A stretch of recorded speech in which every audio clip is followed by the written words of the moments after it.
Good morning, everyone. This is the Joint Standing Committee on Innovation, Development, Economic Advancement, and Business. This is our public hearing. Today, we've assembled electronically for the purpose of public comment on legislation. Let's see. Before we get started, I want to share some information related to the fact that this meeting is being held electronically. I should have these all memorized by now, but I'm still using the script. And so I will want to remind everybody that attendees and people who are giving testimony, once you're welcomed in as a panelist, then your screen is shared. You will be, we are live streaming on YouTube and also recording that. So anything that your camera picks up will be recorded, as well as your microphone. So my recommendation is everyone to be in good habit of muting their microphones and looking behind them, making sure everything is good behind them. So first up, if I could ask everyone to rename themselves to include their title so people will know how to address you.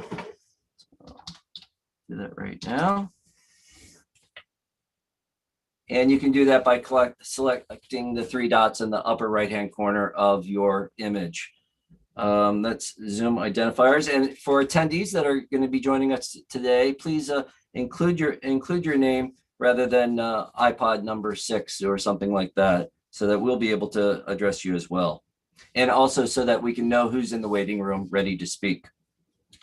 At this point, what I'd like to do is go around the virtual horseshoe for introductions. So can we begin introductions? Good morning. This is Representative Valley Geiger, District 93, Rockland and Owl's Head. Good morning. This is John Andrews, representing District 73 in West Main, Buckfield, Hebron, and Paris. Good morning, everybody. I'm Sarah Pebworth, the representative for House District 133 in the Blue Hill Peninsula. Good morning. This is Amanda Collimore from House District 106, Pittsfield, Clinton, and Detroit. Good morning. My name is Louis Lucchini. I represent most of Hancock County in the Senate.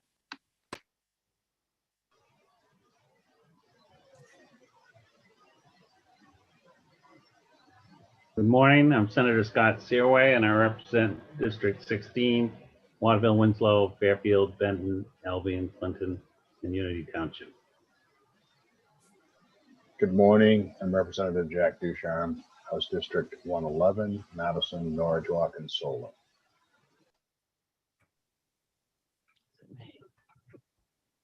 Is it my turn? Yes, it is, Representative Austin. Welcome. Good morning, everyone. This is Sue Austin. I'm hailing from my hometown of Gray, which I have 3/4 of. I also have the privilege of representing a good portion of Raymond, Casco, but I do have all of Fry Island.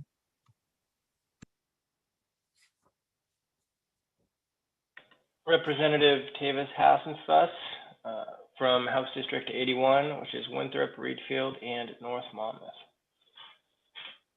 Representative Kyle Bailey, House District 27, part of Gorham and part of North Scarborough. Good morning, everyone. I'm Sue Bernard. I represent House District 149, and that's Caribou, Westmanland, and New Sweden. Good morning. I'm Representative Tiffany Roberts, your House Chair, representing House District 6, which is comprised of parts of North and South Berwick. And good morning. I'm Senator Chip Curry, and I represent Senate District 11, which includes the rural, coastal, and island communities of Waldo County. Welcome, everybody. A couple reminders for today's public hearings. Please, we're going to leave the chat for only technical assistance. I see a chat in there right now. Someone's having difficulty retitling themselves. That's perfect. The types of things that we're trying, or you're having trouble speaking, or we can't quite tell what's going on. You want to try to solve something there. Let's leave, we need to leave the substantive conversations for actually in the Zoom, because that will be part of the public record. Let's see, we will be, there's a whole process for moving people in from attendee into panelist, and our clerk Jody Jody Breton will be managing, bringing people in groups. Probably we're going to ask for about three coming in at a time, so we can move the testimony along and be efficient with everybody's time. Some tips. One, please be patient with us. We're going to try to be efficient. We've got a few weeks with us, but I'm sure we will run into some errors, as we already have this morning. So we appreciate your patience and thank you for that. So some final thoughts on this is we do have a number of people registered for testimony. We are keeping to the 3-minute time limit. So please keep your testimony to 3 minutes. And I have asked Representative Roberts to be the bad guy in this situation and to remind people at 3 minutes to wrap up their testimony in the next few seconds there. Part of our committee rules, or the standard rules here in committees, is that no props are allowed, or posters or things like that in the digital world that extends to filters and screen sharing or backdrops. And so if I need to be the backdrop police, I may have to ask you to, adjust your camera in such a way, especially if it has a campaign poster supporting me or opposing me or whatever. We'll try to keep it to the decorum of the committee. With that, and then last, for all those giving testimony, the purpose of the public hearing is for us, for the committee to hear you, and you'll have that 3 minutes, and I'll ask the committee members any opportunity for question. That's not a time when we're trying to debate you. We're trying to clarify what the proposal is or what your testimony is. And so this is really our opportunity to hear you. And so I want to welcome you and thank you for coming today. So with that, we're going to start with LD 19. And Jody, can you welcome in LD 19? Is the sponsor is Senator Daughtry? Is that correct?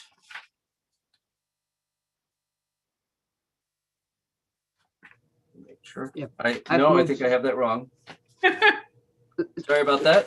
No, it is Senator Daughtry. She's been moved in, as well as Mr. Norbert, who is the only person scheduled to testify on this LD. Excellent. Thank you very much. Senator Daughtry, welcome. The floor is yours. Thank you. Good morning. Hopefully my Brunswick Dragons mascot doesn't get me docked on the back. And we've got some children's artwork too. Just want to make sure that's okay. Kidding aside, good morning, Senator Curry, Representative Roberts, and distinguished members of the Joint Standing Committee on Innovation, Development, Economic Advancement, and Business. I have to say, I'm very excited to be before all of you. I know there's a tradition when you go back before a committee that you're on to bring a baked good. Unfortunately, my carrier pigeons and sled dogs weren't working this morning, so I couldn't get you some breakfast goodies. But seeing as this is only the second time that this committee has been around, and I was honored to be the House Chair, I'm particularly excited to be before all of you today. My name is Maddie Daughtry, and I am the State Senator for Senate District 24, which includes the towns of Brunswick, Freeport, Harpswell, North Yarmouth, and Pownell. I live in Brunswick, and I am very pleased to sponsor on behalf of the Finance Authority of Maine, LD 19, an act to amend the Maine Education Savings Program. This bill amends the governing statutes of the Maine Education Savings Program, or NextGen 529, Maine's Section 529 plan, which FAME administers to reflect changes made to the program when Maine confirmed to changes made by the United States Congress 4 years ago. In other words, it's Congress's fault.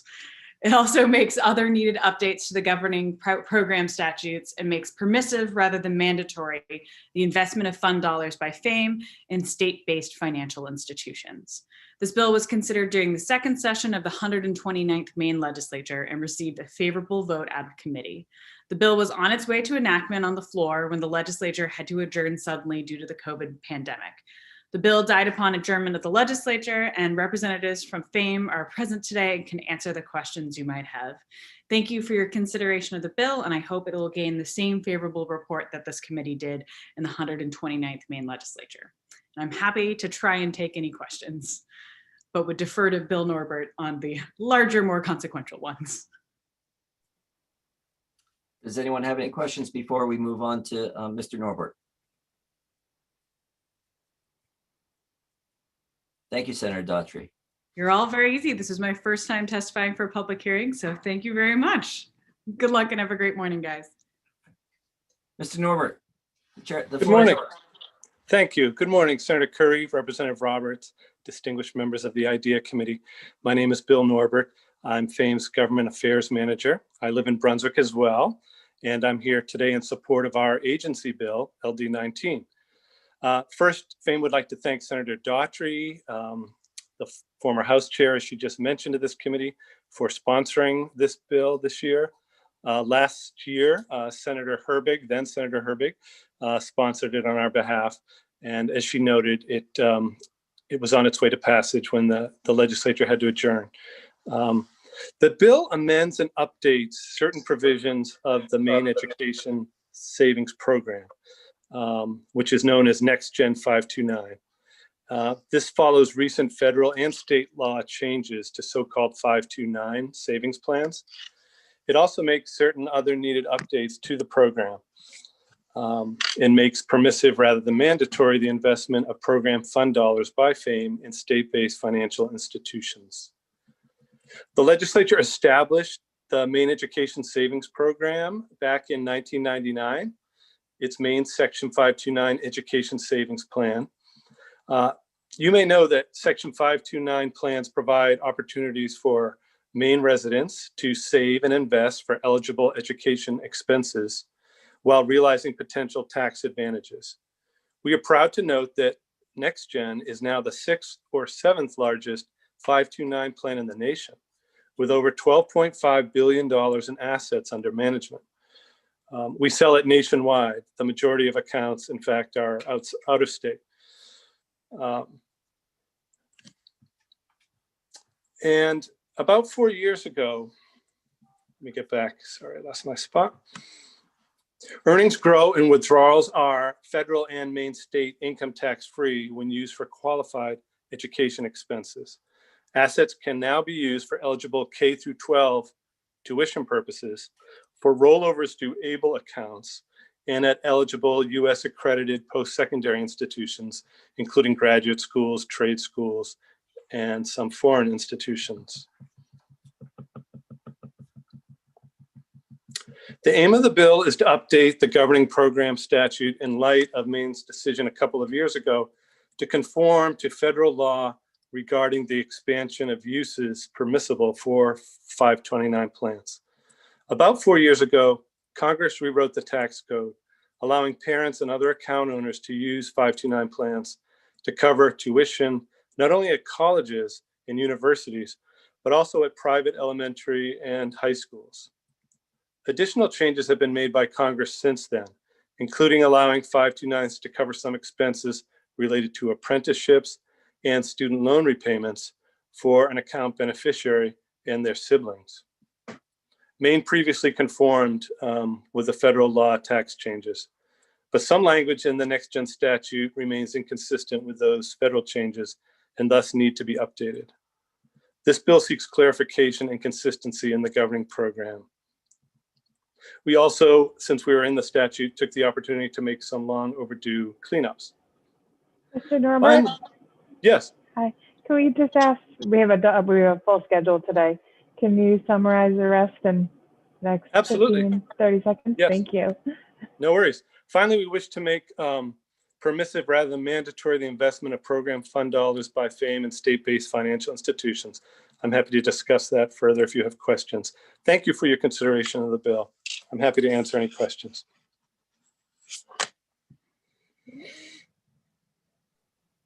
Thank you very much, Mr. Norbert. Are there any questions for Mr. Norbert? Representative Geiger. I just wondered if Mr. Norbert could just clarify a little bit about what are the changes that FAME can now make in terms of how they invest these funds? Well, now, as far as how we can invest them aren't different, but how account owners can use their plans is different. And so now it used to be that one saved and it was for the purpose of post-secondary education for their child, their grandchild, their nephew, niece, or friend. And now with these changes at the federal level, the plans can be used for additional things. And that includes K through 12 tuition if it's charged. It can also help cover the costs of certain apprenticeships. It can also help repay you up to $10,000 in student loan repayments, and not just for the account beneficiary, but their siblings as well. So those are new things. And how much of the fund do you see being diverted from post-secondary training to elementary and high school? Right. It seems to be a very small portion so far, but the changes are relatively new. But as you can imagine, most people use these accounts to save over time and for them to grow. And when you're going to use it in a short time period for K through 12 purposes, it really hasn't grown much. Had advantage, been able to take advantage of the stock market or your investments. So we think, and the trend nationwide seems to be, it's a small percentage, but that's the choice of the account owner. Are there other questions?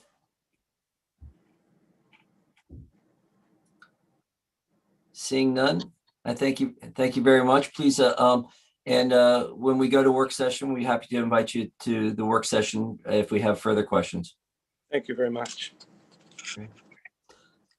Ms. Breton, are there any other people here that wish to speak on LD 19? Not to my knowledge. Okay. Seeing that there are no other people that have registered or have indicated to the clerk that they wish to speak on that, this public hearing is closed.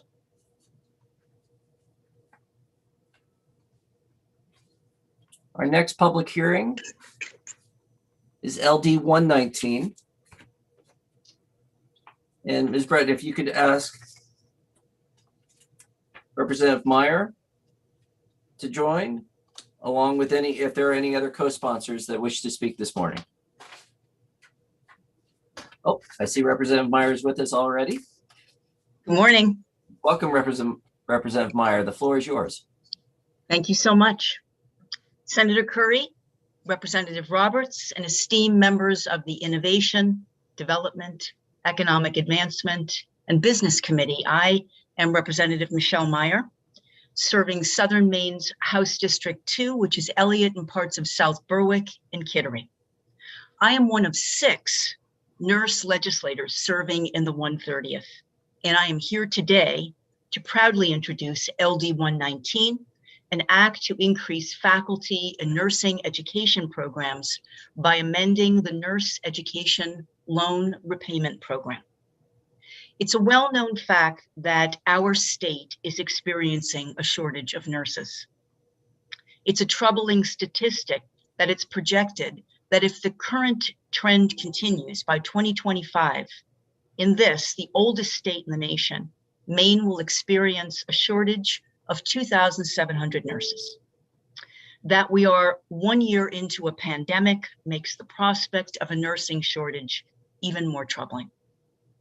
Maine's nursing workforce is aging and retiring.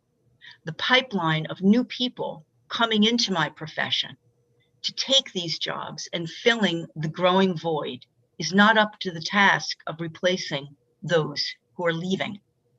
However, it's not for lack of interest in entering the profession. In fact, we are turning away qualified students from Maine's 15 nursing programs.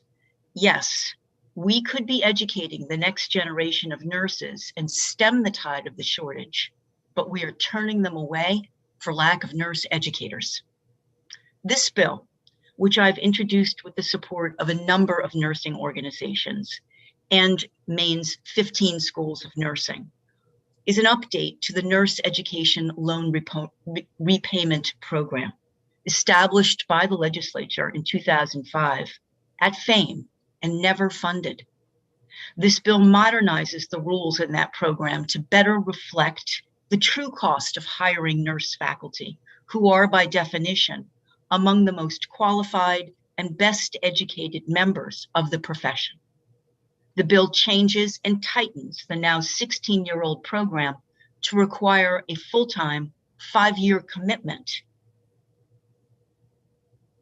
to serve as a master's or doctorally prepared faculty member in a Maine-based nursing program. In exchange for that commitment, it will pay off up to $30,000 in loans for a master's degree and up to $60,000 for a doctorate.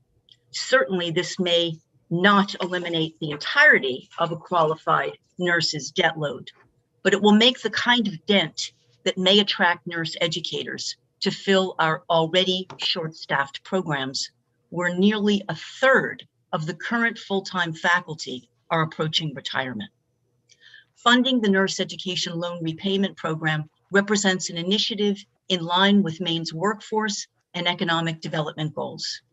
In research funded by the Robert Wood Johnson Foundation and published in Health Affairs in 2011, 88% of newly educated nurses took their first job in the state where they received their nursing education. Nursing labor markets are very local in nature and important to employers, particularly in rural, underserved areas, who may have limited ability to attract additional RNs from elsewhere. In other words, if we can educate them here in Maine, we stand a very good chance of employing them here in Maine. Maine nursing students become Maine's next generation of nurses, as long as we have made the necessary investments in expanding the faculty needed to educate them. I was a co-sponsor of this bill on the 129th. LD 799 was amended to include a host of allied health in loan forgiveness programs. And it is my understanding that amended version is again being introduced. While it may be true that other members of the healthcare delivery system here in our state recognize a need to replenish their workforce, it's my hope that this committee will reach a decision to recommend long overdue investment. This request is for one-time funding to be made to the Nurse Education Loan Repayment Program so that we may fundamentally change the path to educating and deploying a 21st century Maine nursing workforce. I thank the committee for considering this bill. Others who follow can speak to the issue with expertise, but I'm happy to take your questions.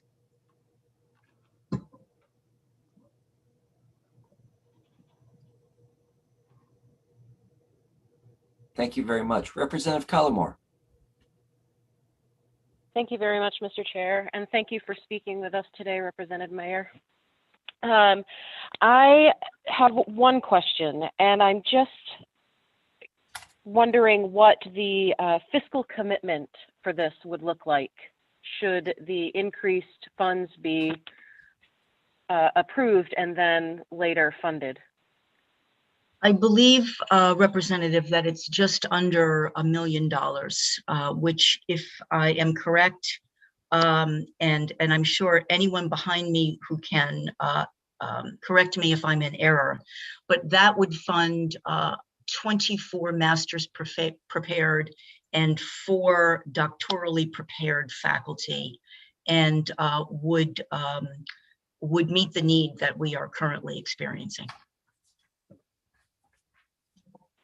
Thank you.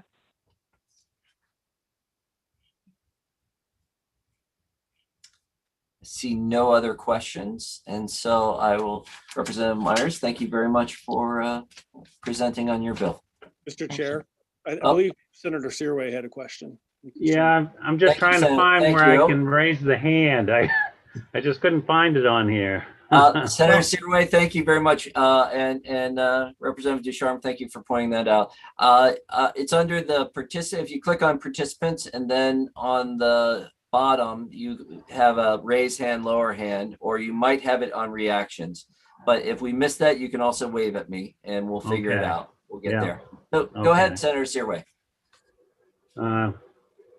Thank you, Senator Curry. Just one question. I just wanted to know, do you have any idea of what the fiscal note would be on this approximately?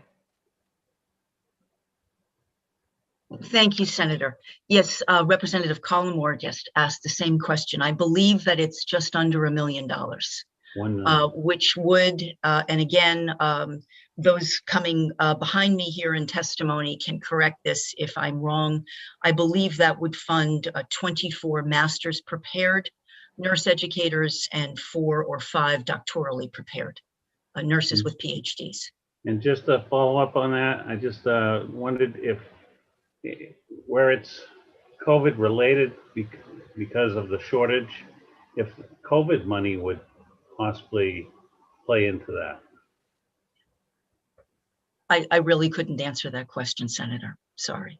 But ask it to some of the experts who come behind me. Okay. Thanks. Thank you very much. Ms. Breton, and who is our, let's see, we have, are there any other co-sponsors that are here to speak? I have not seen any, and I've been looking for them. Okay. And is no representatives from the administration, I take it? I have not seen any that wish to speak in favor of this. Excellent. So I have, if you can welcome the next 3 people, which is Ms. Haru, Smith, and Gavin. And as soon as Mr. Gagnon is there. I didn't have Mr. Gagnon. I don't see him on the list. He was, I have him as the number 1 because it's alphabetically by first name. Sure, I'm on the same list here.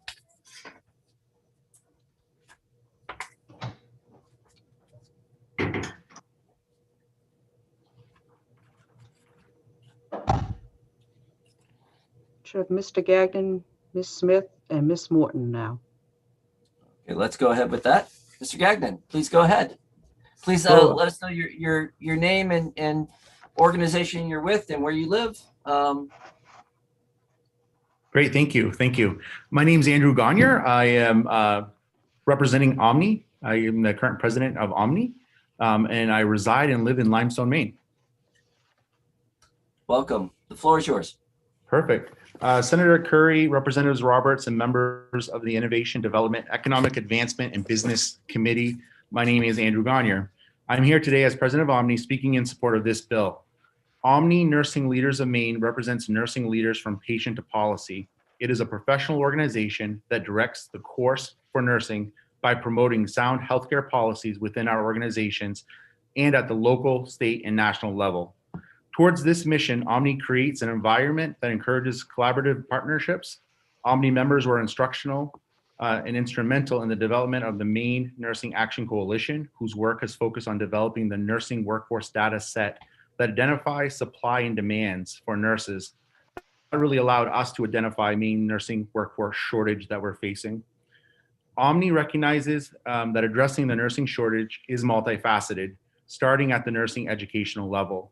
Healthcare organizations have been working on creative strategies to support nursing education. One such strategy was the development of the centralized clinical placement system to ensure adequate numbers of available sites for nursing students to develop their skills. We modeled this after the Massachusetts model and system. Maine Nursing Partners in Education and Practice facilitated the implementation into a majority of our hospitals in the state of Maine and the 14 academic institutions. Omni leadership was an active participant in the development of the project. Additional strategies to support clinical experiences are the dedicated educational units, or DEUs, that have been developed at several hospitals throughout the state. Creative collaborations have occurred within several healthcare organizations in the schools of nursing to work towards closing the gap of this nursing shortage. I know that Lisa Harvey McPherson will be discussing when she represents MENAC in her testimony today, but we are making significant progress in the number of new graduates. In 2015, there were 650 new licensed eligible nurses. which then grew to 800 in 2017 and remained steady at 831 first-time test takers for the nursing license exam in 2019. The improvement from 2015 to 2017 adjusted the shortage projection from 3,200 to 2,700 by 2025. However, we still need to graduate 1,050 new licensed eligible nurses annually to offset the shortage. To that end, we recognize the need to increase our nursing faculty to support this educational need. Due to the lack of faculty in the past year, Maine associate degree programs declined 122 qualified student applicants, and Maine's bachelor programs declined 98 qualified students. Supporting LD 119 would provide an opportunity to attract qualified faculty and ensure their commitment to nursing education in the future. This bill would adjust the repayment caps to $30,000 for master's degree and $60,000 for doctoral degree. The concept of loan repayment actually was passed in 2005. However, it was never funded. Maine Nursing Workforce Challenges was also discussed by the Task Force on Maine's 21st Century Economic and Workforce that convened in 2017.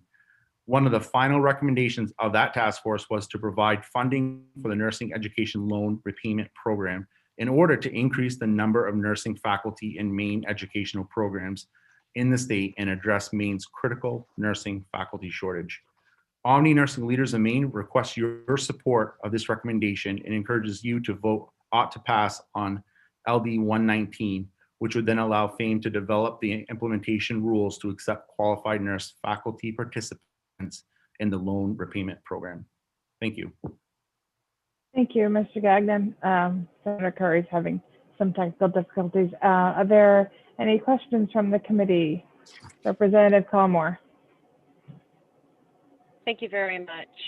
And thank you for your testimony today. One question that I have, though I know that this bill is mostly focused on doing the repayment of loans for instructors, I did notice that one of the language changes was for students who were pursuing their master's or pursuing their doctoral degree in order to have them teach it instead of having already completed that. And I wonder what you see as potential issues for accreditation problems with certain colleges if you have someone teaching who has not yet earned their master's or doctoral, depending on which level that they're teaching for. Wow, that's a great question. And the answer to that is anytime you have to maintain a certain percentage of your faculty that are master's prepared and are doctoral prepared. The Maine State Board of Nursing would approve and approves nursing faculty to instruct. And if you can show that a nurse instructor is working towards or in a master's degree program, many times they'll grant you and allow that person to instruct within your program until they obtain their master's degree and or doctoral degree. It can be an issue. It really depends on what that program's nursing faculty, how many master's prepared, how many doctoral level prepared nurses they have on faculty already. But as many times they're able to get approval if you can show that they're working towards that required degree. Does that make sense? Yes, it's part of that saying that they would have to have already completed some coursework toward that master's or doctoral degree in order to be considered for that potential waiver of allowing them to teach while they work toward it? No, usually it's accepted and actively enrolled, I believe. Yep. All right, great, thank you. Thanks. Representative Geiger. Thank you, Representative Roberts. Just a question about the future. I'm a nurse myself, so certainly see the issue with the growing shortage of nursing and the problem with lack of faculty. My question about the faculty is, in general, if a school is seen to hire too many of its own graduates, there is a tendency to express concern about that school. So if we actively support educating faculty in Maine in the hopes that they will remain with the few schools of nursing that we have in the state. Do you see that over time as affecting possible accreditation or how the school is seen? Yeah, I think that's another really a good valid point.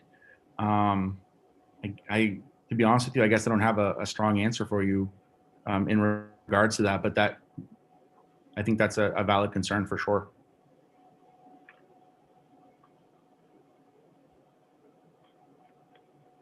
Are there any other questions from the committee? Oh, Representative Geiger, did you have a follow-up? Yes, I did. Thank you. One more question, Mr. Gagnon. Just wondering about, is there any particular reason that you know of that we're unable to attract faculty? Is payment, I'm wondering if the issue is not so much educating faculty as paying faculty what they are worth for having a PhD or a master's degree. And that's why we're unable to attract nurse faculty. Yeah, I think that the problem is multifaceted, and I think certainly when we look at our nursing students who are graduating, for instance, I work at Northern Maine Community College, and we look at our nursing students who graduate from our program. Many of those nursing students are starting with an associate's degree in a hospital, making more than some of their instructors are, who have graduate level degrees. So that's a serious problem. You know, and part of and I think where this bill could really make a difference or really attract people are those nurses that are working bedside now who are excellent and that we know will be excellent instructors and would do a great job, but they simply cannot afford to pay to get their master's or to get their doctoral degree, where that will not change how much they're getting paid where they're clinically working. So it's a big block, but they would be willing to do that and to help us out and to work as instructors if they just had some assistance in getting that education. So. Thank you, sir. Thank you. Representative Ducharme. Thank you very much. Just a couple of questions that I had. I'm not sure how this is dispersed, the money is dispersed. If it's dispersed as a lump sum when they sign on, or is it dispersed over time? Can you answer that? I cannot answer that, but I know that Lisa Harvey McPherson, who I believe is testifying after me, would have those details and would be able to answer that probably better than I. Okay. The second question I had was, what if the person's a horrible teacher and you say, hey, this isn't going to work? Where does the money go then? Yeah. I'm not sure, to be honest with you.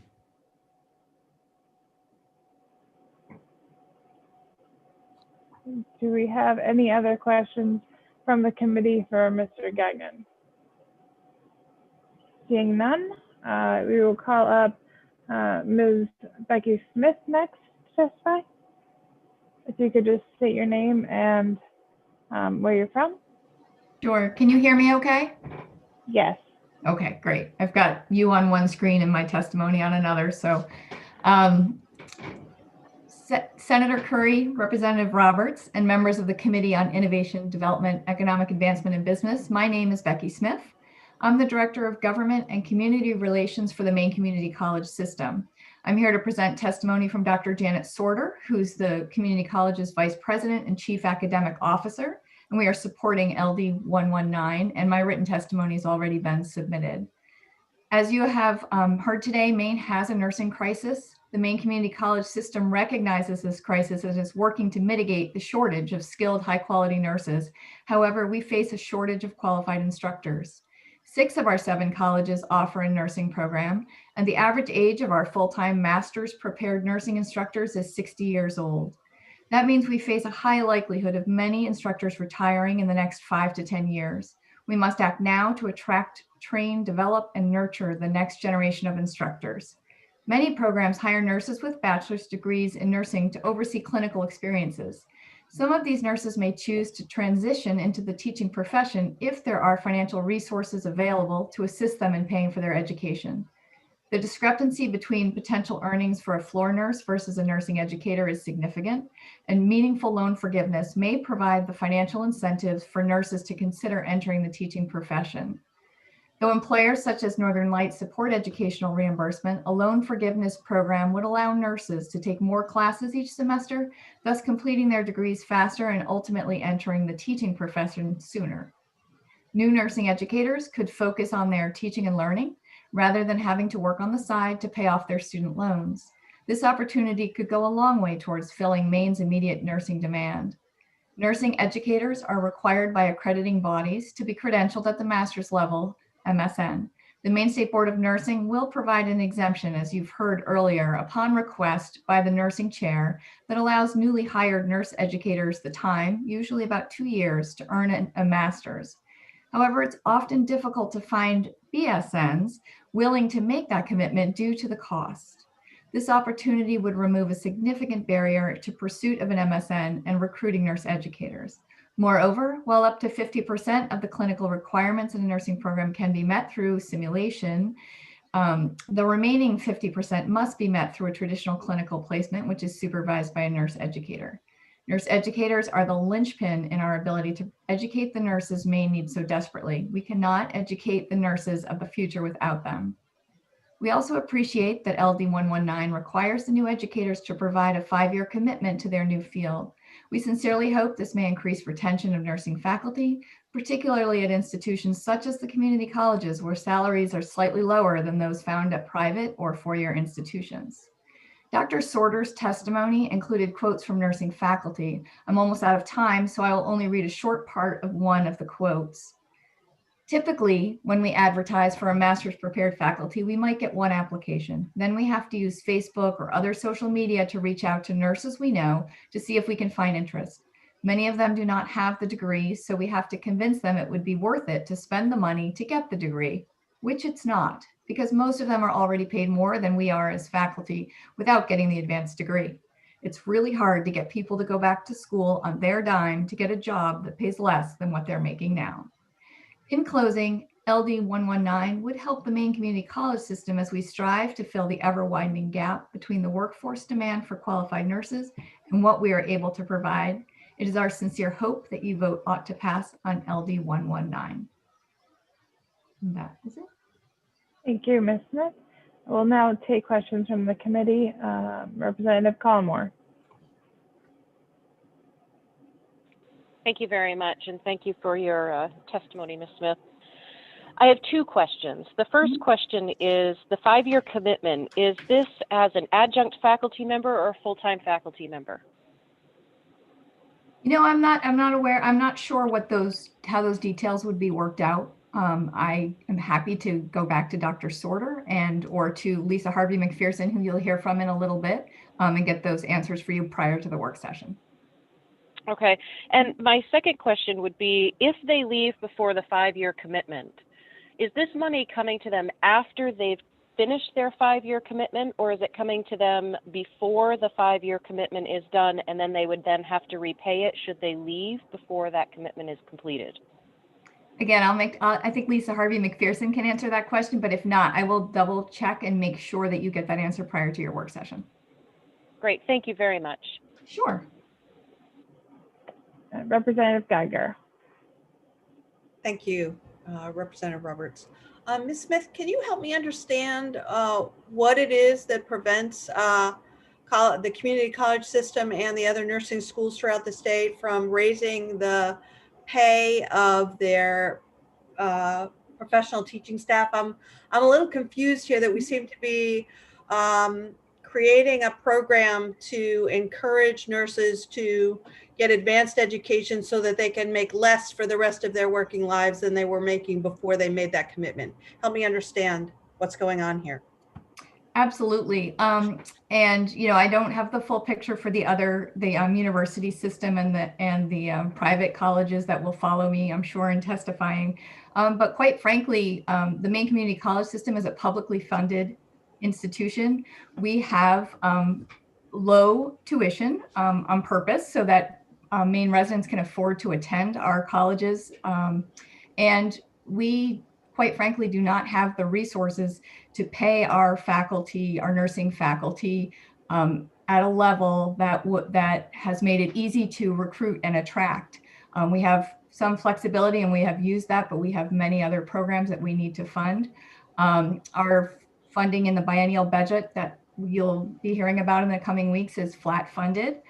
We were able to increase our wages for faculty, both adjunct and full-time faculty, over the last contract a little bit.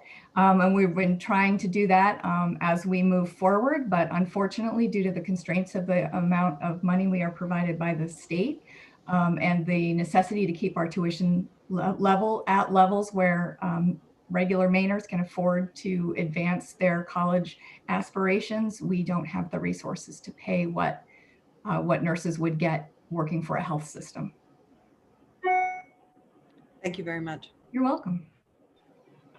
Is there any other, Representative Bernard?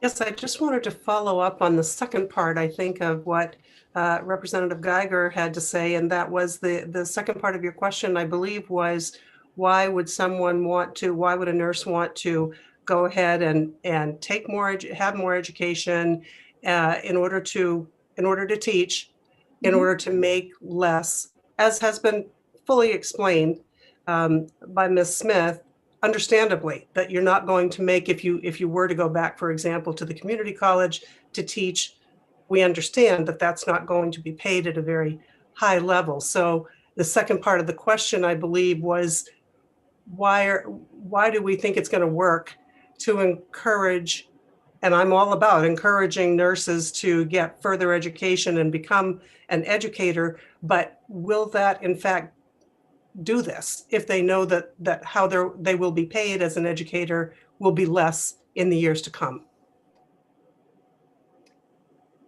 I'll just make a comment if that's appropriate. I do think there are people not just in the nursing program, but in many programs who teach because they love to teach and because they see that perhaps as they're rounding out their career as a nurse, perhaps, and they're looking towards the future of nursing, that they would love to be involved in training the next generation of nursing students. And but they also have to look at the financial realities of becoming an educator versus a practitioner. And I think that plays into it as well.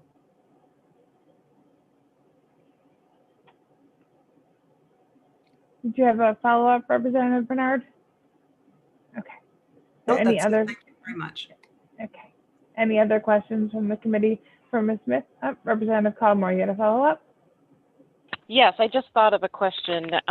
We're talking about the, of course, one of the main drawbacks is losing that salary that nurses get, especially for a BSN, and being a lot more than what they would make teaching at, say, a community college as an adjunct or a full-time faculty member. Has there been any consideration given to teaming up with the hospital systems to do a work share program where they're still making their same salary, but you as the community college system are supplementing their salary to, they could be an adjunct, let's say, but still make the same salary and have the same benefits that they would as working at the hospital? Yes, actually, and we are doing that. We're doing that with Northern Light. We're in discussions with Maine Health and others to see what we can do as partners in order to help fund and really educate, find the high quality instructors we want. The Maine Community College system as a system has a pass rate for our NCLEX exams, our RN exams, that's higher than the state average. We do a phenomenal job with what we have. But we are in those discussions, and I'm happy to, I know you've got a lot of people testifying, but I'm happy to have, when we meet with you or before the work session, to figure out, to let you know the details of how that all works. But it is working fairly well. We're still just not quite getting there. Are there any other questions from the committee for Ms. Smith? Okay, seeing none, we will have Ms. Jennifer Morton up next. And if I could ask Ms. Breton to bring into the room Juliana LaRue, Kelly Strout, and Lisa Harvey McPherson to be next on deck. And with that, Ms. Morton, you may proceed.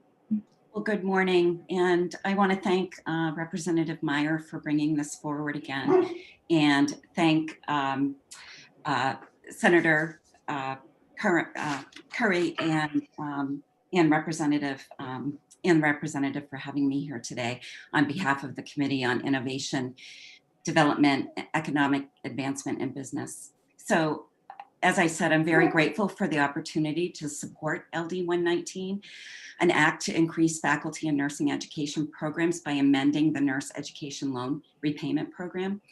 As my name is Jennifer Morton, I'm the director of the School of Nursing and Population Health at the University of New England, and I represent nurse educators and nurse administrators in Maine.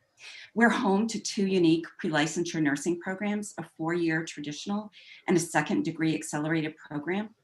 We graduate approximately 105 practice-ready nurses annually, and approximately 70% of those graduates obtain licensure and seek employment in the state of Maine. That's impressive for a private school. I've been the program director for 9 years and have hired many faculty members over the years. A common theme among all of the educators I've watched come and go is that they're passionate about teaching. We heard that in the last testimony. Another common theme is that many are saddled with student debt from their graduate and doctoral education.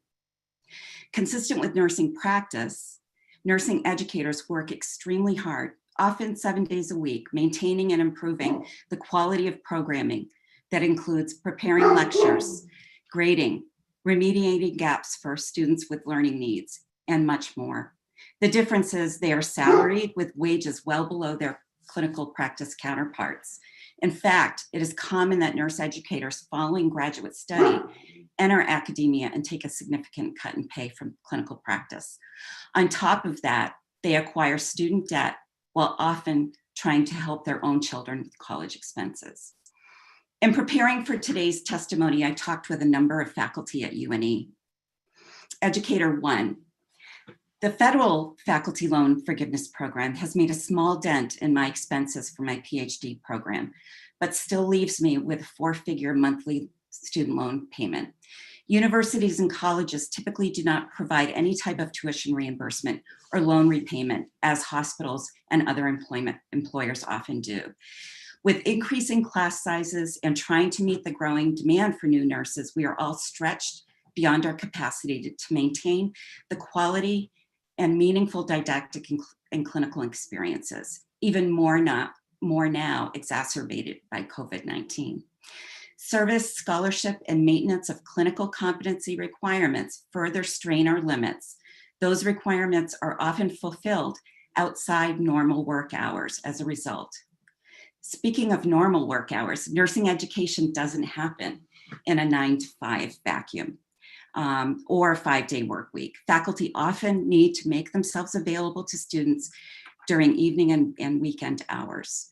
More faculty would alleviate these constraints. Faculty salaries are not commensurate with the requisite education and responsibilities, creating additional barriers. More funding and better opportunities would help attract more nurses to the faculty role. Educator number 2. Ms. Morton, can I ask that you summarize the rest for us, please? We're over 3 minutes. Okay. In summary, COVID-19 has presented additional barriers impacting the workforce and educational needs of students. While the fiscal aftermath will be felt for generations, it is incumbent on us to continue to build the future nursing workforce. It begins with qualified faculty and the support needed to recruit and retain them. Many thanks for the committee for hearing this testimony. Thank you, Ms. Morton. Are there any questions from the committee? Seeing none, thank you for joining us today, Ms. Morton. And next up, we have Juliana LaRue.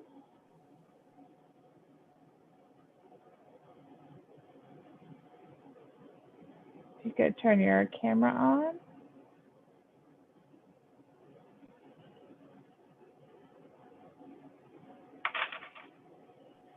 Can you hear me? I can hear you, but we cannot see you.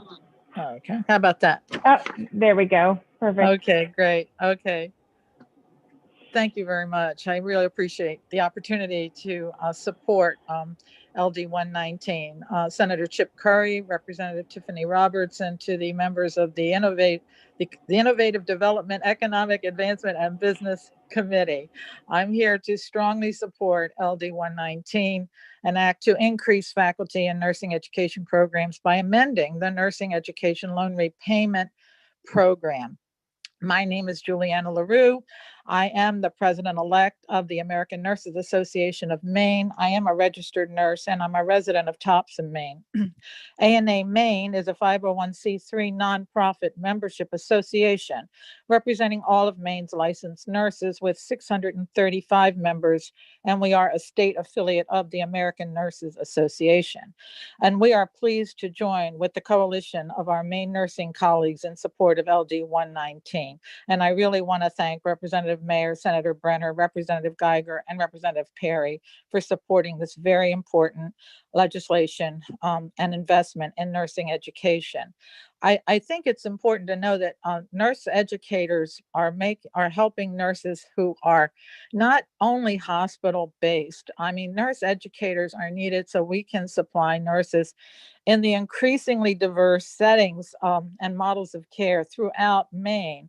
Nurses are involved in all kinds of specialties: hospitals, home care, community health, public health, school health, hospice, numerous healthcare facilities, programs, occupational health, nursing administration, and the list goes on, and serving on island communities and in prison work. And so these nurses are all dedicated because we've had terrific educational role models who have taught us along the way. But in order to continue with the excellent nursing care that nurses provide throughout Maine, we just need a lot more nursing instructors to keep these nursing populations going. Maine's nursing workforce shortage is well known. And without increasing student graduates, we are facing even an expanded shortage by 2025. We must have enough nurses to meet the patient care needs of Maine's population, our aging population. Reported in Nursing World, which is an ANA document, there will soon be far more registered nurse jobs available than in any other profession, at more than 100,000 per year in the US. In fact, the US Bureau of Labor Statistics projects the need for 1.1 million new RNs for expansion and replacement of retirees and to avoid any future nursing shortages. And meanwhile, especially in Maine, baby boomers are swelling the Medicare rolls. Community-based care is growing, and specialties such as geriatrics, nursing informatics, and care coordinators are blossoming. So by funding the nurse faculty loan legislation, Maine schools of nursing will have an essential resource to recruit and retain the professors and instructors needed to train our future nurses, who will provide Maine people with the excellent nursing care we all deserve. And I urge you strongly to support LD 119. Thank you. Thank you, Ms. LaRue. Are there any questions from the committee? Seeing none. Thank you for joining us today. Thank you very much. Next up, we have Ms. Kelly Strout.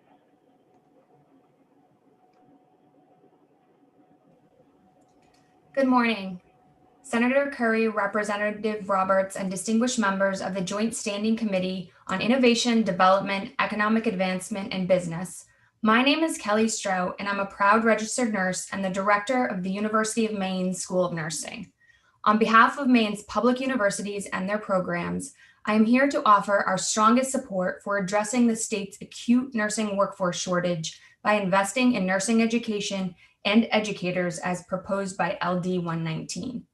As you heard from my colleagues, Maine's nursing workforce shortage is projected at 2,700 nurses by 2025. Our shortage is widely known and has been deeply felt during the pandemic. What is less understood is the pipeline problem that has led us to this cliff.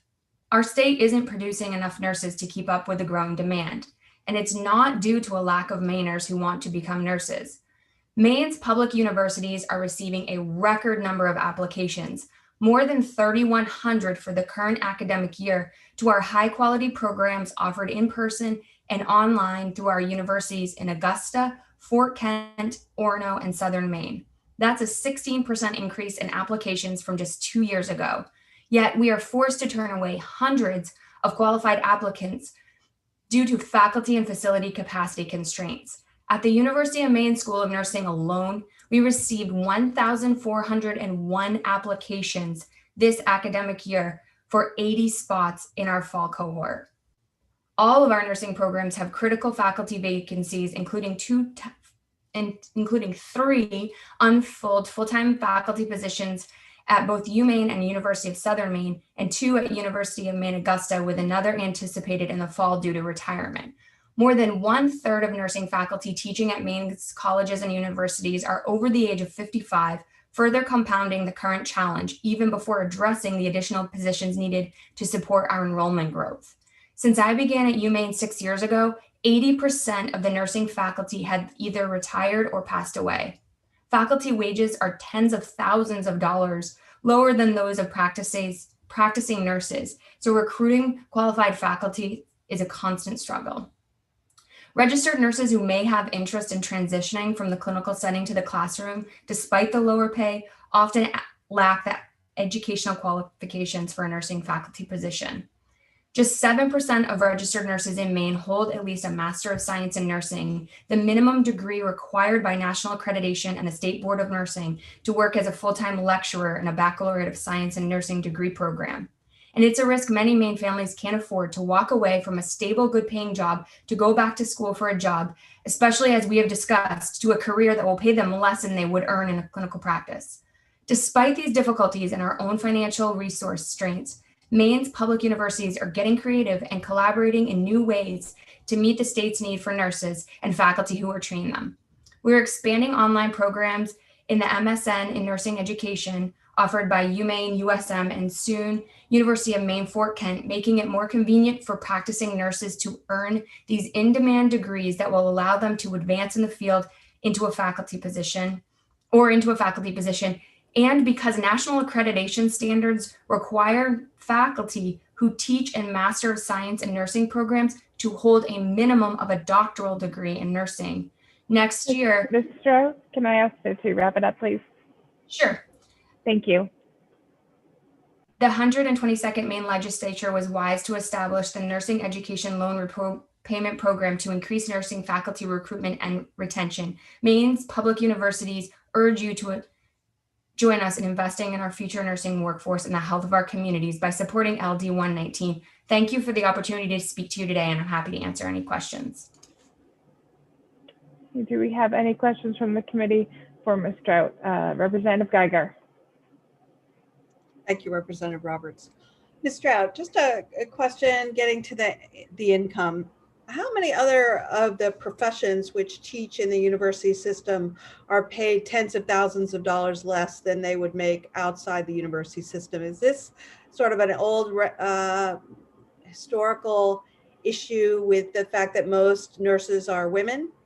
What's the basis of this incredibly, and I know because I at one point looked into teaching and just said, there is no way that I can take that kind of loss given my family obligations. So help me understand the basis of it, and do you see it changing? And while I totally support the idea of increasing this, I don't like the idea of sort of increasing the number of poorly paid instructors. There seems like there's a piece missing here. Help me understand. I appreciate your concern, and I love that you keep asking the same question. In terms of the University of Maine and the system, we are part of a bargaining unit. So we're paid fairly across the professions. And in fact, we are hiring our doctorally prepared nurses at the highest band that we're allowed to hire at within our union contract. But the humane system is funded by state appropriation, which has been largely flat over the past decade, and student tuition, which has actually decreased when adjusted for inflation. So I certainly am advocating for higher faculty salaries any chance I get, but resources at the public institution are limited.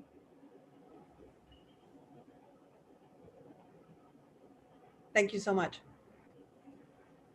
Representative Collmore. Thank you very much. So I'd like to go back and revisit the accreditation question that I had asked before of the Maine Community College system level. I know it's different than at the university system level. And since you brought up the doctoral requirement and knowing the system having that I work for it as well in the bargaining unit rules, how easy is it for somebody who's working toward a doctoral degree to actually be able to teach these courses without already obtaining it and keeping your accreditation as it should be? Mm-hmm. We have two ranks: lecturer rank, which is a master's prepared registered nurse, and we couldn't hire a nurse who had not earned a master's degree into a full-time didactic teaching position at the university.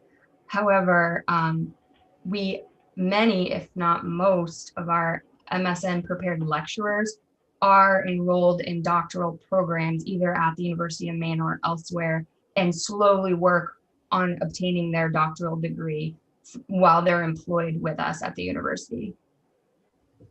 So that's okay, one more question. Cool. Okay, and one more question as well. I know that the University of Maine system provides tuition waivers to all of their part-time and full-time employees. How does that convert over to helping, or does it convert over, especially with these high demand programs, to helping pay off past debt accrued in order to teach in these professions that are high demand? It's an excellent question. We do provide tuition waivers for our adjuncts, and 47% of our adjunct faculty, and this I can only speak for University of Maine, but we have 72 sections of courses in our nursing program this semester covered by part-time adjunct faculty, and 46% of those are in track to earn a master's degree. However, we had to discuss this today, it's a very slow journey for those because they're working full-time as RNs, teaching for us part-time, and enrolled in a class. So they're taking one class at a time. So this could take 6 to 7 years. Whereas if we had this bill, it could accelerate the amount of time that that it would take to earn the requisite degrees that we need to run our programs. All right, so the benefit program, though, through that doesn't help pay off any debt they may have accrued at another university to work toward those higher degrees that you guys are in desperate need of. It's only a waiver Correct. for UMaine courses. Okay, great, thank you. That answers my question. Great question. Are there any other questions from the committee? Seeing none and seeing Senator Curry back online. We're doing some nice tag teaming here. Thank you very much, Representative Roberts. I think my Zoom connection is back. So I believe next we have Lisa Harvey McPherson. There. Ms. McPherson, are you there? Welcome. I am here. Good morning. Good morning, everyone. My name is Lisa Harvey McPherson, and I am speaking with you today on behalf of Maine's Nursing Action Coalition. And I want to thank Senator Curry, Representative Roberts, and the committee members for the opportunity to speak on this important issue. I'm going to try and talk about different aspects of information that haven't been presented yet. So if I deviate from my testimony, that's the purpose of my comment. Maine's Nursing Action Coalition started with funding from the Robert Wood Johnson Foundation, and the focus of our work has been nursing workforce projections here in the state of Maine. We worked with the Northeast Ohio Nursing Initiative to really conduct an analysis of our current nursing workforce, the aging out of our nursing workforce, and how many graduates we need to backfill the professions for all of our healthcare employers. The foundation of our nursing workforce challenge is nurses in Maine are old. The oldest nurses in the state of Maine are along that coastal region, from Hancock, Washington, Saginaw, Lincoln, Knox Waldo. 50% of the nurses in those regions are over the age of 55, and that's based on 2017 data. That is the most challenging area to find and recruit a nurse because so many of the nurses are already in that retirement pipeline. In York and Cumberland County, 40% of the nurses are employed. All the licensed nurses, 40% are employed in York and Cumberland County, and 40% are over the age of 55. That will be the largest cohort of nurses that will be aging out of the profession. If you crosswalk that aging out of the nursing workforce to the number of nursing graduates, that gets us to the need to graduate 1,050 nurses every single year. We are currently running right around 800, and I think we've maxed out our capacity. We're dealing with the fact that we need to replace nurses who are teachers who are retiring and try and maintain status quo. At the same time, we also need to grow nursing faculty to get us that to the number of 1,050. That's the line of sight. And when we started this work in 2005, and I can talk about what happened in 2005 if there's interest, we didn't know the number, but we knew we could see the line of sight. We've known since 2001 we have an aging workforce, and we could project out exactly where we are at today. 1,050 graduates needed to offset a shortage of 2,700 RNs. We also know that nationally, there's a national loan faculty repayment program, and Maine has not benefited from that program. In 2020, that program awarded $26.6 million to 81 nursing education programs in the country. It's highly competitive. And Maine is challenged to compete in part because the funding preference is a threshold for disadvantaged students. And the dynamic that we have here in Maine is nursing salaries are pretty good. So nurses aren't economically gaining when they go to teach. They're challenged financially when they go to teach. They actually take a pay cut. So the literature tells us faculty loan repayment to offset that economic burden of a master's or doctoral degree is an effective strategy to recruit nurses into teaching. With one-time money, we will fundamentally change that aging dynamic of our faculty cohort and really kind of smooth out this issue of the aging out of nursing faculty in the state of Maine. So it's important to understand with roughly $1 million, we will fundamentally solve this problem. I can also answer a few questions if I haven't run out of time. There were questions about how will the funds get paid and do the nurses need to teach full time? So this will be a program that will be overseen by the Finance Authority of Maine. The program as it exists now, and it's in this bill too, authorizes FAME to promulgate rules to manage the program. So we would work with FAME on other types of loan repayment programs that they already have to model how the faculty would receive their loan repayment. The bill, and thus the law would be clear. They have to fulfill a commitment of teaching for a minimum of 5 years. And if they fail to do so, then we would put into the rulemaking authority, there would be some payback penalties if they fail, if they can't, the example, they just don't like to teach. Well, they can move on, but there would be a financial obligation to the program if they fail to meet that 5-year full-time standard. So they cannot teach part-time, they must teach full-time. And with that, I think I've covered a few things that haven't been addressed yet. So I would welcome any questions that you have. Thank you very much. And I appreciate you answering the questions that were previously given as well. So what questions do we have?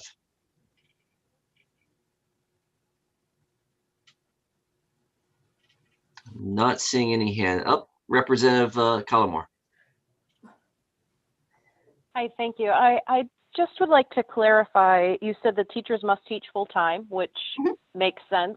I wonder if there's some stipulation in there for adjunct faculty, which tend to, especially for the community college system, make up most of their faculty and teaching staff. Could there be some stipulation that if at full-time you're teaching for 5 years, at adjunct would be 10 years or something along those lines? Here's my understanding of why full-time faculty is so critically important.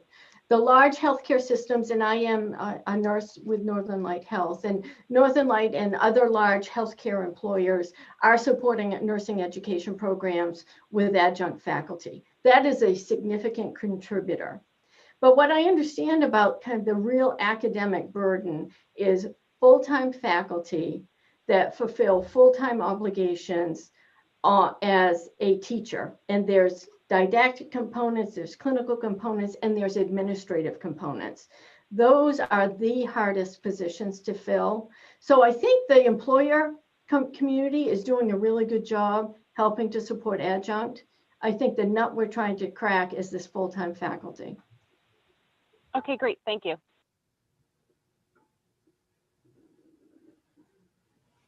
Representative Geiger.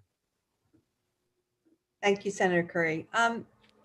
Ms. Harvey-McPherson, just a question about the way this bill is being structured and the fact that it's going to be only for nurses who are seeking master's and PhD programs in the state of Maine. Do you think the bill would be strengthened by looking at loan forgiveness, no matter where they got their master's or PhD, if they were making a commitment to teach for 5 years in Maine? Yeah, my understanding, and I have the bill up on my computer screen, and section 2B under criteria states that they must be currently enrolled in a master's or doctoral degree program in nursing or have completed a master's or doctoral degree in nursing. So it's really kind of blind to the where the academic setting is, but it's very clear that the teaching setting must be a Maine-based school of nursing. Oh, great. Thank you. And that's an important point because we don't have a doctoral in nursing education program in Maine. So a lot of that is done online or in Boston. If there's interest and time, I can explain what happened in 2005 and why we didn't get funded and why we're back. It's at your discretion if you want that history. Can you do it briefly? Yep. Great. And in the early 2000s, we had a number of nursing bills like we have now, really projecting out the nursing workforce shortage. And the faculty loan repayment bill was one of many bills that we had at that time. And it made it through the process. And I was in the appropriations committee as they were trying to kind of close the budget and fund the table. And it was in the middle of the night. We all know how that goes if we've been here a while. And we were told that there was no money, but they would be willing to pass the language and come back at the next session and fund the program. And we said, fine, let's get the structure up and running. That's 2005. In 2008, when the recession hit, we fundamentally changed the dynamic of Maine's nursing workforce in that older nurses stayed working for a really long period of time. So we didn't have the shortage kind of brimstone and fire message at that time because nurses were working. And as we came out of the recession, we had a retirement cliff that was more significant in Maine than other parts of the country because all those nurses, older nurses, started to retire. So that's why the Nursing Action Coalition worked with the Robert Wood Johnson Foundation and really nailed down what do we know about Maine's nursing workforce. That brought us to around 2015. We published in 2017. And then 2019, we came back to the legislature and said, we are where we projected we would be. We have a critical nursing shortage and faculty is the solution. So that's the story. Thank you very much. Representative Hassenfuss. Yeah, I just have a quick question. Do you see that there's people out there who are interested in becoming academic teachers in nursing who have said, I would do it, I just can't afford the actual payments for school, even though I know in the long run I'm going to be giving up more money in the end through salary? Yeah. When we had the public hearing in 2019, one of the most impactful pieces of testimony was from a single mother who had worked her way through nursing school with a passion to teach. And that was her goal, that was her focus, that's what she wanted to do professionally. And as a single mom, she spoke about the economic burden of that advanced education that she knew she had to have to be able to teach, and how a program like this would have benefited her. And I know that's one story of many, but I always think of that young woman, and she was so articulate, and this is what I want to do as a nurse. I want to help create the next generation. Representative Ducharme. Thank you. Appreciate the answers to some of the questions that we had raised before. One kind of follow-up question. I know historically throughout my career, I've often found that there were a lot of people who were very, very good at what they did. But when you elevated them to a role to have to teach someone how to do that, they were horrible at it. Do you know if there are provisions for these kinds of things or screenings so that we don't take the best nurse possible out of a hospital setting or a healthcare setting and put them into an educational program like this and find out they were a great nurse, but they're a horrible teacher? Yeah. Because of the role that the healthcare providers, the hospitals and nursing homes have in supporting nursing education, we've had a unique opportunity that has been stronger than it ever has been in the past, in that we have nurses who are working as adjuncts, so they're experiencing that teaching environment. But we also have a lot of nurses involved in dedicated education units and preceptor programs for students. So nurses who have never thought, I don't think I'd be good at education. I like the bedside. I like the energy, the intensity of my patients, are now saying, I really like working with students. I really enjoy that environment. And they get to test those skills within their current nursing roles. Those are the nurses that will go on and become fantastic nursing educators. And that because of how we're working with education and practice today, we're really able to kind of mentor the nurses who have those education skills and interests over into education, if that's the pathway that they want to choose. I don't see any other questions, so thank you very much. Thank you. Ms. Harvey McPherson. So thank you. Our next person up is Ms. Gaddy Arnold, and I apologize if I abused your name there. Are you? Hi, I am Lisa Gaddy Arnold.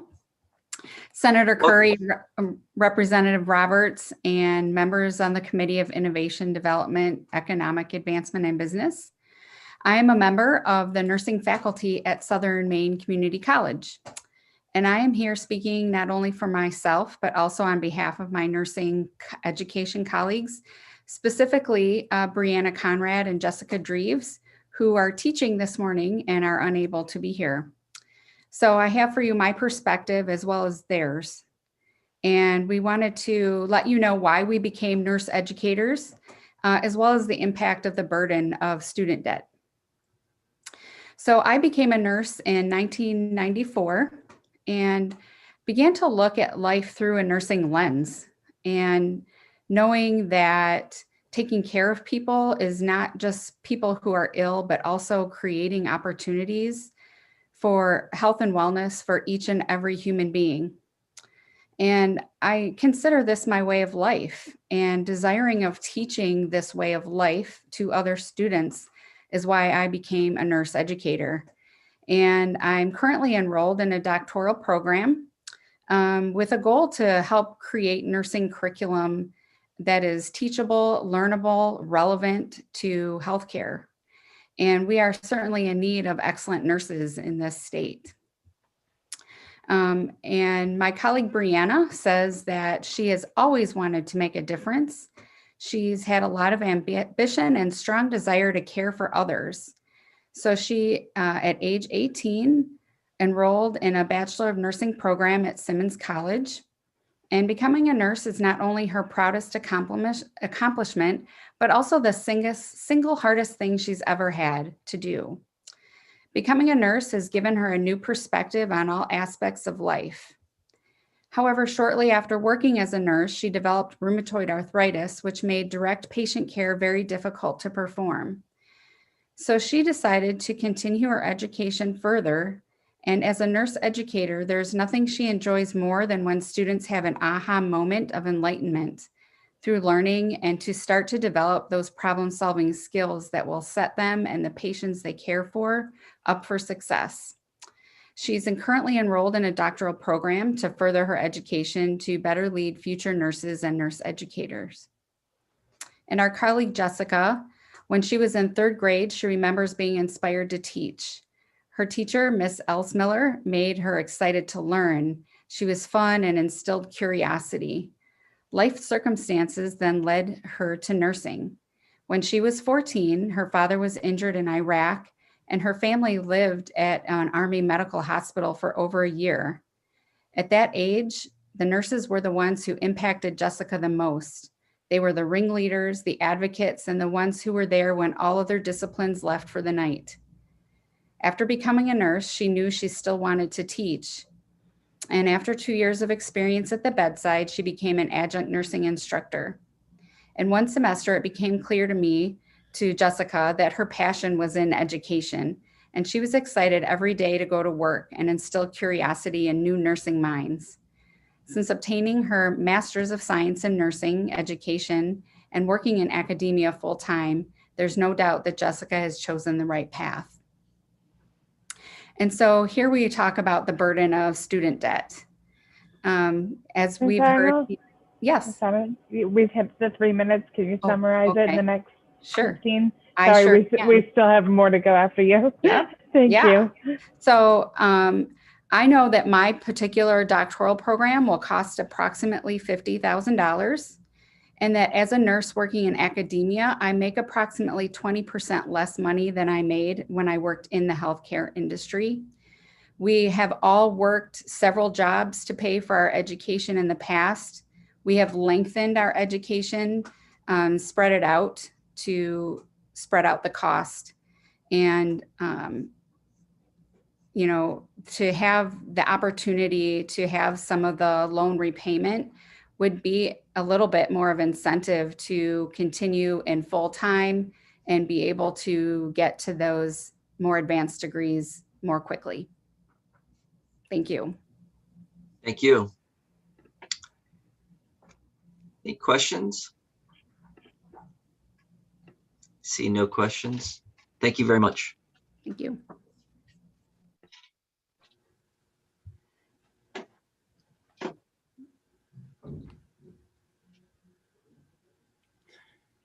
And next up is Mr. Is that Dr. Nozdrovicki? Very good. Did I get close? That was pretty good. You thought Gaddy Arnold was tough, right? I'm Dr. Nozdrovicki. I'm Senator Curry, Representative Roberts, and members of the Committee on Innovation, Development, Economic Advancement, and Business. I'm Dr. Nozdrovicki. I'm the Nursing Department Chair at Southern Maine Community College. And I just want to, I think the testimony from Lisa and her colleagues certainly is why I'm here today. As a nursing department chair, one of the great privileges I have is to find new and creative talent, as been said, as adjunct faculty, and somehow swindle them into coming into a field where you're going to actually make less money.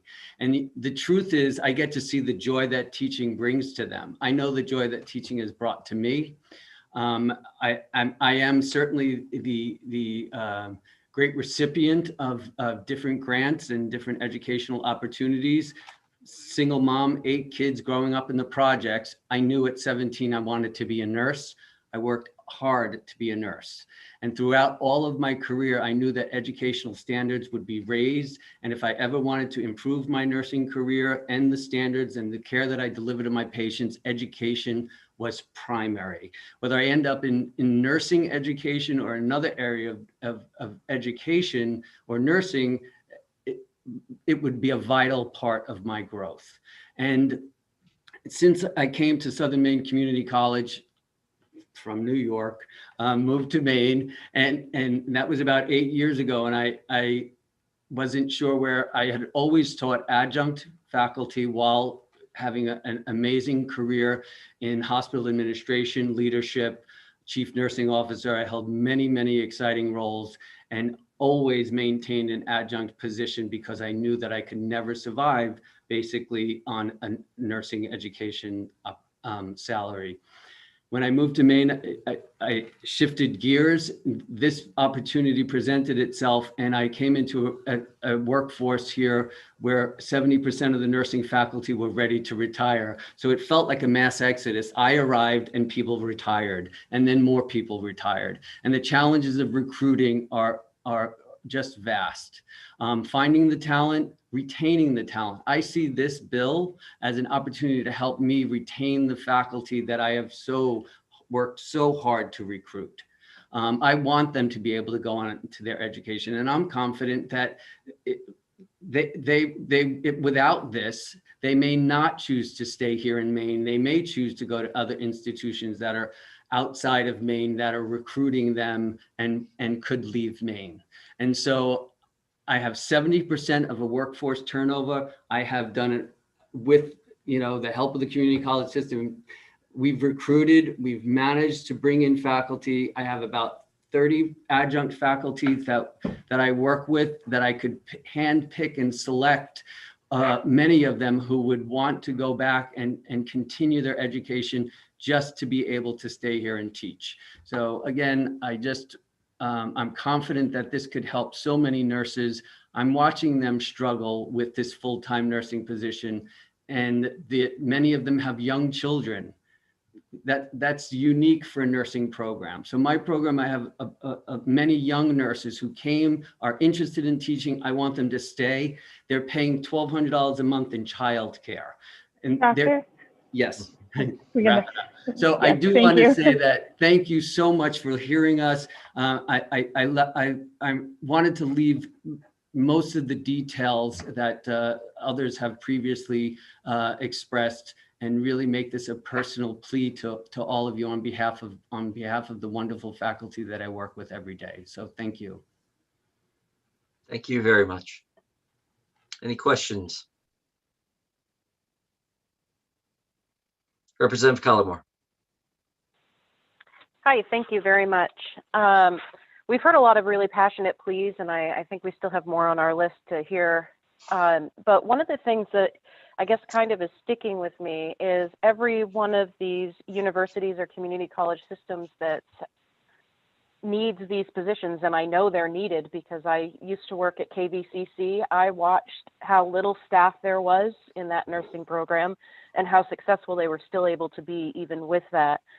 But we're looking at about 24 master's prepared people being funded by this and 4 or 5 doctoral.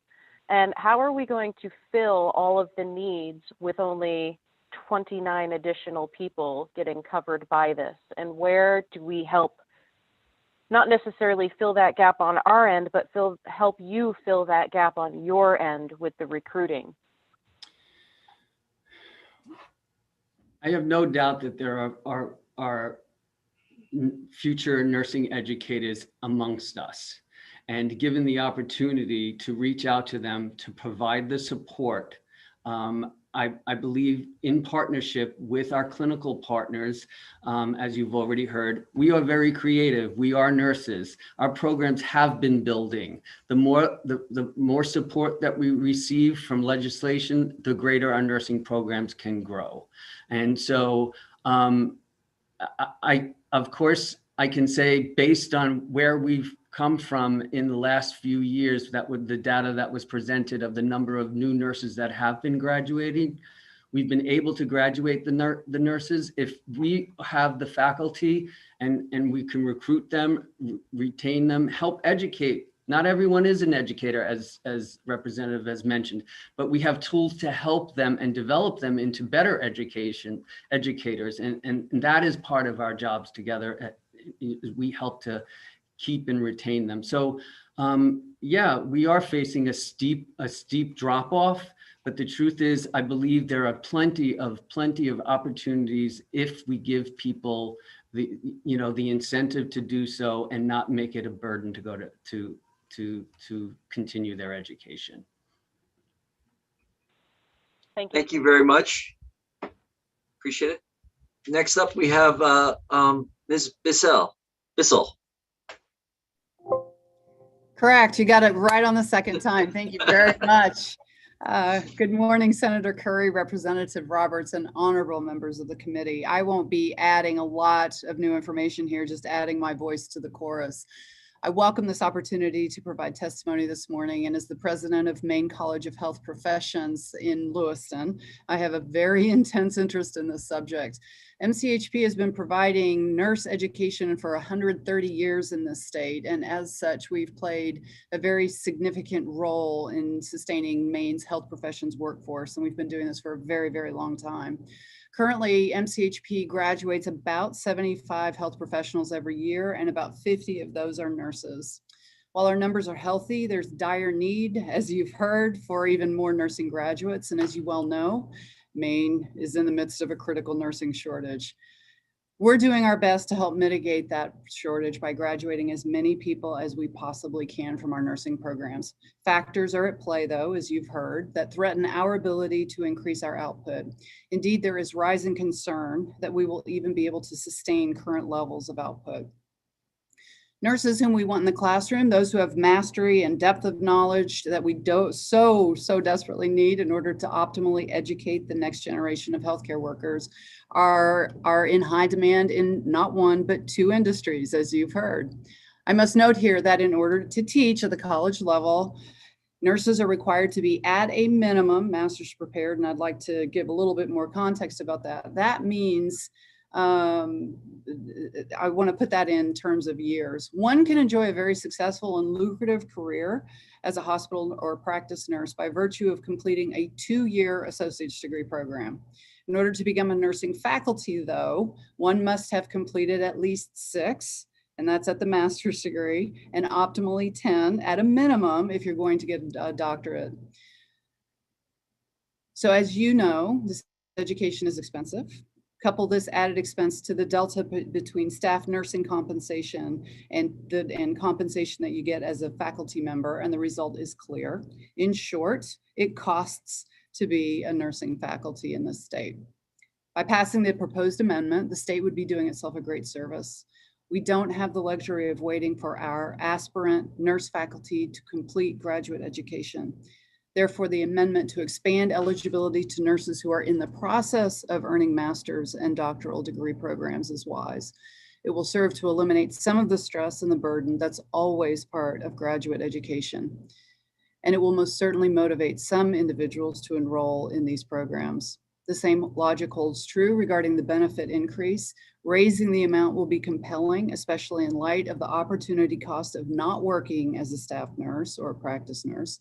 Further, the increase would mitigate some of the stress of pursuing graduate study. If we as a state fail to act in addressing this persistent crisis, MCHP and colleges like us will have to reduce as opposed to increase our educational capacity. We would do this very reluctantly, but in order to meet accreditation standards and assure that we're providing an optimal learning experience to our students, we would have absolutely no choice. Thank you very much for the opportunity to provide this testimony, and I'm happy to field any questions that anyone might have for me. Thank you very much. My pleasure. I'm not seeing any questions, so I appreciate it. Thank you very much. Ms. Paula White, the floor is yours.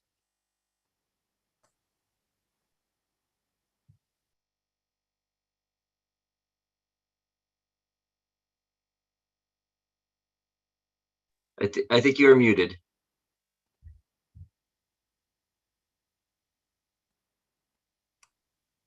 There, all set? All set. Hi, Senator Curry, Representative Roberts, and the committee. It's a pleasure to be with you this morning. This is my first testimony, so bear with me. I am thrilled to see the number of my colleagues who have provided testimony before me, and I'm not going to repeat anything that they have been saying, but I certainly affirm and agree with where we are today with the shortage of nursing faculty and the inability to increase enrollments. I know, as Lisa said, It's been nearly 2 decades that we have been monitoring this shortage, well before COVID. COVID has certainly complicated things. The reality of our state makes it very difficult in shortages in terms of addressing the healthcare needs of our communities. So as I look at what I can bring to this testimony, Maine Health has made many investments in recruitment efforts. And also we have been partnering with our academic programs for many, many years to look at how we can support increased enrollments. And in 12,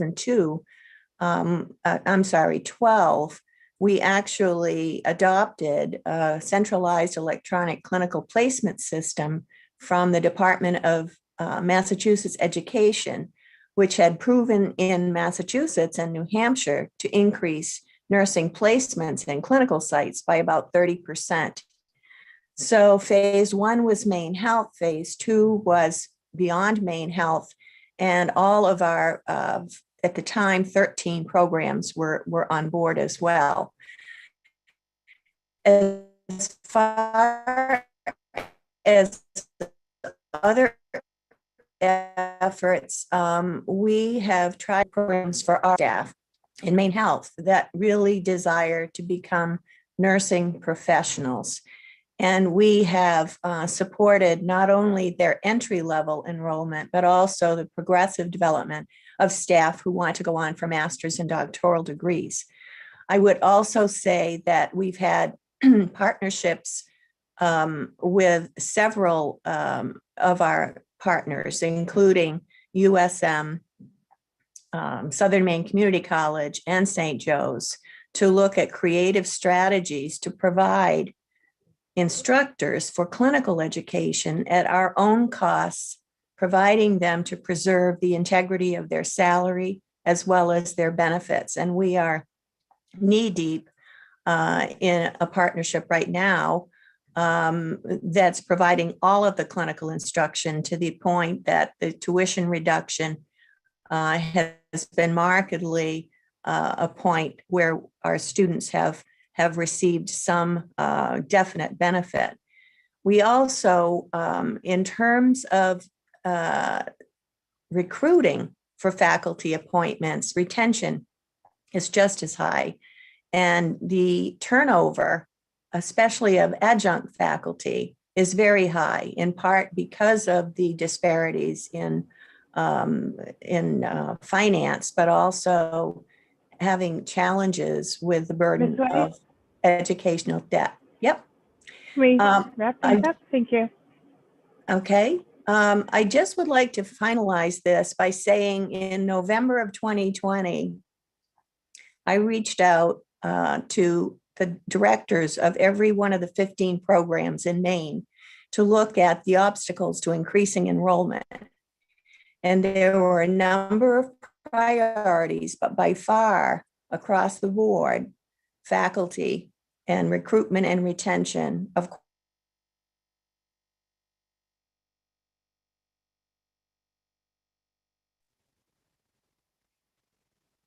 Ms. White, I think your camera has frozen. I think you are wrapping up, and are you there? Yes. You started to cut out right as you were saying that the 2020 faculty recruitment and retention was the primary issue. Was there anything else that you were wrapping up with?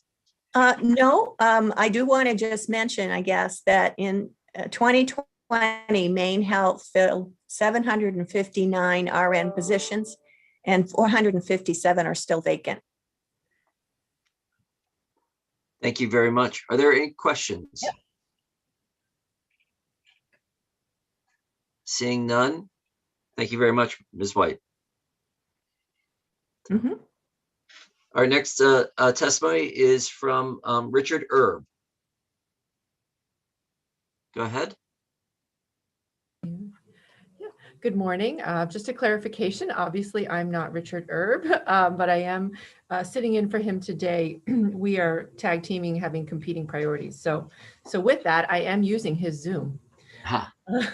Please introduce yourself and who you're Absolutely. with and where you are. Yeah. So good morning. My name is Nadine Grosso, and I'm the Vice President of the Maine Healthcare Association. And good morning to Senator Curry, Representative Roberts, members of the committee. And hello, I can't see you, Representative Austin, but I hope you can hear me. She's my representative at home in gray. Our organization, the Maine Healthcare Association, represents almost all of the state's nursing homes and about another 125 or so assisted living facilities. We're very pleased to testify in support of LD 119 today. I'm not going to repeat all the things that we've heard this morning in terms of the shortage. I think that's all very well documented. I will say that, nurses have been such a critical part of the COVID-19 response in long-term care. We really have seen firsthand the dedication, the challenges, and of course the impact that nurses have had in combating the pandemic. But we had a nursing crisis before COVID-19, and as a state, we do need to take steps to address it by supporting programs such as the one before you today. Maine Healthcare Association, we're really very diligently tracking workforce development bills this session. In terms of trying to support all that we can to grow our workforce. And this bill certainly falls into that category. Just from a long-term care perspective specifically, I think you've heard from other parts of the healthcare sector today. Every year we conduct a wage and fringe benefit salary study across our membership, and we're collecting the data for 2020 right now. But the data for 2019 showed across 84 of our member facilities, we did have 56 RN vacancies. That's significant to us, and we expect that number will actually grow based on what we see for 2020 and the pandemic. So to the extent that we can graduate nurses, this is very important to us as an association. Just one other point about the requirement to have the candidates commit to a minimum of 5 years, post education. We just think this is really important, and in fact, it's something that we require in our own. We have a scholarship program at Maine Healthcare Association, and demonstrated commitment to long-term care is actually a part of the criteria for that. So we're pleased to see that in this bill. And I think the last thing I would note is I'm not exactly sure when this program was first developed, the repayment program. I'm not also sure if it's ever truly been funded. And so if this bill is the opportunity to do that, I certainly hope that we can. Incentivizing faculty to teach in Maine will certainly help nursing shortage, at least certainly from long-term care's perspective. And the other thing I would note, and I believe you have Rick's written testimony, just in closing, is that in long-term care, we're really good at career ladders. And so, we are very good at shepherding and mentoring certified nursing assistants to become LPNs. I was really pleased to see Dr. Bissell just a few minutes before. We have a unique partnership with that college for the LPN program, and then of course RN. And so to the extent that this bill helps us kind of fulfill those career ladder goals, we're very happy to support it. And so thank you very much. Thank you. I see no questions. Representative Austin.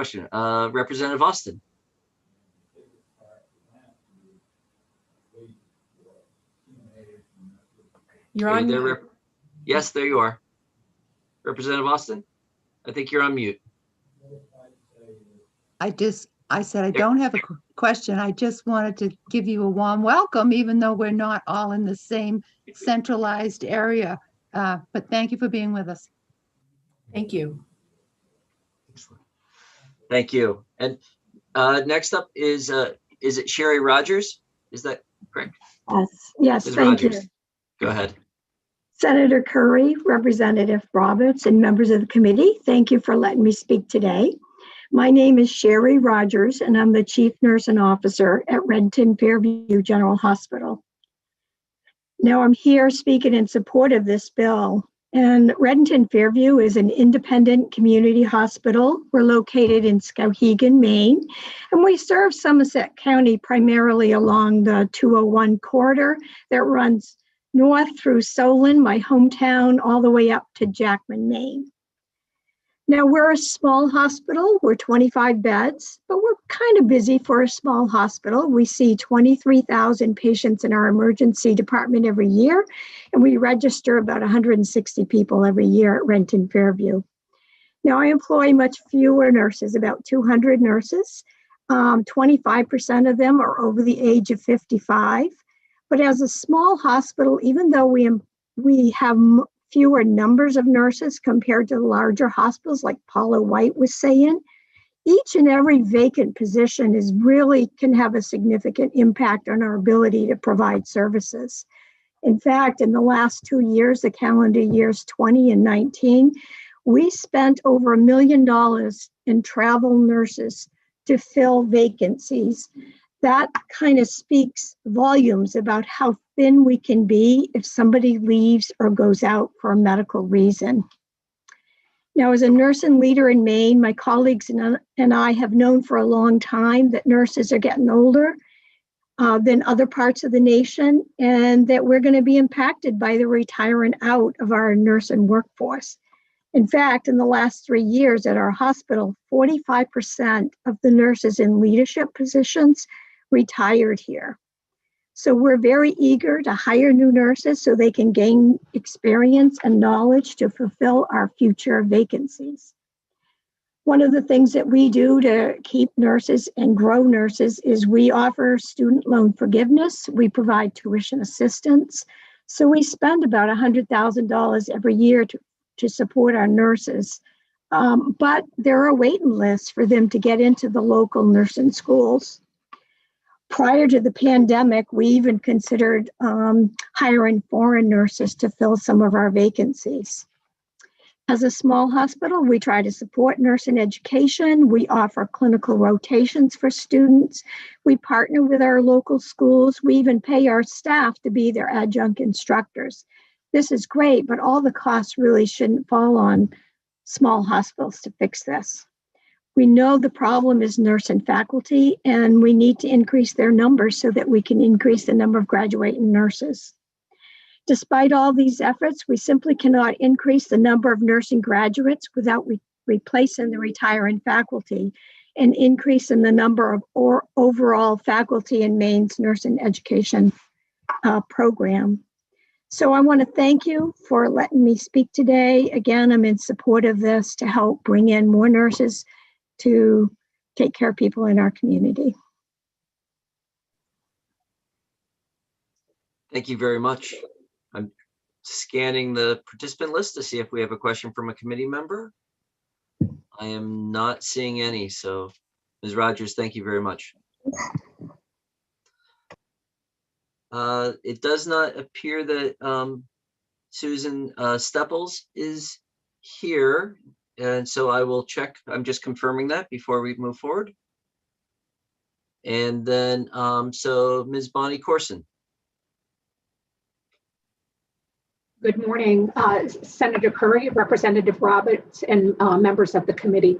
My name is Tracy Bonnie Corson, and I'm the Vice President of Nursing for Northern Light Sebastopol Valley Hospital in Pittsfield, and I'm a resident of Parkman. I am here today to provide testimony on behalf of Northern Light Health and our member organizations in support of this bill. Northern Light Health member organizations include 10 hospitals located in southern, central, eastern, and northern Maine, 8 nursing facilities, air and ground ambulance, behavioral health, addiction treatment, pharmacy, and a statewide home care and hospice program. 93% of Maine's population lives in a Northern Light Health service area. Northern Light Health is also proud to be one of Maine's largest employers with over 12,000 employees statewide. Nursing leaders throughout Northern Light Health are working in collaboration with our academic partners in Maine to increase the number of nursing students needed to meet the nursing workforce demands. Northern Light Health currently employs approximately 2,734 nurses statewide, but we're currently also recruiting for 300 registered nurses to fill vacant and additional identified needs to meet our patient care demands across the state. Some examples provided below in my written testimony speak to the details, but I wanted to highlight a couple of areas for you to demonstrate our collaboration with our academic partners. I think it's helpful for you to understand our Grow Your Own partnerships, which allow nursing students to have clinical experiences at rural hospitals in collaboration with Eastern Maine Community College as well as Northern Maine Community College, with the support of hospital clinical instructors, attending nursing lecture courses via technology, so that they're completing these programs in their local communities at their local hospital. Northern Light members, Sebasticook Valley Hospital, Maine Coast Hospital, Blue Hill Hospital, Mayo Regional Hospital, and Charles A. Dean Memorial Hospital all have partnered with Eastern Maine Community College on the Grow Your Own Nursing program. And our partners up at A.R. Gould have done the same with the Northern Maine Community College campus. Northern Light Health Mercy Hospital encourages their experienced nurses to be employed on a per diem basis at local colleges and universities to ensure that there are adequate numbers of clinical instruction and through adjunct faculty necessary to support the hospital, to support the nursing programs in that region. Northern Light Eastern Maine Medical Center initiated the development of dedicated educational units that partnered with Northern Light Health Eastern Maine Medical Center staff as clinical preceptors paid by the hospital, but providing that clinical instruction to increase clinical placements by 50%. That program is currently in place with both EMCC as well as UMO, Husson University as well on the private side, and I believe with Beale College. The educational units have increased the number of clinical hours that nursing students complete, as all nursing students within the dedicated educational units are comprised of 12-hour shifts. This allows for full immersion experience into the role of professional nursing. Additionally, all our member organizations collaborate with academic partners through hosting clinical experiences and preceptor programs. We are proud to work to support the increasing student capacity and have reached a point where additional growth requires additional faculty. And to that point, we are here to speak in support of this bill. And we thank everyone for your consideration. Thank you very much. Are there any questions? Not seeing any questions for Ms. Bonnie Carson. I appreciate your time and your testimony. Let's see. We have two more people who are registered for testimony, and Karen Mueller, I think you are next. Good morning. Thank you for the opportunity here. Senator Curry, Representative Roberts, members of the Committee on Innovation, Development, Economic Advancement, and Business. My name is Karen Mueller. I'm the Vice President of Nursing at MDI Hospital here in Bar Harbor. And I'm here today to speak in support of this bill. MDI Hospital is a 25-bed critical access hospital with critical practices offering a wide variety of services to Mount Desert Island, the outer islands, and a great deal of Hancock County. Additionally, we have a huge tourist community which increases our volumes greatly from early spring to late fall. We rely frequently on travelers for our peak season, most particularly in our emergency department. However, in the last few years, we're now more consistently relying on travelers for all services in our intensive care, our med-surg units, and our OB unit. And most recently, in the last few months, probably due to COVID, they're becoming more and more unavailable to support us in the care that we're providing to our community. We currently have 62 nurses that work in our hospital with 7 open vacant nursing positions. This is a large number for a small organization. And as you've heard the many challenges regarding nursing education, the frontline need for new nurses is as great, and my organization is no different from many of the other rural facilities in Maine. Many of us do our utmost to support nursing students by hosting their preceptorships and their clinical and senior rotations. We work our best to collaborate with the schools of nursing and to make the experience best and most thoughtful for our nursing students.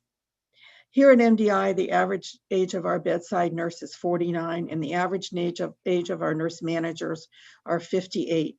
This showcases the need to replace the supply going forward.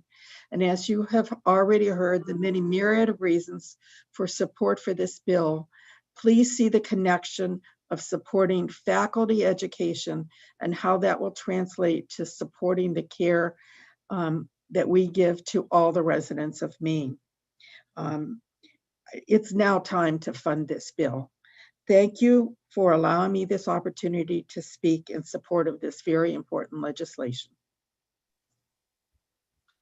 Thank you very much for your testimony. Are there any questions for Ms. Muller? I don't see any. And so we'll wrap up. Thank you. And so we'll wrap up with our final testimony from Mr. Bill Norbert from FAME. Thank you, Senator Curry, Representative Roberts, distinguished members of the committee.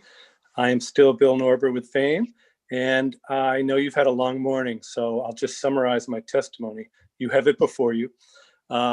This program was created in 2005. It was never funded. FAME would be happy to fund it. We'd engage in rulemaking and seek input from the experts who've testified today. I just wanted to leave you with a thought about how much do you want to fund this? How much money would it take? If you consider offering just 5 of these master's level repayments a year and 5 of the doctoral repayments a year, and then factor in our administrative costs, which would be minor, you're getting at close to $500,000 a year ongoing. So if you wanted to double that, if you want to do 10 awards in one category a year and 10 awards in the other, that's about $1 million a year, and it would need to be ongoing, unless there's some desire to make this a brief one-time program. But it sounds like the need is acute and would be more than just one class. So just keep that in the back of your mind. It can be structured however you like with the funding, but you wouldn't want to give it too little funding, I don't think, and have folks' hopes discouraged if we could only offer 1 or 2 repayments a year. And with that, I'll end and answer any questions you might have. Thank you very much. Representative Roberts. Thank you, Senator. Thank you, Mr. Norbert. Just a clarifying question. The bill text, and I believe from the sponsor, states this as a one-time funding. So are you suggesting it would be better served as something ongoing, or are you sticking with the original bill? Yeah, I think that's really a decision for you all to make. Obviously, if it's one-time funding, that's a different story. It's still going to cost that amount, but it would be one-time and not ongoing. But that's a policy decision for you. I wouldn't be comfortable commenting. We could run it either way. Thank you. You're welcome. Representative Callamore. Thank you, Mr. Chair, and thank you again, Mr. Norbert, for sticking with us. My question is, when we were told at the beginning that this was a one-time fund, looking at a bill of about $1 million, and that would fund 24 masters prepared and 4 or 5 doctoral. But given what you've said, we'd actually only be funding, if it were $1 million, 10 masters and 10 doctoral, or maybe 15 masters and 5 doctoral, given the costs that go along with these type of programs. Well, I'm not sure. No, I don't think it is. My assumption was that it would be ongoing, so thank you for correcting me on that. The way to work it out is to think about, are you going to have more than one class? And I was assuming each year we would have to do, that's how our other programs run, but it doesn't have to be that way. But I was assuming each year it would have to be 5 to 10, and then next year another 5 to 10. So you have to bank that money and be prepared after 5 years or throughout the 5 years to repay loans. But if you're going to do just one time, you could factor in, say, how you estimate how many are you going to do at the master's level, how many are you going to do at the doctoral level, and then maybe add 3 to 5% for our administrative costs, and that could be your total one-time amount, and it would be less than that. Okay, and then my other question would be, based off of the funding of this, I'm sorry, I've taken so many notes on these. The big question would be that at the end of this program, when we're talking about providing that, basically it's a tuition reimbursement program, not paying their tuition up front, I'm assuming is how this is being set. Are there requirements for, in the rules that would be written for this, would the requirements be that they have to work for, let's say, 3 years before we start providing it? Would it be incremental as they took a course? Then they'd be reimbursed up until the maximum amount that would be allotted? Or would it be after their 5-year commitment, then they would receive a reimbursement? Right. So the first thing is, my understanding is it's not a tuition waiver. It's a loan repayment program, which means they have outstanding loans. They've made this commitment, and they would have us pay back their servicer, most likely directly. And as to when or how often that happens, that would be up to rulemaking and the input from the public. The way we do it with our other programs, we have a dental loan program, we have a health professions loan program, and some of them involve loan repayment.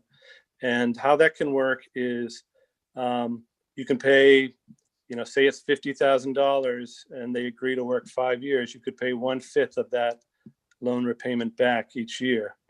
Or you could structure it so that you wait until the full 5-year obligation is made, and then you start helping to repay their loans.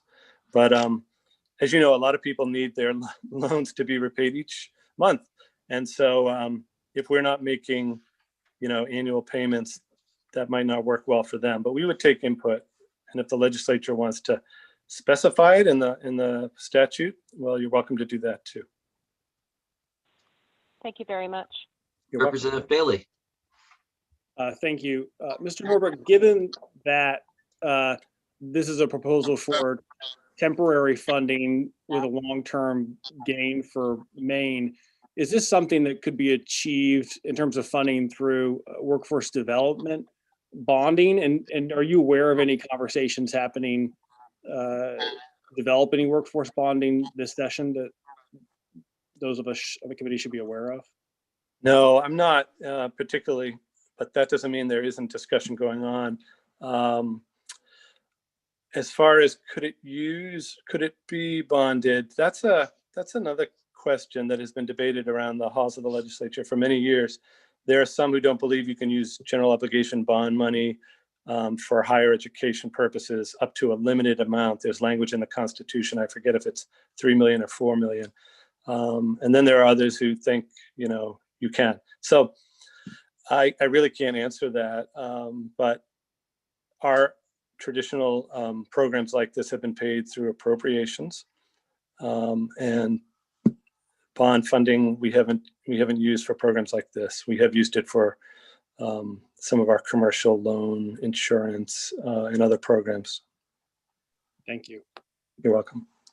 I'm going to recommend, I don't see any other questions, and I'm also going to recommend, it sounds like we're starting to move into possible work session related discussions. Seeing no other testimony and no other questions, we'll close this public hearing on LD 119. So, thank you all very much.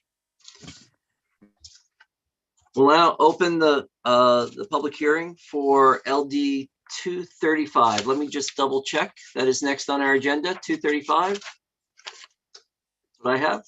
Excellent. Can we bring in, Ms. Breton, can you bring in, oh, I see you're doing it already. So LD 235, and I am going to invite Representative Craven from Lewiston to the sponsor of the bill to give testimony. Thank you very much and welcome. Thank you very much. I'm all excited. This is the first time I've ever been in this committee. So it's still morning. So good morning, Senator Curry, Representative Roberts, and distinguished members of the committee. My name is Margaret Craven, and I represent District 59, which is part of Lewiston.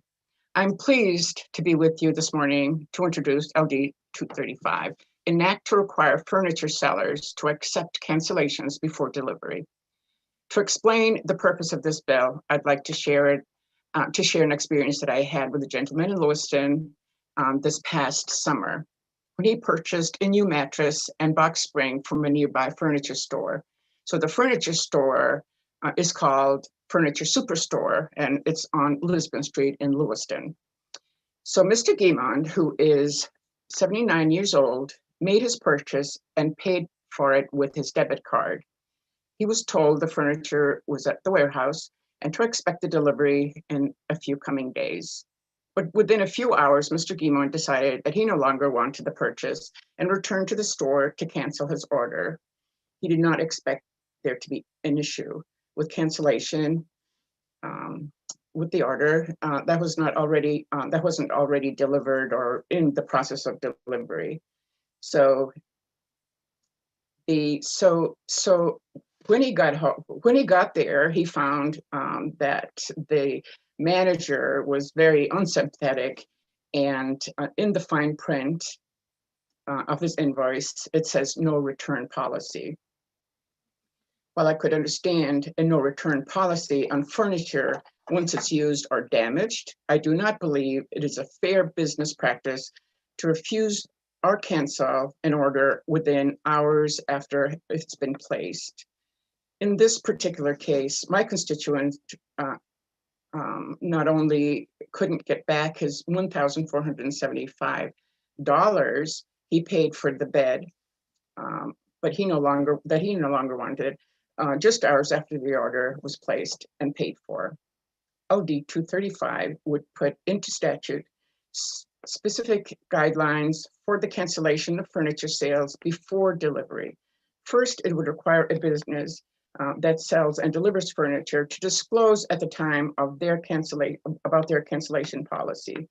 Their cancellation policy must include, but is not limited to, a reasonable time frame for cancellation, reasonable cost or fees associated with cancellation, such as shipping costs or the restocking fee, and the reasonable expectations of the cancellation policy. Reasonable expectations for the purpose of this bill include, but are not limited to, customers' orders or products on clearance. Lastly, the bill would stipulate that failure to disclose or uphold the cancellation policy would be considered a violation of the Unfair Trade Practices Act. This bill is a common sense approach to consumer protection. It creates protections for Maine consumers, but also gives reasonable accommodation for businesses to make exceptions and to the required return policy. I thank you for your time and consideration this morning, and I'd be happy to answer any questions. Thank you, Representative Craven.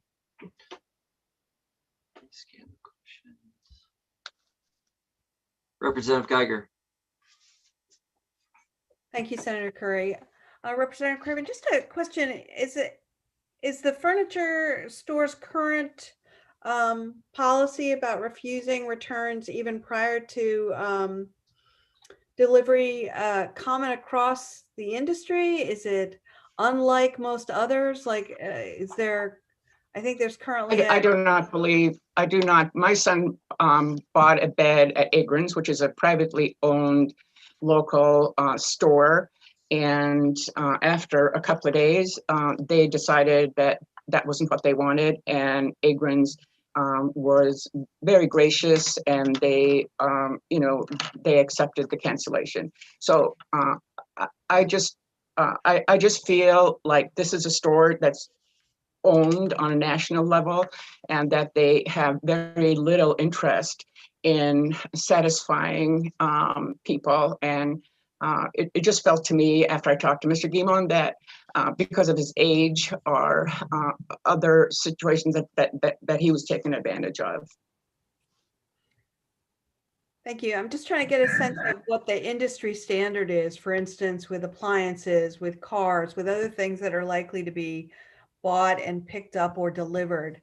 Is is it the industry standard that you can cancel prior to delivery? Is this a really unusual thing taking place by this national store? Or is the experience of your son, I believe you said, the unusual one? I'm just trying to get a sense of what's out there right now. I don't know, actually. I believe that when, any retail wants to have good customer service, because the person probably would have gone back there and ordered something else from that store. It seems that he had changed his mind about that particular product, and that good customer, he didn't get, so they wouldn't cancel it, but it was 6 weeks before his product was delivered rather. So we know that this was not in transit or, anywhere near the store not being, being liable for expenses or anything like that.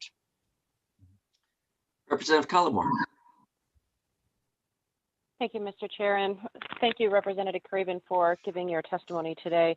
My questions are along the same line as Representative Geiger's, in that how often does this happen, which you said you were unsure, but to tie along with that, I was under the impression that Maine already had some consumer protection laws that protect the consumers from this anyway. And I'm curious as to how those are not meeting that specific situation right now.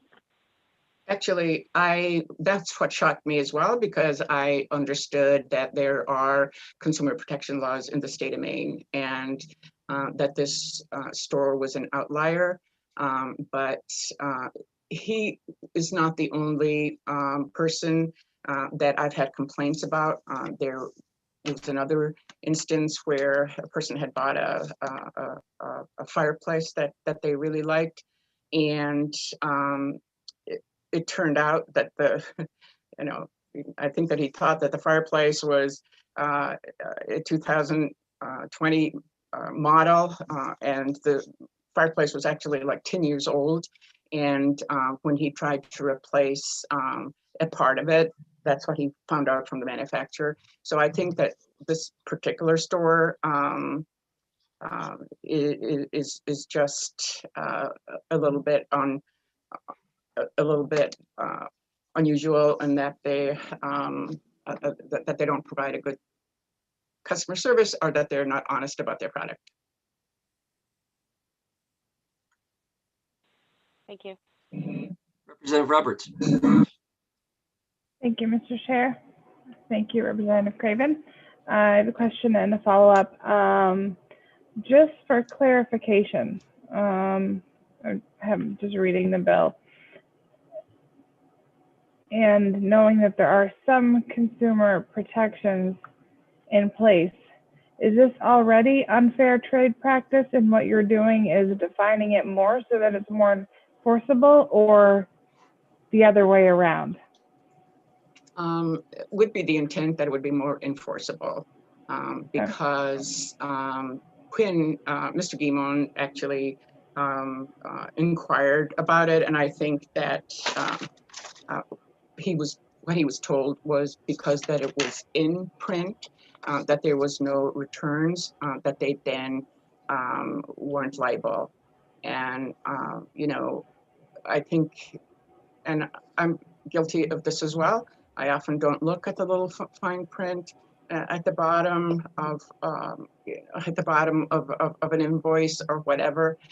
When I'm in the store, I just and I think that, so this bill would require the seller to verbally explain to the customer that there was no returns or whatever, so that the person would be clear.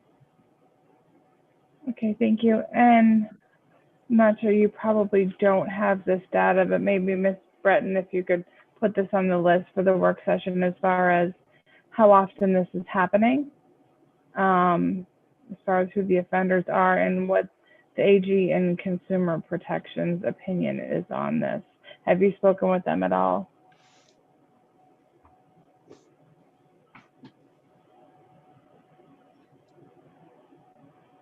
Representative that question Craven. was Representative Roberts. sorry. I think that question, yeah. I didn't hear you. Have you spoken with Consumer Protection or the AG's office as far as where they stand on this?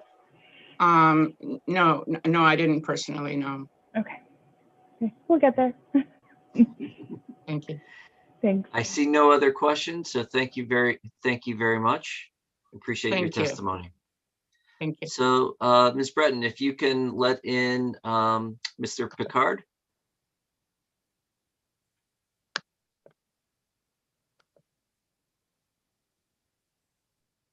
There we go. And Mr. Picard, you wish to give testimony on this bill. Go ahead. There we go. Good morning, Senator Curry and Representative Roberts and members of the Innovation, Development, Economic Advancement, and Commerce Committee.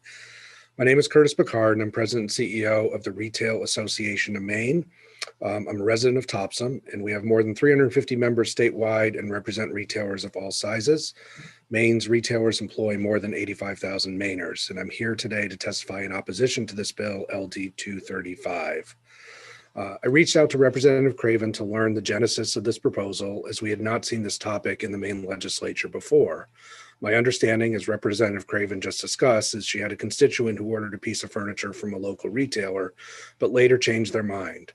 Unfortunately, this retailer has a no refund policy, and the customer was left with a bad customer service experience.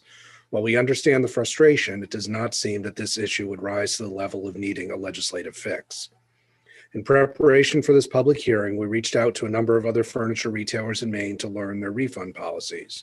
Most of the retailers we spoke with do offer refunds, but they also raised some interesting points that the committee will hopefully find helpful. One retailer said they will refund any customer up to the point where the goods are loaded onto the truck. They said they use a third-party delivery company, and at that point, they would need to ask for some sort of cancellation fee or restocking fee, even if the furniture was not a custom order. Another retailer offered up that in the pandemic, the production lead times were severely disrupted, that while you could order a stock piece of furniture, the production of that piece has increased from weeks to now 30 to 60 days. Additionally, a custom order can now take up to 6 months. They also offered that social media outlets like Yelp, Facebook, Instagram, Google, and Twitter have given enormous power to customers to publicly air the concerns with a particular business, and the business will often go out of their way to satisfy the customer. While many stores surveyed do offer refunds, not all do, as was the experience with Representative Craven's constituent. A Central Maine furniture retailer told us, furniture orders are considered a special order in our industry and in most cases are not allowed to be canceled.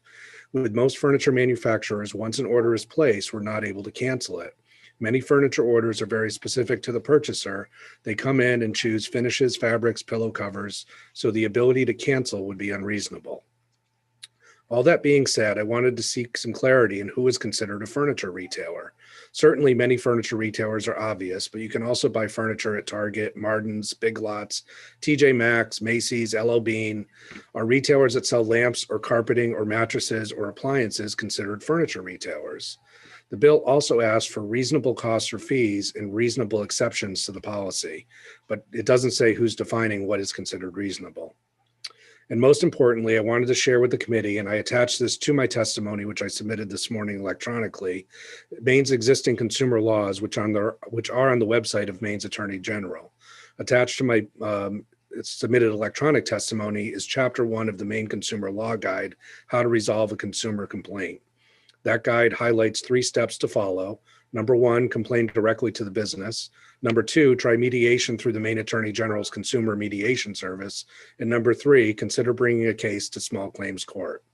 We feel that there are existing tools for consumers to address complaints and urge the committee to vote LD 235 ought not to pass. Thank you for the opportunity, and I'm happy to answer questions. Representative Roberts. Thank you, Mr. Chair. Thank you, Mr. Picard. Just for some clarification, from what you're saying in the furniture industry, there seem to be a lot of varying policies in regards to returns. How does this compare to other industries that you, under the Retail Association, deal with? That's a great question. Is this the norm that it's just kind of all over the place? Yeah, what I have learned over the years is that, within the retail industry, there's a lot of diversity. So if you're a furniture retailer or a mattress retailer or something else, the supply chain and production issues can vary very widely. And so what we learned in researching this bill, as I said, going out to a bunch of furniture retailers, is that I realized that if you walk into a furniture retailer and you see a couch you like and you want that exact couch, sometimes you can walk out with that model because it's a floor model or they happen to have one in stock. But most times, even though it's a stock piece of furniture, it gets ordered and produced with just-in-time, production. And so, you might think it's just the floor model you're buying, but it is still going through the production process. Whereas other retailers, it's very different. And one of the things we learned during the pandemic was with all the supply chain disruption that happened, it really highlighted the various steps along all the different supply chains. So sometimes it was a manufacturer couldn't get a raw material to produce whatever it was, or the warehouse or distribution system was shut down so that you couldn't physically get the produced goods to the retailer's warehouse. And so, it was, to me, it really highlighted a lot of challenges to the supply chain that we're still seeing today in different retailers. If you go into a Hannaford today and you look at the brands of toilet paper, you're still seeing different brands of toilet paper than what you did a year and a half ago. And that's because there continues to be supply chain disruption. So sorry for the long answer, but it really does vary amongst the different retail industries or categories. Thank you. Representative Collmore. Thank you very much. One of the questions I had is, in speaking with the furniture retail stores, did you find that most of them already typically disclose their return policies or rules in doing that? Or is it something that's like in this case where it was hidden in the fine print and not disclosed?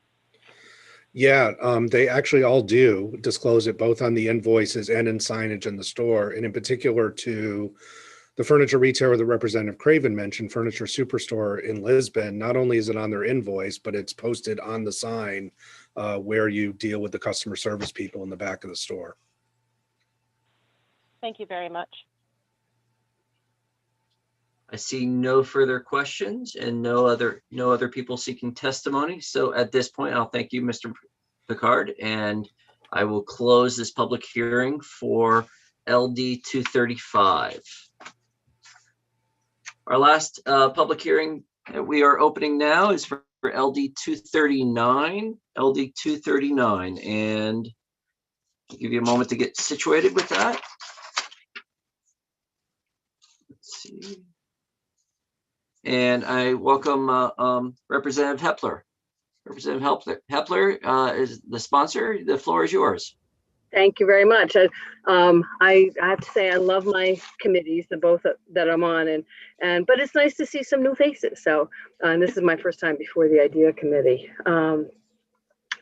So good morning, afternoon, Senator Curry, Representative Roberts, and esteemed colleagues of the IDEA Committee. I'm Allison Hepler, and I proudly represent the towns of Arousek, Dresden, Georgetown, Phippsburg, Woolwich, and part of Richmond.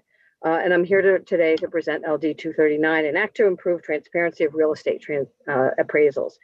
So real estate appraisals, I've had one, I think, in my life, can play a significant role in the financial decisions of consumers, most commonly in refinancing. And for many, this is a confusing undertaking, and it can leave consumers feeling like they lack control over the process and or the outcome. And I've since this comes to my attention, it's very complicated.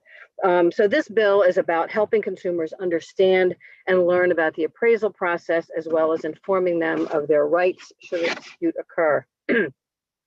Maine has a board of real estate appraisers, which is part of the Office of Professional and Financial Regulation, which is an agency within the Department of Professional and Financial Regulation. The Office of Professional and Occupational their responsibilities include the licensing and education of appraisers for the state. When a dispute surfaces, the Office of Professional and Occupational Regulation complaint unit responds, and the Real Estate Commission hears the complaint.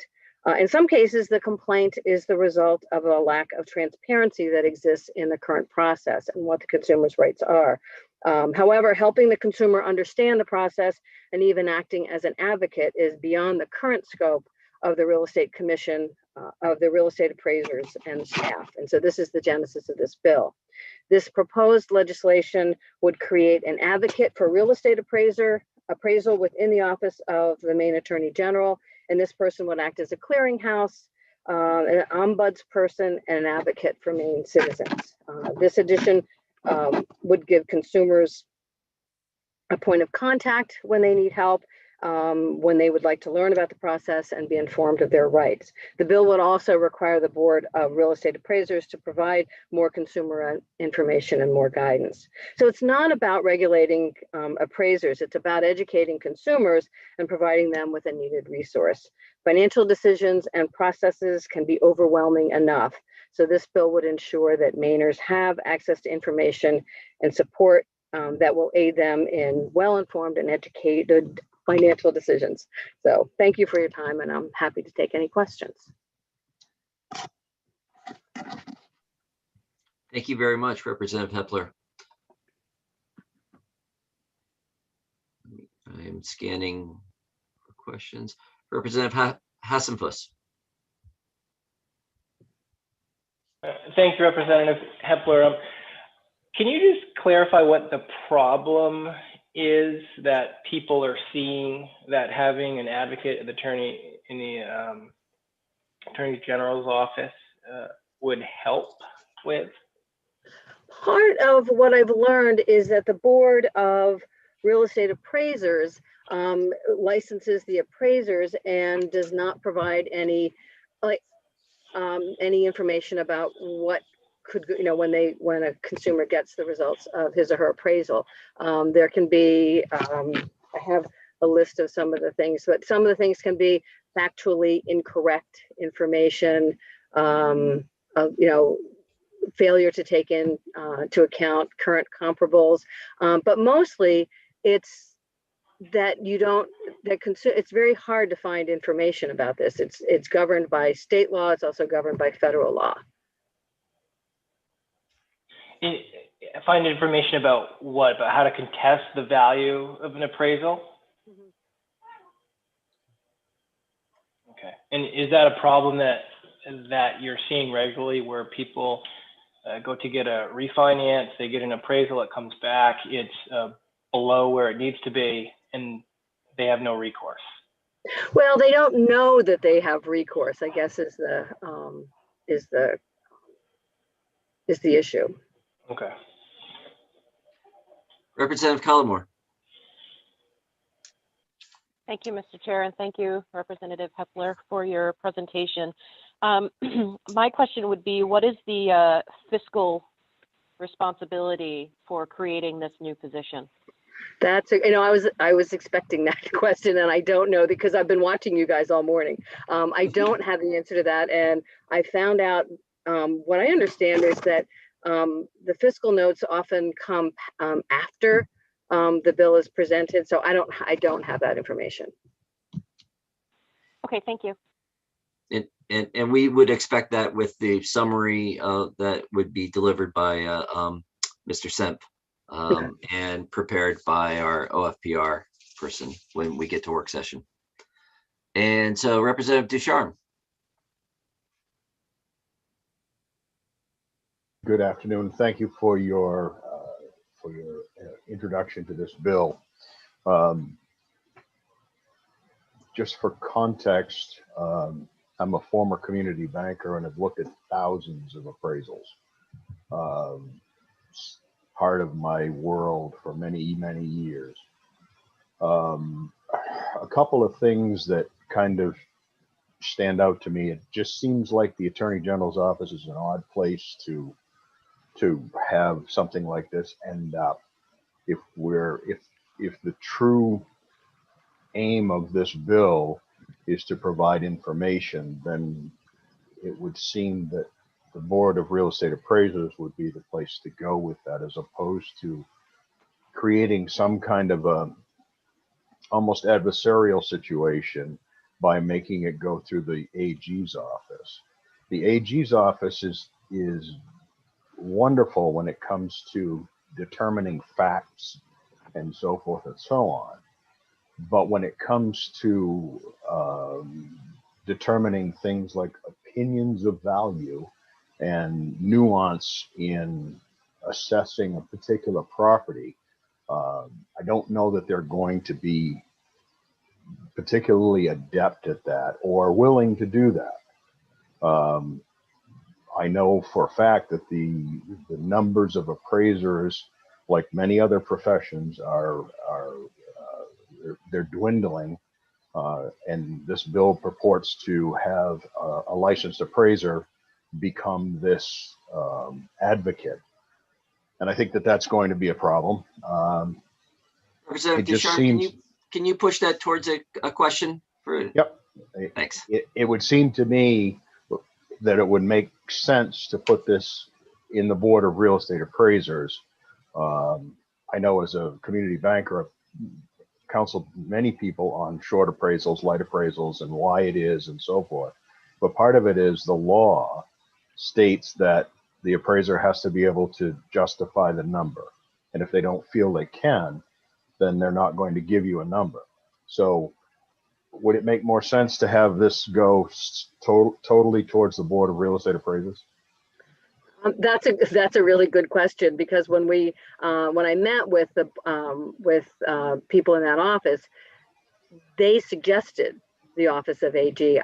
I mean, without knowing nearly as much as you do about it, that was my first that was my first thought, that it could stay with the Board of Real Estate Appraisers.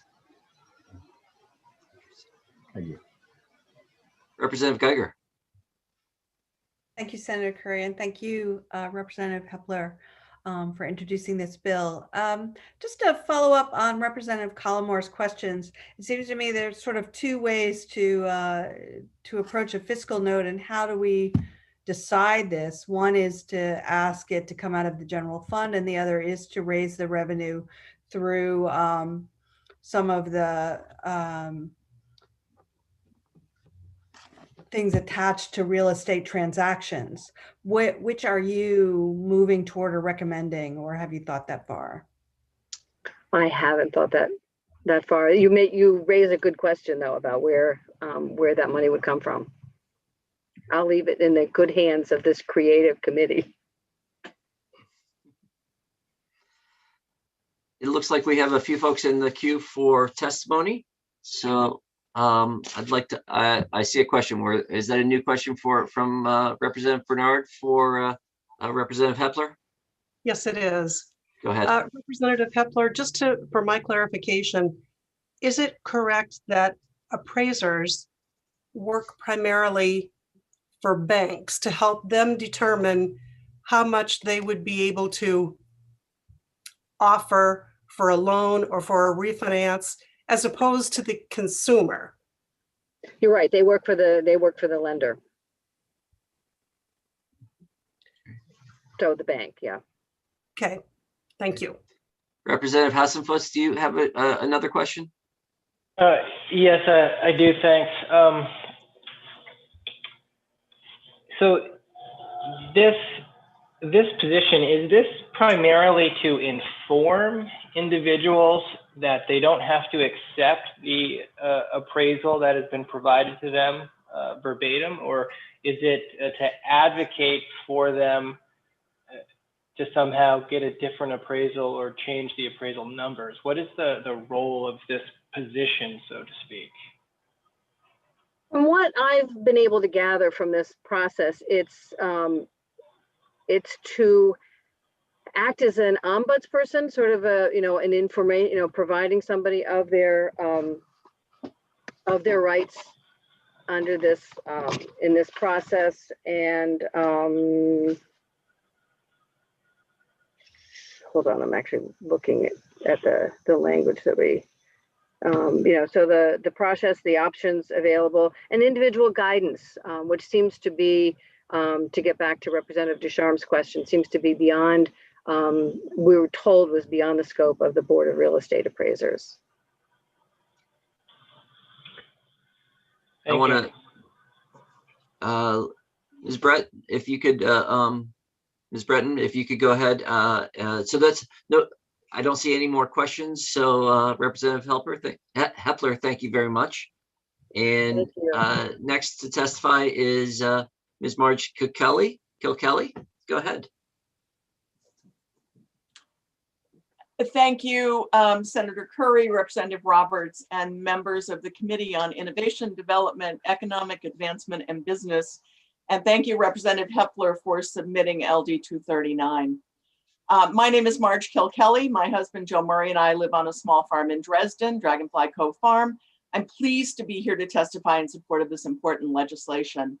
You've received my testimony. I will attempt to summarize it in the interest of time, but I'm happy to answer any questions and will make myself available for the work session. For most working individuals, a home is the largest investment and the most valuable asset you own.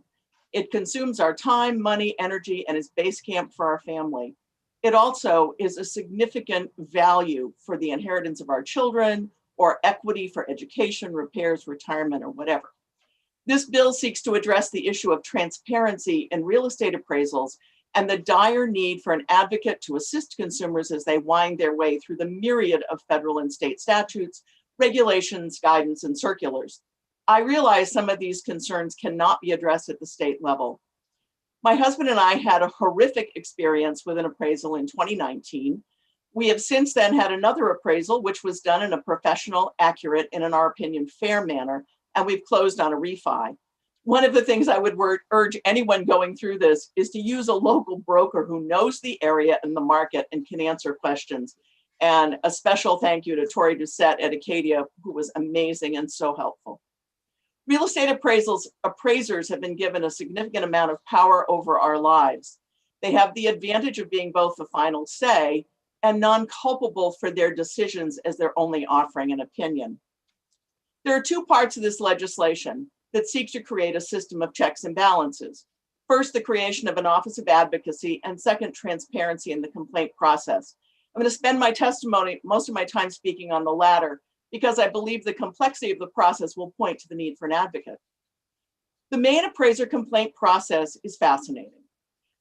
Per federal law, consumers have relatively few rights, and as someone pointed out earlier, the appraiser actually works for the lender. However, it's the consumer who has the most at risk here.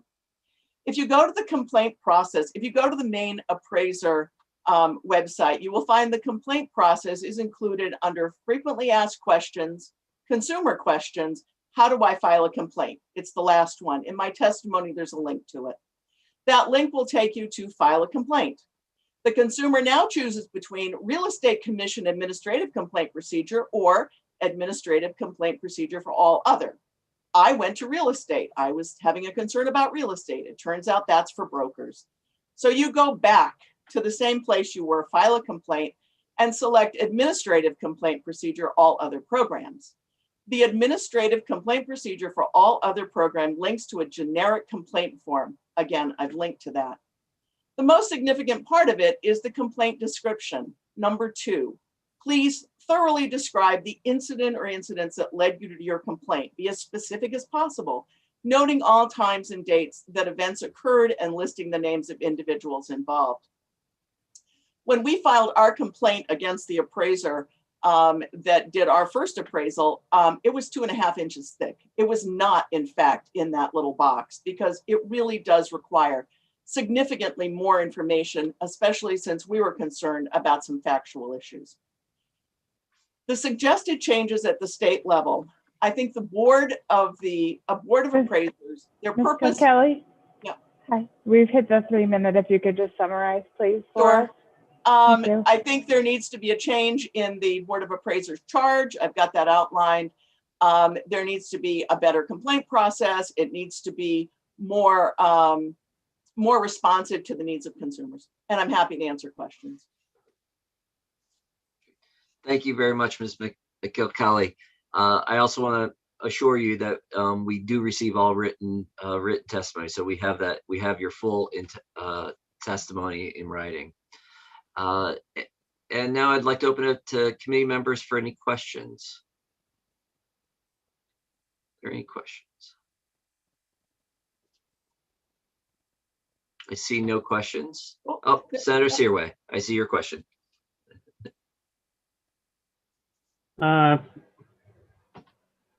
Thank you for bringing your argument forward, Marge Kelly. I kind of experienced something like that myself, and I understand what you're saying. It's very in depth because they give comparisons that don't compare to your property, and so I just wondered how to alleviate, because when you have somebody, for example, the appraiser came in and he was looking at my log home and he didn't like log homes. So, so it's kind of how the person perceives something. And so how do we regulate that? That's, I guess that's the question I'm asking. One of the things that I've proposed in here is that the complaint process should be required to review and address factual errors. Our property has 712 feet of waterfront. In the appraisal, not only were the comps not waterfront, but the appraiser actually said that the waterfront had no value. To me, that's factual. Someone ought to say waterfront has value or it doesn't. It's not just subjective, it's not just subjective. It can't be, it's facts. There were numerous other factual errors in our appraisal that were never addressed when we filed our complaint.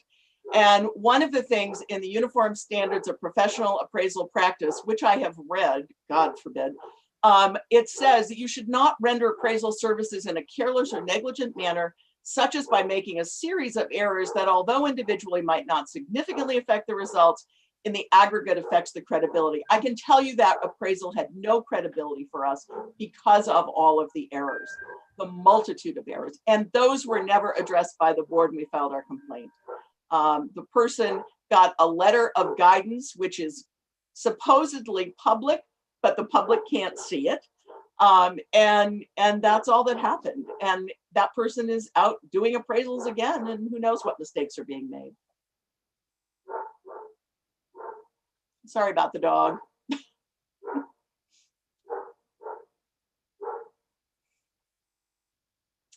Representative Hassenfuss.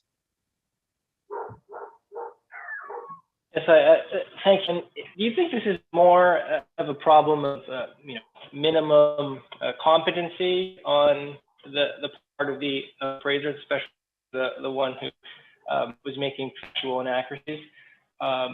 Or do you think that there actually needs to be more of a comprehensive system set up where there's a government office that kind of reviews a number of appraisals? We were doing a refi. My husband's a Navy vet. We were doing a refi. And the problem that we faced is that we weren't even represented by a realtor. So we went through an appeal process. We hired a realtor to help us with the appeal process. We ended up hiring an attorney to help us with the complaint process after the appraiser said that my husband was lying about what he said. And it was very difficult. I had spent way too much time learning about appraisal stuff that I frankly never thought I needed to. But I'm in a unique situation. I spent 16 years in the legislature. I spent 6 years down on the Hill. I mean, I understand how to weave through this stuff, and many people don't. And I felt a real obligation that for those people who are really lost in this process and have been hurt financially, that there needs to be a better system for the complaints. There needs to be a better way for people to get information about what can they argue and what can't they. And in my testimony, I pointed out, when you put rules out through the APA process, comments come in. Those comments all have to be looked at, even though many will be dismissed because they're irrelevant or they've already been addressed in another way. That's fine, but there ought to be a process that says, yes, we looked at whether or not your property has 700 feet of waterfront and whether it was accurately addressed, and it was or it wasn't. I'm not saying that consumers are always going to win. It's more a matter of, do they have the information they need? I posted this on Facebook, and it has been astounding to me the number of people who have had situations exactly like ours, but they didn't know where to go. And so they lost a deal that was important to them, whether it was putting an addition on their house, sending their kids to school, paying off bills, or whatever. They lost those deals because they had no place to go to find out if they even had recourse. I think if government puts that much power in a profession, it's really critical that there be checks and balances. And one of the things I'm also doing is reaching out to the federal level because there needs to be a veteran service organization that deals with housing. It astounded me to find out there wasn't one. I mean, there just are no advocates out there in this incredibly obtuse process. I'm sorry. Thank you. That's all right. We're working a schedule today, and I really appreciate your testimony. Are there other questions? Does not appear that there are other questions. And I will be available for work session and anxious to, and any questions you have otherwise, I'm happy to answer. You can reach out to Representative Hepler. Thank you very much. I think that wraps up testimony. Jody, do we have any other testimony? I think we do. Yes, Mr. Strong is here waiting to justify. Great. Mr. Strong, go ahead.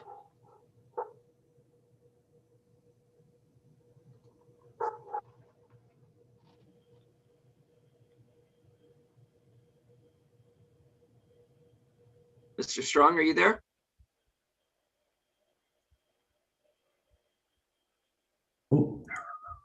Oh, there I am. There you go. Sorry about that. Senator Curry, Representative Roberts, and distinguished committee members. My name is Bob Strong. I'm the owner of Property Valuation Services, and we're an appraisal management company, also known as AMC, located here in Freeport. As an AMC, we form as an intermediate between appraisers and lenders. We work with approximately 100 lenders and with over 300 appraisers who act as independent contractors for our company. We process thousands of appraisals each year here in Maine. If this particular bill was focused on creating Office of the Advocate for all licensed professionals in Maine, that would make sense. This bill targets real estate appraisers.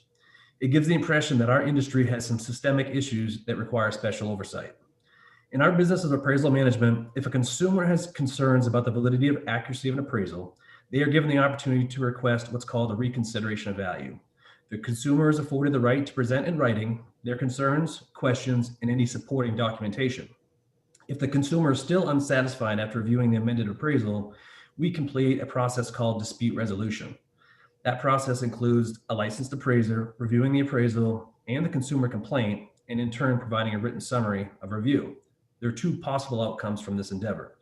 The appraisal reviewer either supports the findings and conclusions of the appraiser or identifies the material flaws with the original appraisal and recommends a new appraisal, typically at no cost to the consumer. In the interest of time, I'm going to summarize some research we did. Our calculations estimate that less than 0.03%, that's 0.0003 of all appraisals end up in a reprimand from the appraisal board. I would not call that a systemic issue that requires our industry to have a special office to assist with consumer complaints. If the case is being made that consumers are not challenging appraisals more is because they don't know how, that's a pretty tough sell. If you Google appraisal complaints Maine, your first hit is the Maine Board of Real Estate Appraisers. As Ms. Kilkelly mentioned, it does take 3 clicks to go from FAQs to consumer questions to click here to file a complaint. And she raised a really good point. Maybe that should be on the homepage in a more user-friendly manner with forms and upload opportunities so that they can get the information they need to the state board. That would be seemingly an easy fix. As a legal matter, I would like to bring your attention to Advisory Opinion 21 of USPAP, the laws that govern appraisers. The proposed bill recommends that the advocate, and I quote, must be a licensed real estate appraiser. If acting as an appraiser, an individual must comply with USPAP and its provisions. Appraisers acting as appraisers must be unbiased, independent, and objective. Yes, USPAP allows an appraiser to operate outside of USPAP. That's called valuation services. Examples of valuation services include acting as an advocate or consultant. By virtue of calling this individual an advocate, automatically renders that individual a biased, non-independent, non-objective participant per USPAP. So the advocate would be required by USPAP to disclose to the consumer that he or she is not unbiased, not independent, and not an objective participant. And I don't think that is what the bill is targeting as a service to the consumer. It sounds more like a consulting service. In closing, I appreciate that we're discussing professional oversight and ways to shield and assist consumers. But in this case, there already is a mechanism in place to manage consumer complaints against appraisers. If we need more educational resources for consumers, let's add them. Let's listen to the definitive findings from the sponsor that led to the proposed bill so that we can see how we can integrate those needs to the existing framework. Let's not create a forum geared exclusively to consult consumers on how best to assemble complaints against real estate appraisers. Thank you for your time.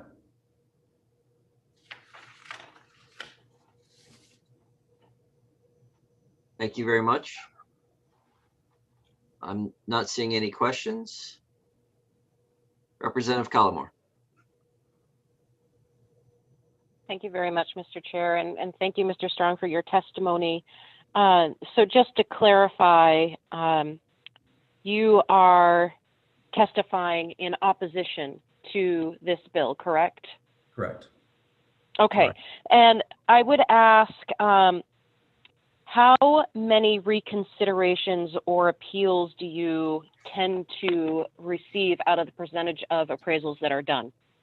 For 2020, which was an unusual year for volume, we processed exactly 0.9% reconsideration of values. Thank you. Yes. Right. Yeah. So that's somebody just maybe from.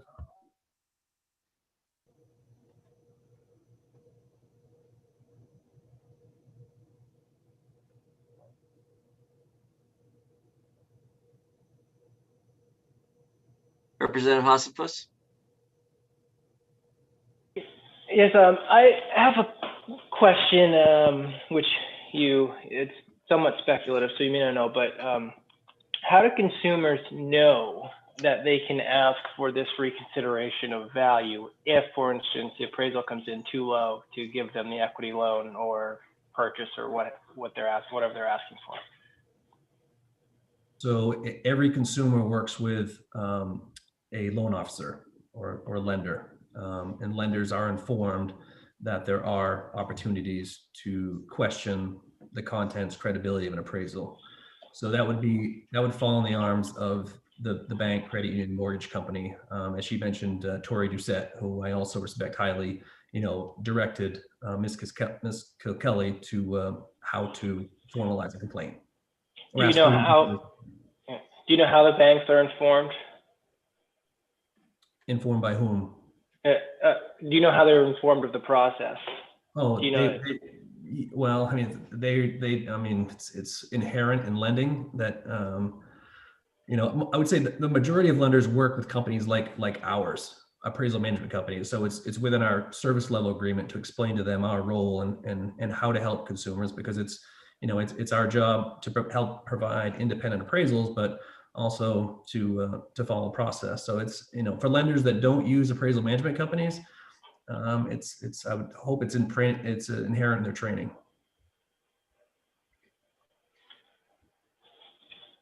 And Representative Ducharme. Thank you for your testimony. Is there a prescribed methodology in law that says how one would challenge an appraisal? Or is that bank specific, lender specific? That's a really good question.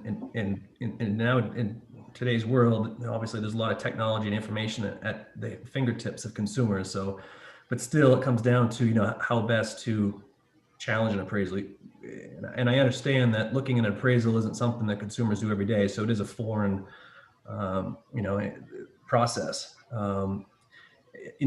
Us as an appraisal management company, that's where we were able to kind of fill that role, because we're not the appraiser, right? We didn't provide the opinion of value, nor were we the lender. We're kind of an intermediary. So we're able to educate the consumer and not steer them, but at least present them with the facts. And most of the time it's something easy to explain, like a split level home and a homeowner has 2 bedrooms upstairs and 2 bedrooms downstairs. And the appraisal shows it's a 2-bedroom home. Well, we can educate them and say, listen, this is why. These are the secondary market guidelines that an appraiser has to follow.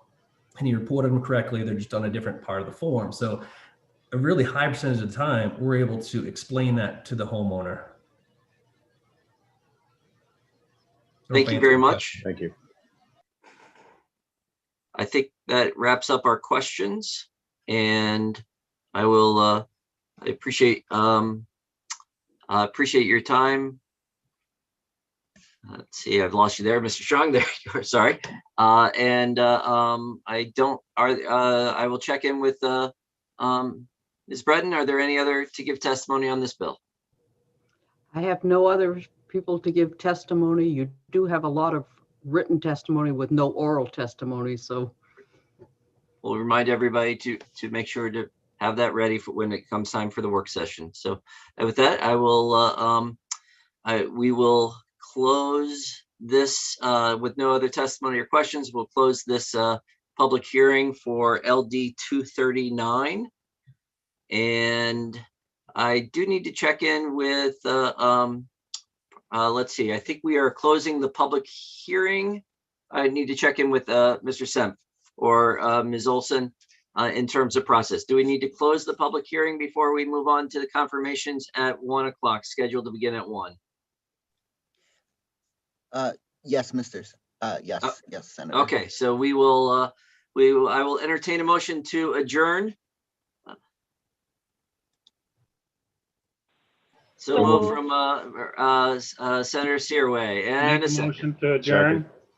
Second from Representative Ducharme. And all in favor, raise your hand. And excellent. Logistically, you can either, let me just check on, so we are adjourned. Logistically, thank you very much, Representative Austin. We can either turn off, but we will be in the same room, correct? I'm going to check in. Correct. So we'll, I would, you could log out and come back in, or you can turn off your camera and turn off your mute, and we'll see you in about 20 minutes. So at 1 o'clock.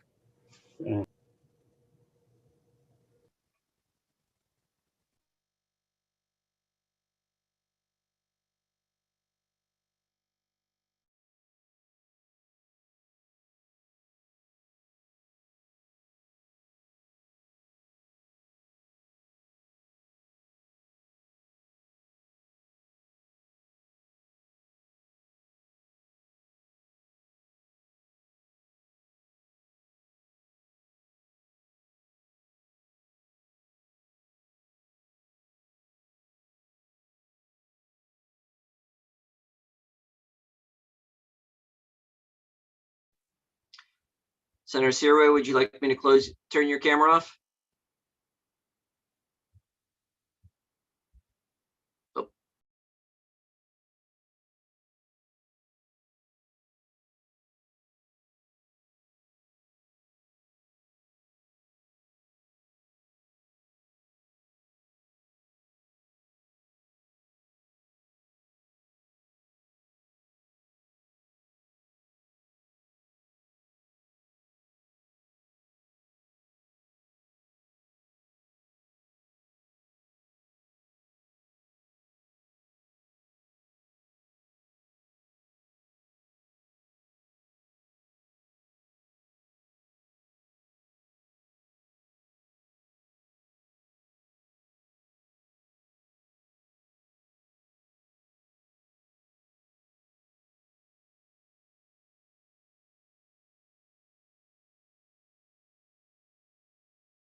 Now you can talk, you can see that green.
Long time no see, Mr. Parity. Yeah,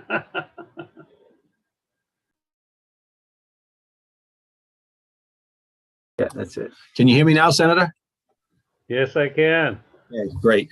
I'm new at this, Scott. Yeah, well, I think I am too, but You're Welcome. becoming As we'll get started here in just a moment as we can confirm that we have a quorum. Thank you for coming. Looks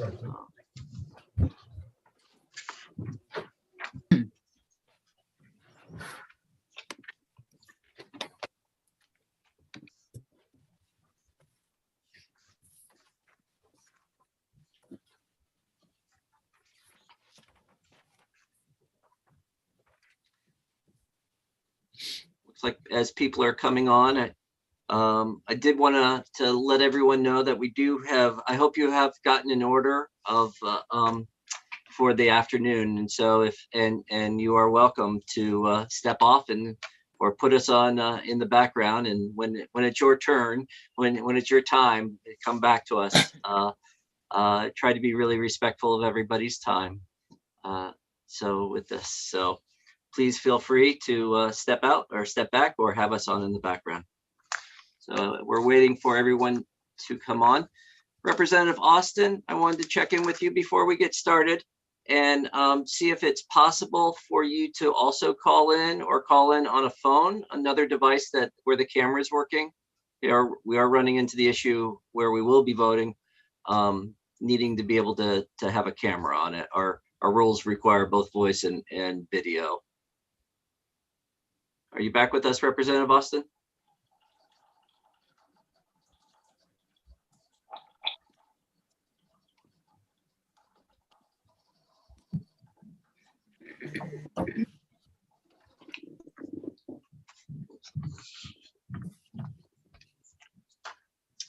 Well, welcome everybody. It's 1 o'clock. Let's get started.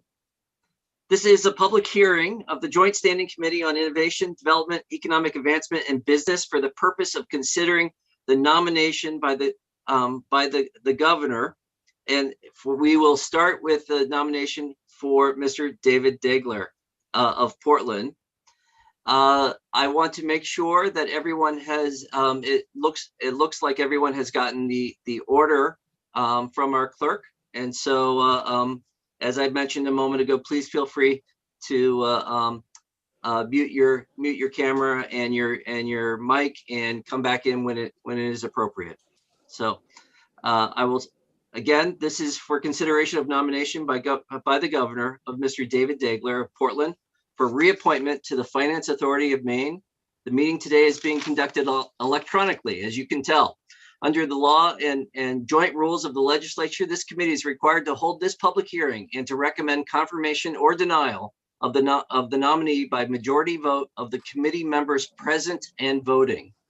As chairs of the committee, we will then send written notice to the committee's recommendations to the President of the Senate.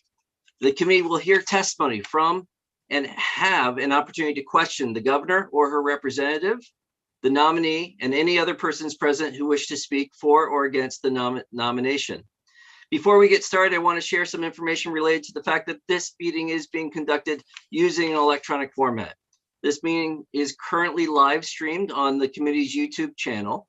This means that anyone who is participating in the meeting via Zoom can be seen and also heard if their microphone is unmuted. People testifying cannot be seen or heard until they are called upon to speak. In our language, that means you've been brought into the panelist role. This meeting will be recorded and is available to view on the committee's YouTube channel soon after the meeting is concluded. Pursuant to Title III, Section 157 of the Maine statutes, which requires that there be an affirmative motion to recommend confirmation of the nominee, the chair recognizes Representative Roberts for the purpose of making such a motion.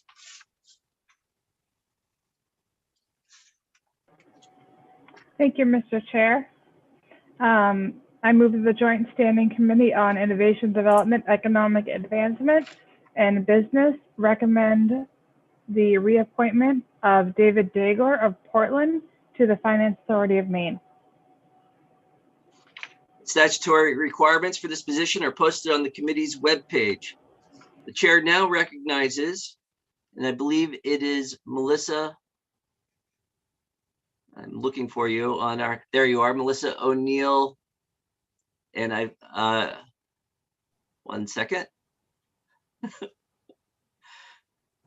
I'm sorry, the name has gone off the, O'Neill Lowe. Thank you very much. It's a new name. Thank you very much. Chair recognizes Ms. O'Neill Lowe for the purpose of making a statement concerning this nomination. Thank you, Senator Curry, Representative Roberts, and distinguished members of the Joint Standing Committee on Innovation, Development, Economic Advancement, and Business. My name is Melissa O'Neill Lowe, and I am the Director of Boards and Commissions for Governor Janet T. Mills. I am here today on behalf of the governor to speak in support of the nomination for reappointment of David Degler of Portland as a member of the Finance Authority of Maine. The Finance Authority of Maine can be found in Maine Revised Statutes under Title 10, Chapter 110, Section 1002. The board consists of 15 members, 13 of whom are appointed by the governor, the commissioner of the Department of Economic and Community Development, and the state treasurer. Both serve as ex officio members. David Degler of Portland is being nominated for reappointment to seat number 16, which requires that the nominee be knowledgeable in the field of student financial assistance and who is appointed from an at-large status. Mr. Degler has served on the authority since 2017 and is currently serving as FAME's chair. David is the president of the Maine Community College System, where he has spent the last 21 years of his career. Prior to his appointment as system president, he served as vice president and chief financial officer. David comes before you today with over 40 years of financial management, operations, and administration experience. He holds a bachelor's degree in economics from John Carroll University and a master's degree in finance from Boston University. The breadth of experience not only in student financial assistance expertise, but in the comprehension of FAME's mission and work in the comprehension of FAME's mission and its work will be an asset to all Mainers. It is for these reasons that on behalf of Governor Mills, I would like to ask for your support in the nomination for reappointment of David Degler of Portland. I thank you for the time this afternoon and be happy to answer any questions that any of you may have. Thank you very much. The chair would ask if any member of the committee has questions. Seeing none. Chair now recognizes Mr. David Degler. President Degler, please go ahead. Senator Curry, Representative Roberts, and the distinguished members of the Joint Standing Committee on Innovation, Development, and Economic Advancement in Business. As has been indicated, I'm David Degler, and I'm honored to be Governor Mills' nominee for the Fame Board of Directors. My wife Karen and I raised our 2 children in Gorham, Maine. We now live in Portland. Karen herself has 30 years of experience in higher education as she delivers quality career advice to students at Bates College. Our children have both graduated from college and are now working adults. As was indicated, I started my work with the Maine Community College System over 21 years ago.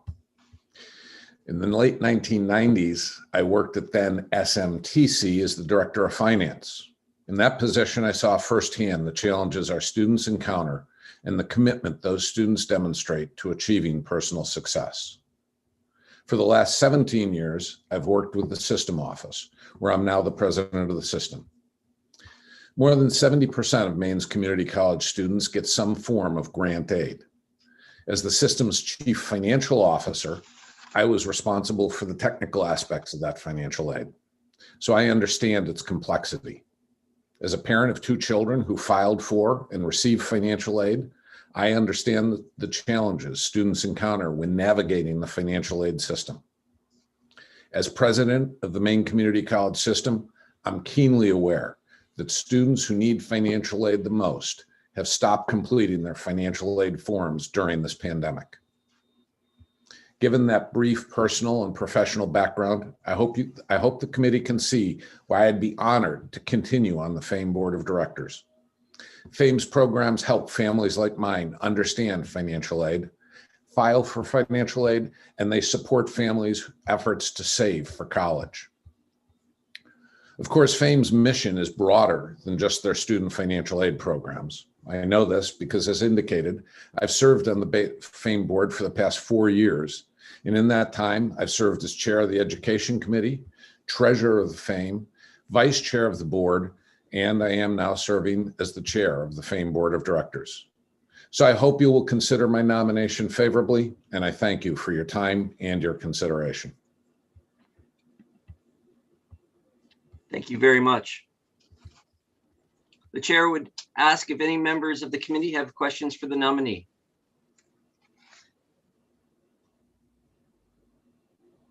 Seeing none, the chair will now take comments from persons attending the hearing who wish to speak for or against this nominee. The process for wishing to speak for to give testimony or speak for or against is people would have had to have registered ahead of time. So I will check with our committee clerk. Ms. Breton, did anyone register to speak for or against this nominee? No, they did not. Okay, great. Any testimony that was submitted in writing will be on was distributed and will be on the committee's website.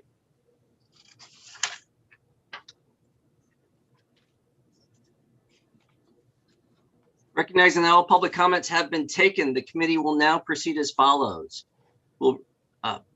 Let's see, excuse me. We'll review any additional written comments on the nomination that have been received by the committee. We'll vote on the nomination and notify the President of the Senate pursuant to Title III MSRA Section 157 of the Joint Rules. The vote must be taken within, I don't think I need to read that. So very good. In accordance, here we go. In accordance with the law, the committee may take the vote on this nomination sooner than 15 minutes after the close of the public hearing, unless all committee members who are present agree. At this time, therefore, the chair will inquire whether any member present objects to proceeding to take the vote immediately. There are no objections. Seeing no objections. The pending question before the committee is that the Joint Standing Committee on Innovation. Mr. Chair, I believe we need to close the hearing first. Thank you very much. Seeing that all testimony has been given for and against, or neither for and against, the hearing is closed. In accordance with the law, the committee may take the vote on this nomination no sooner than 15 minutes after the close of the public hearing, unless all committee members who are present agree. At this time, therefore, the chair will inquire whether any member present objects to proceeding to take the vote immediately. If there are no objections, seeing no objections. The pending question before the committee is that the Joint Standing Committee on Innovation, Development, Economic Advancement, and Business recommend to the Senate of the 130th Maine Legislature that the nomination of Mr. David Dagler of Portland for reappointment to the Finance Authority of Maine be confirmed. In accordance with Section 3 MSRA Chapter 6, Section 157, and the joint rules of the 130th Legislature, the vote will be taken by the yeas and nays, and I will ask our clerk, Jody Breton, to do the roll call. Representative Geiger. Yay. Representative Geiger, yay. Representative Andrews. Yay. Representative Andrews, yay. Representative Pebworth? Yes. Representative Pebworth, yes. Representative Collmore? I do not see. Senator Lucchini? Absent. Senator Searway? Yay. Senator Searway, yay. Representative Ducharme? Ducharme absent. Representative Austin? Yay. Representative Austin, I have to be able to see you for your vote to count. I can't help it. Can you call me on your phone afterwards so I can see you? I guess we can try.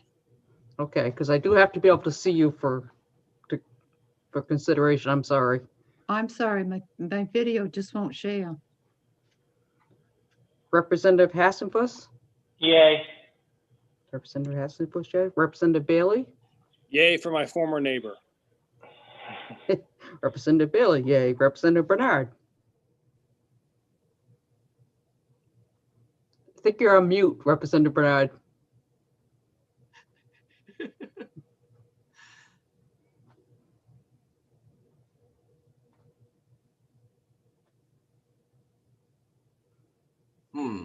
Let's see if there's something. Oh, wait a minute. That might be Representative Bernard. Thank you for making that. I see what's going on here. Let's find you and ask them mute. Let's see. How about that? Will that work?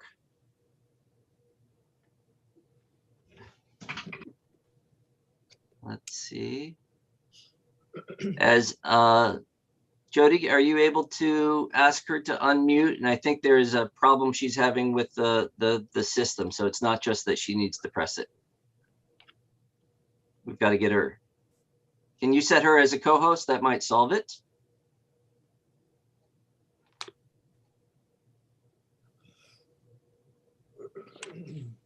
Oh, she's a co-host. Let's see. Try that one more time. Representative Bernard, are you able to get it? No? That's to unmute. I'll try that again.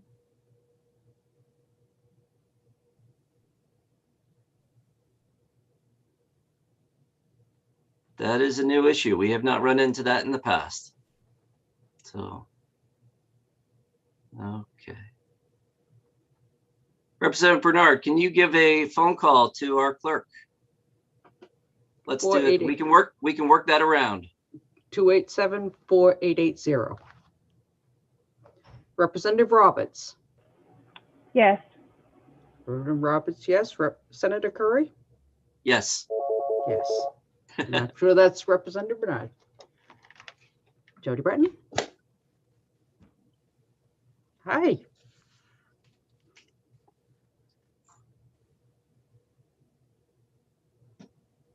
Oh, all right.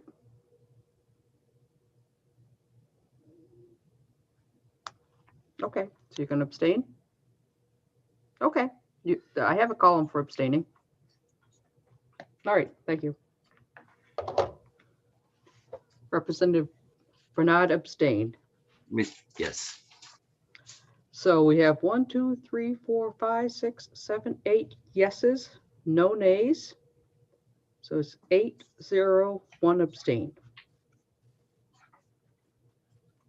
I think there's something I'm supposed to say here. 1 second.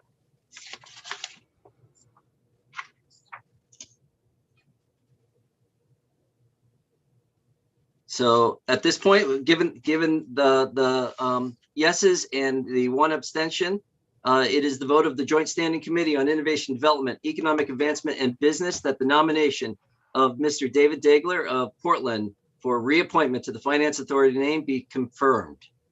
Thank you very much. Okay. Thank you all very much. I appreciate it. I think if these were normal times, we would all be standing, but then you would see like very, the cameras would not be right. I very much appreciate it. Thank you. Thank you.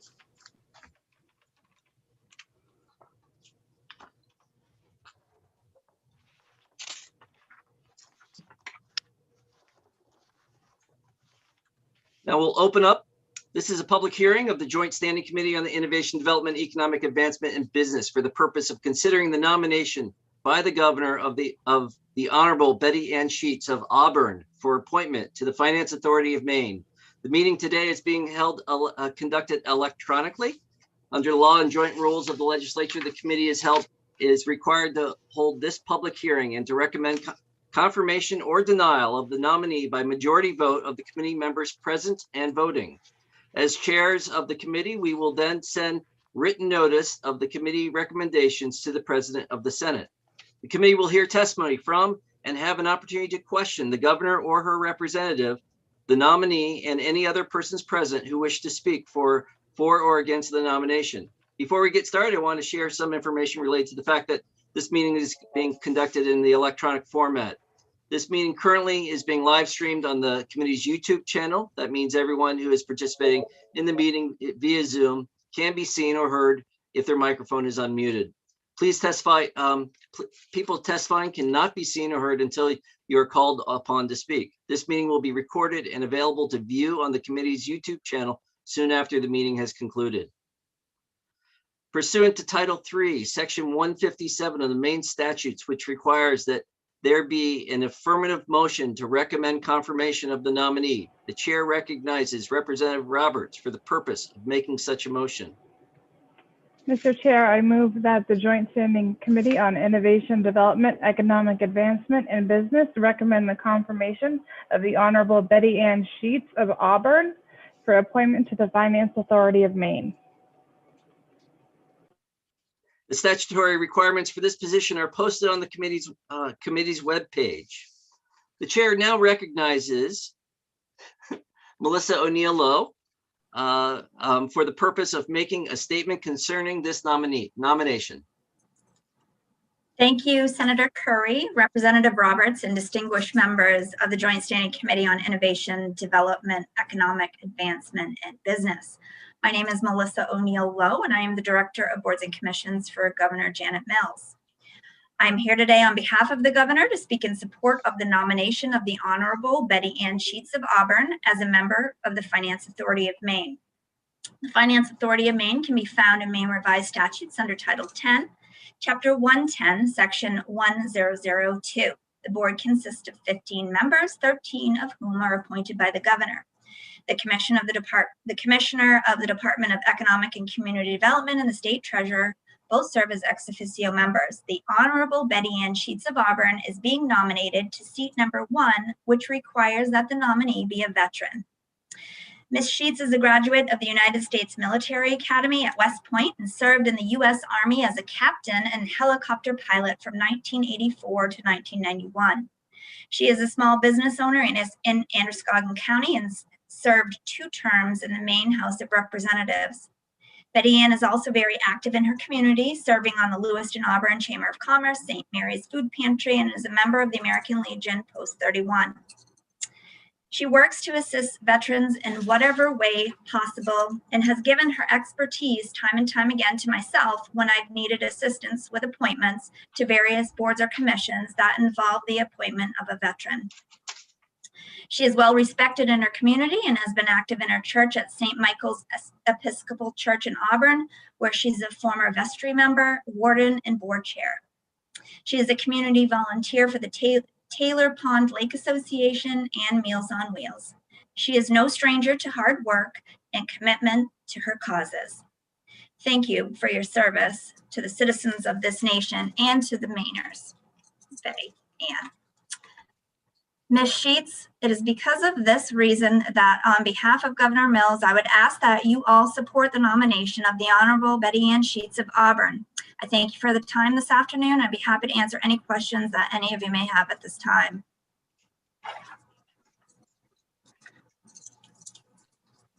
The chair would now ask if any members of the committee have questions.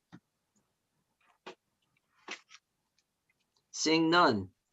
Chair now recognizes the Honorable Betty Ann Sheets for the purpose of making a statement concerning this nomination. Good afternoon, Senator Curry and Representative Roberts, and members of the Innovation, Development, Economic Advancement, and Business Committee. I am former State Representative Betty Ann Sheets, and I'm excited to be the Governor's nomination to the FAME Board of Directors for one of the seats reserved for veterans.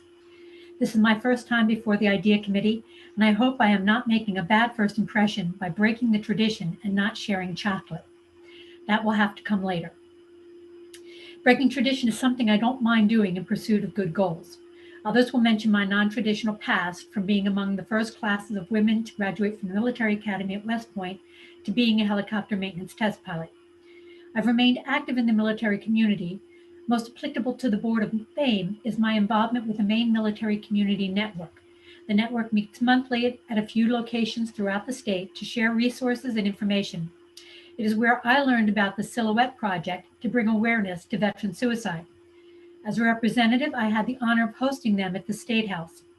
I hope to take what I learn about FAME back to the network to help more veterans learn about the opportunities and further funding for other programs. I'm also the owner of a small business, Finishing Touch Shower Doors. My business puts me in contact with a large number of other business owners, mostly in the trades. I'm eager to see how I can share my experience as a business owner with the board. And again, I hope to be a conduit to getting information on opportunities FAME offers out to small business owners. It is my most traditional role that I have cherished most, being a mom.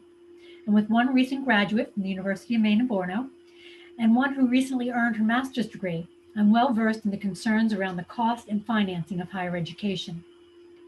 Lastly, I understand the complexities, responsibilities, and challenges of sitting on a board like this. I chair the board of the Auburn-Lewiston Airport. We are required to work with 2 towns for budgeting, the FAA for regulations, a restaurant, Life Flight Maine, employees, and customers. I enjoyed the broad scope of the work very much. Mr. Chairman and members of the committee, it would be my honor to become a member of the FAME Board of Directors, and I'd be happy to answer any of your questions. Thank you. Thank you very much. The chair would ask if any member of the committee has a question for the nominee.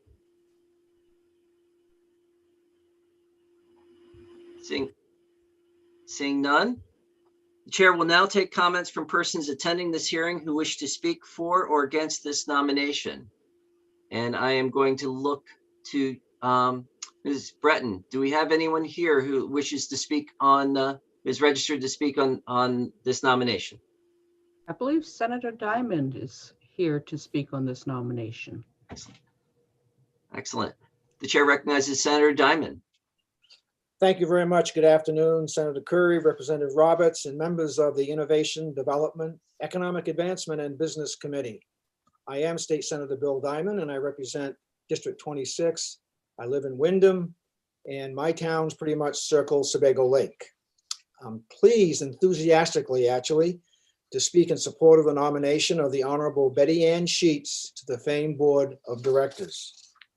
Former representative of the former state representative, Betty Ann Sheets is an Army veteran who received her bachelor's degree from the United States Military Academy at West Point in 1984, as you just heard. She pursued her Army career as a Black Hawk helicopter maintenance test pilot, which in itself clearly demonstrates her extraordinary intellectual capacity, determination, and courage. As a member of the Joint Standing Committee on Transportation, Representative Sheets was an outstanding leader, providing valuable insights to many of the more complicated issues that come before our committee. As the Senate chair of that committee, I would oftentimes look to Betty Ann for her deliberative approach and sound reasoning. She was especially helpful when analyzing the intricacies of the highway fund budget, which oftentimes requires a lot of deliberation, and she was always one of the leaders in that process. Mr. Chairman and members of the committee, you could not find a more qualified person to become a member of the famed board of directors. And again, I enthusiastically support her nomination and urge you all to vote in favor. Thank you, Mr. Chair.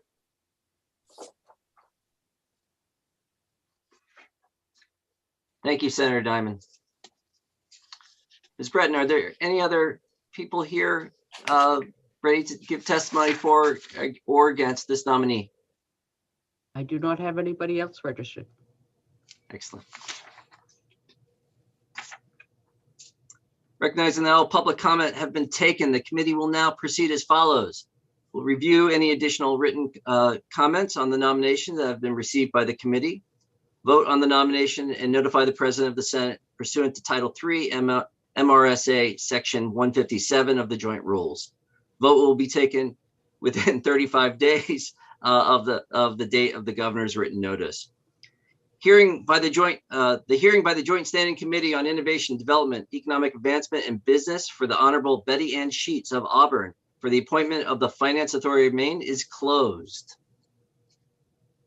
In accordance with the law, the committee may not take the vote on this nomination sooner than 15 minutes after the close of the public hearing, unless all committee members who are present agree. At this time, therefore, the chair will inquire whether any member present objects to proceeding to take the vote immediately.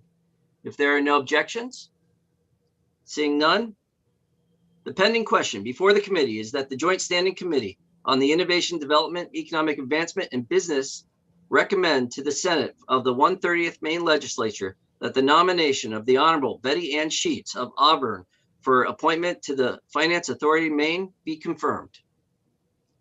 In accordance with 3 MRSA Chapter 6, Section 157, with the joint rules of the 130th Legislature, the vote will be taken by the yeas and nays.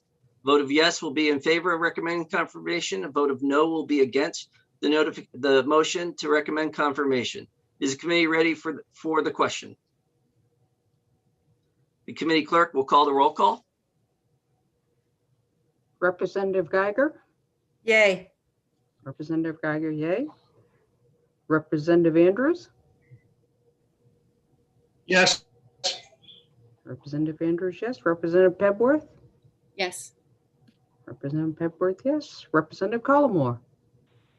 Yes. Representative Collmore, yes. Senator Lucchini? Yes. Senator Lucchini, yes. Senator Seaway? Yay. Senator Seaway, yay. Representative Deschamps? Still absent. Representative Austin? I can't see. Yay. Representative Hassenfuss? Yes. Yes. Representative Bailey? Yes. Representative Bailey, yes. Representative Bernard?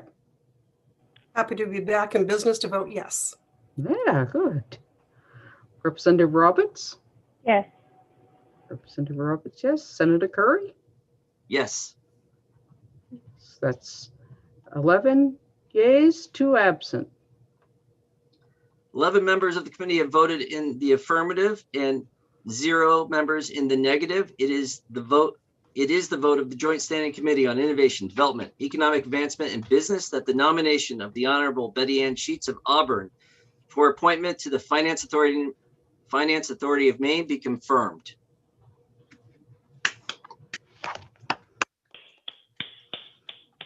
I wish we could shake hands and thank you for your service.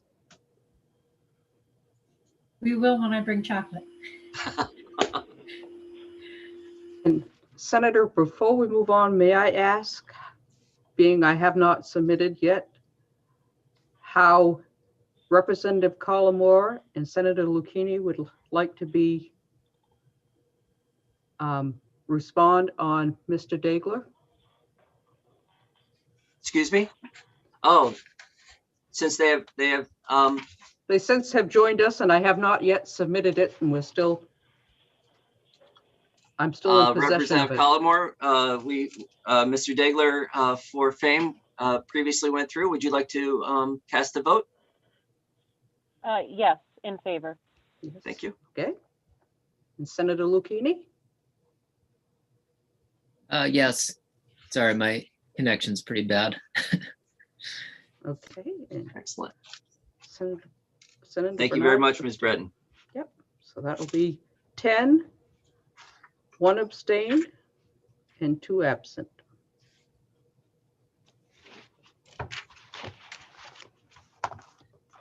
This is a public hearing of the Joint Standing Committee on Innovation, Development, Economic Advancement, and Business for the purpose of considering the nomination by the governor of Ms. Renee Willett of Herman for the appointment to the Finance Authority of Maine. The meeting today is being conducted electronically.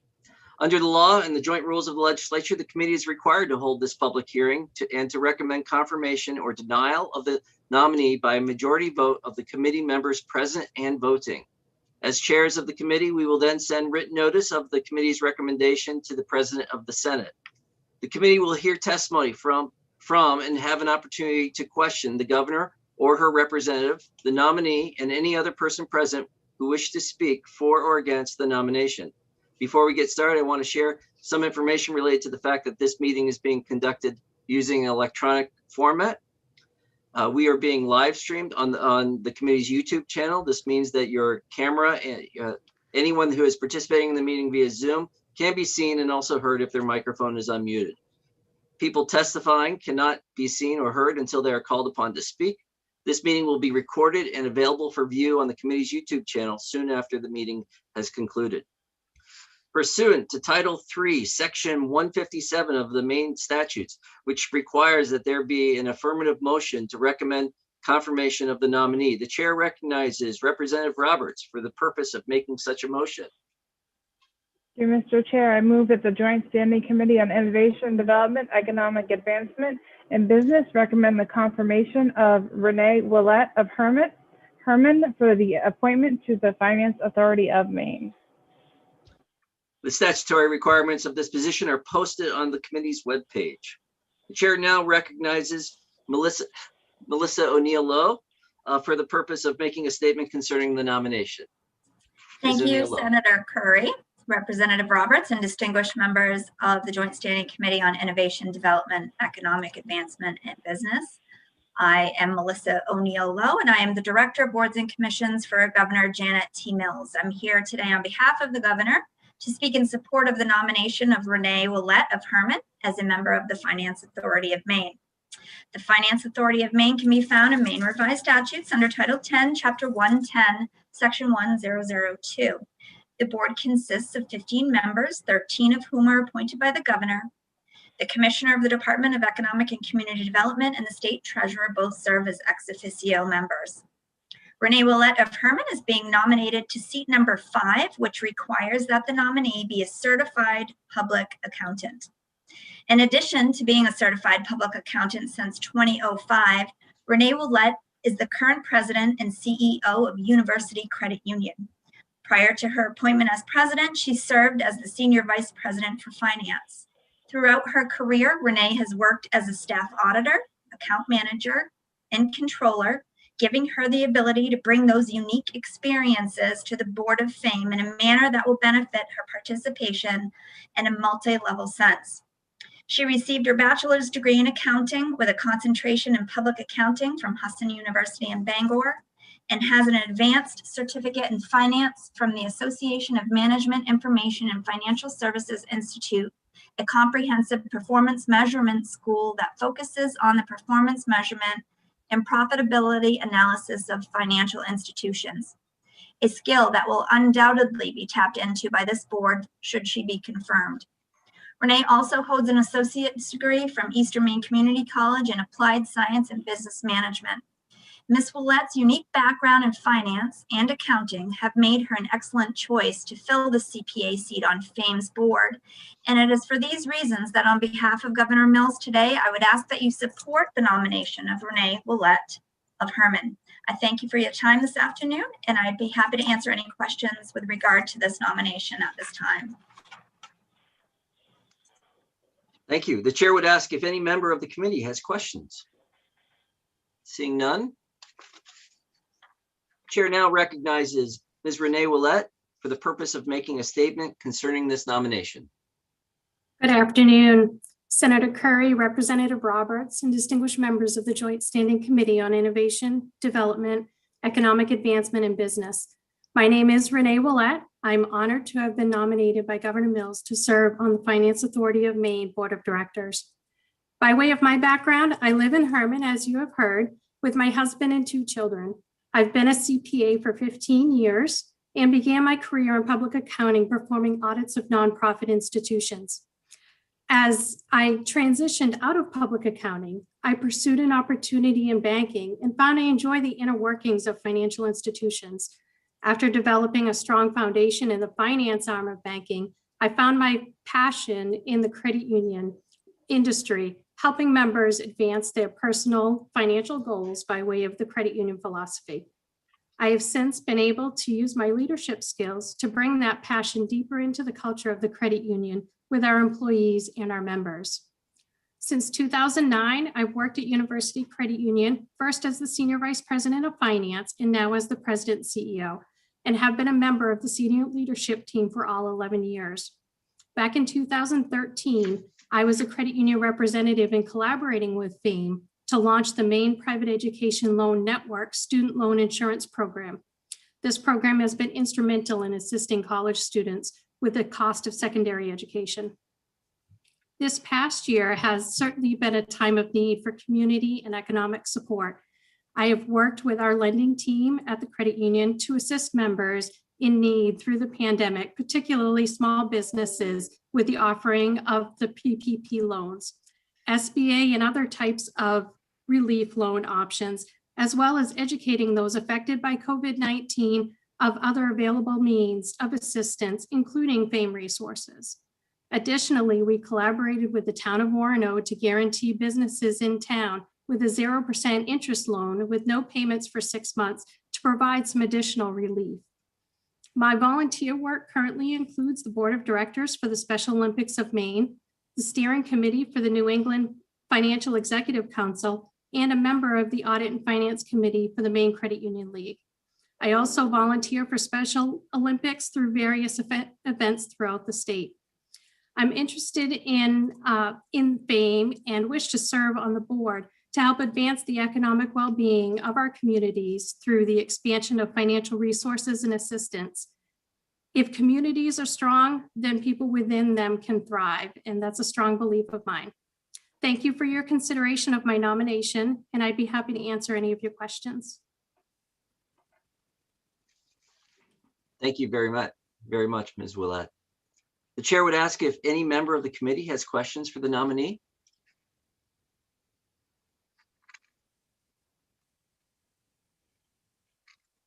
Seeing none. Thank you. The chair will now take comments from persons attending this hearing who wish to speak for or against this nomination. Ms. Breton, has anyone registered in order to speak to this nomination? I believe Mr. Mason is going to. Excellent. Mr. Mason, the floor is yours. Thank you very much. Senator Curry, Representative Roberts, and distinguished members of the committee. My name is Todd Mason, and I am the President and CEO of the Maine Credit Union League and proudly represent the 54 credit unions in Maine and our 725,000 members. I'm submitting my testimony in wholehearted support of Renee Willett to serve on FAME's board. She is a phenomenal leader, and as you can tell, a leader with heart. And I think that's just so important as you consider this nomination. Renee is an excellent choice to serve on FAME's board. Her background makes her well qualified to serve in this important position. As she mentioned, she is a certified public accountant and serves as the CEO of University Credit Union that has a significant geographic footprint across our state. The credit union provides critical services to students, employees, alumni of the University of Maine system, including their families. This gives Renee a unique perspective running an organization, not just in her hometown, but for members for across the state. She's got branches just everywhere. And I think this gives her an opportunity to not just see the challenges and opportunities for her own members, but to see the challenges and opportunities for Mainers across the state. Renee and her credit union, as she mentioned, have worked closely with FAME in the past, which is key, I think, to her support and understanding of its mission.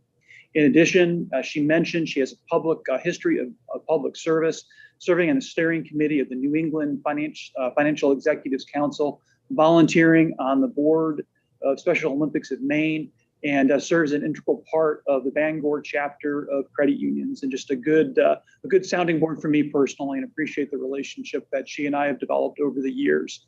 In closing, the League would like to thank Governor Mills for the nomination of Renee. The League fully supports Renee's appointment and strongly encourages this committee to send a positive endorsement of her nomination to the Senate for their consideration and review. And with that, thank you very much for the opportunity to submit testimony. Thank you very much, Mr. Mason. Ms. Breton, is there anyone else that wishes to give testimony that has registered? I do not believe so. Excellent. Excellent. The hearing by the Joint Standing Committee on Innovation, Development, Economic Advancement, and Business for Ms. Renee Willett of Herman for appointment to the Finance Authority of Maine is closed. In accordance with the law, the committee may not take a vote on this nomination sooner than 15 minutes after the close of the public hearing, unless all committee members who are present agree. At this time, therefore, the chair will inquire whether any member present objects to proceeding to take the vote immediately. There is no objection. Hearing none. The pending question before the committee is that the Joint Standing Committee on Innovation, Development, Economic Advancement, and Business recommend to the Senate of the 130th Maine Legislature that the nomination of Ms. Renee Willett of Herman for the appointment of the Finance Authority of Maine be confirmed. In accordance with 3 MRSA Chapter 6, Section 157, with the joint rules of the 130th Legislature, the vote will be taken by the yeas and nays. A vote of yea will be in favor of recommending confirmation. A vote of yes will be in favor of recommending confirmation. A vote of no will be against the motion to recommend confirmation. Is the committee ready for the question? Committee clerk will call the roll. Representative Geiger. Yay. Representative Geiger, yay. Representative Andrews. Yes. Representative Andrews, yes. Representative Pepworth. Yes. Representative Pepworth, yes. Representative Collmore. Yes. Representative Collmore, yes. Senator Lucchini. Yes. Senator Lucchini, yes. Senator Seaway. Yay. Senator Seaway, yay. Representative Ducharme. Absent. Representative Austin. Oh, yeah. Representative Hassenfuss. Yes. Representative Hassenfuss, yes. Representative Bailey. Yes. Representative Bailey, yes. Representative Bernard. Yes. Representative Bernard, yes. Representative Roberts. Yes. Representative Roberts, yes. Senator Curry. Yes. Senator Curry, yes.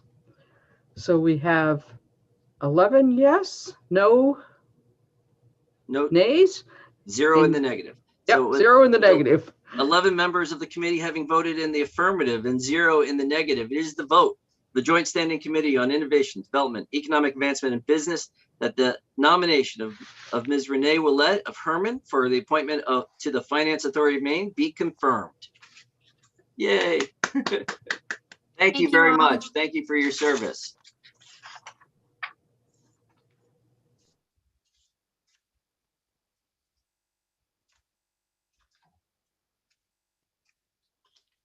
And again, I wish we could shake hands.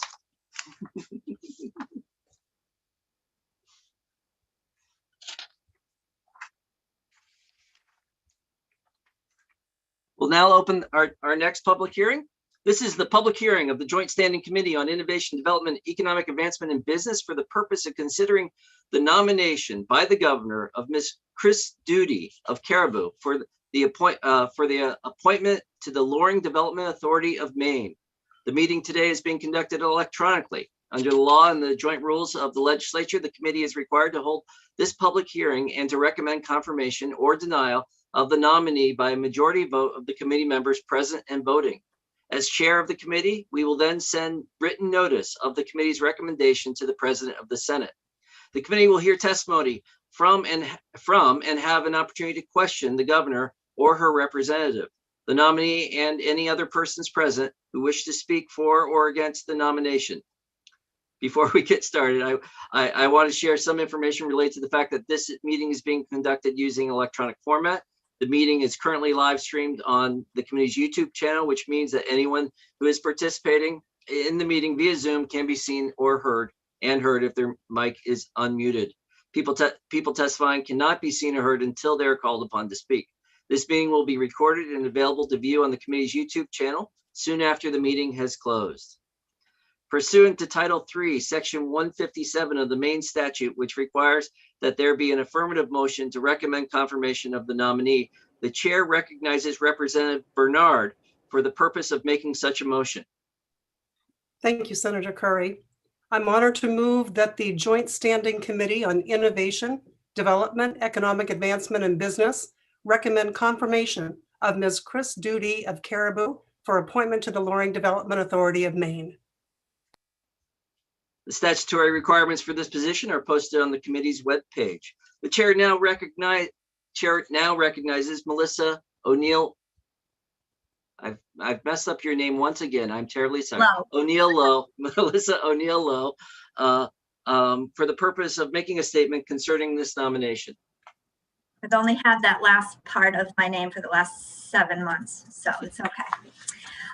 First, I'd like to thank the committee for allowing Chris Duty to go first as an essential hospital worker during these pandemic times. I know that she appreciates that as well.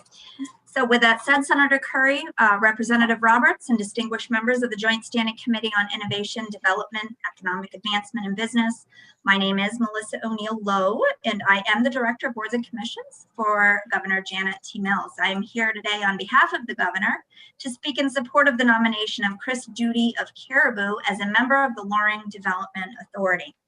The Loring Development Authority can be found in Maine Revised Statutes under Title V, Chapter 383, Section 13080.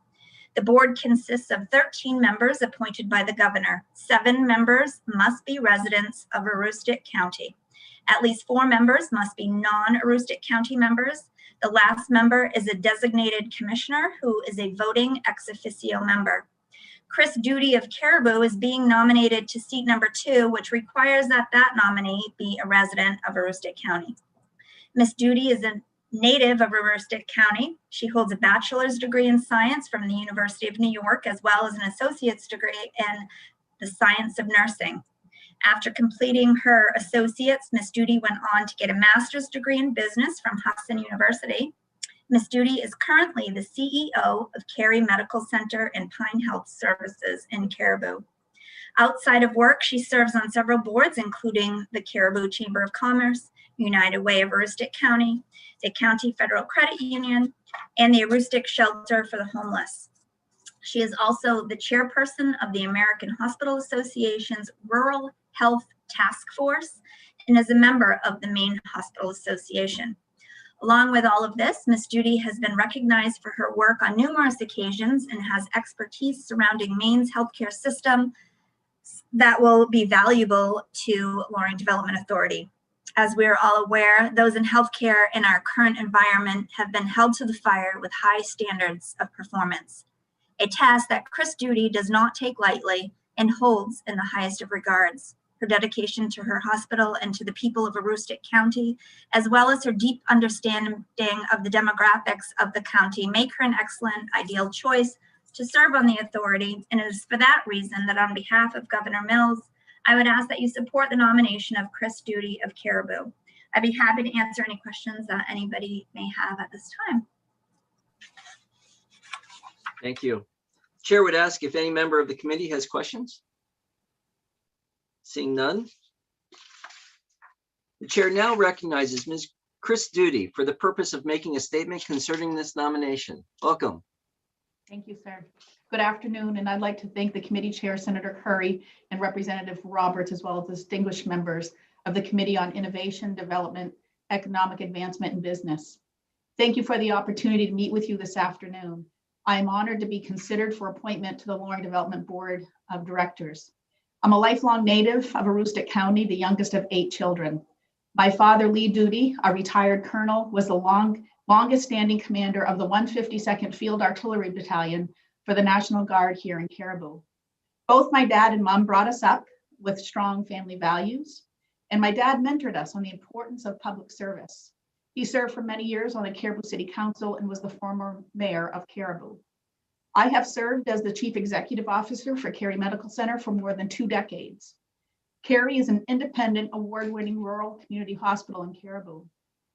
I'm also the CEO for Pines Health Services, a federally qualified health center based in Caribou, but with multiple sites throughout central Aroostook County. I'm responsible for 700 employees, including nearly 70 physicians and mid-level providers. I have served as chair for the board of Aroostook Partnership for Progress and was instrumental in the protection of the Defense Finance and Accounting Center at the former Loring Air Force Base.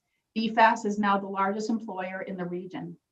I maintain my license as a registered nurse and have earned a master's degree in business from Husson University.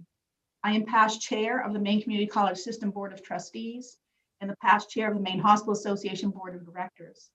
I've also served as a member of the American Hospital Association Board of Directors and was named Trustee of the Year by the AHA. I cite these qualifications to assure members of the committee that I'm well prepared to serve on the LDA. I believe the former Loring Air Force Base has incredible potential. The closing of the base devastated the economy of Northern Maine, and we are still recovering. I know that I can make a difference, and I'm committed to revitalizing this incredible resource, and I hope that you approve my appointment to serve. Again, thank you for this opportunity to present before you today. Thank you. Chair would ask if any member of the committee has a question of the nominee.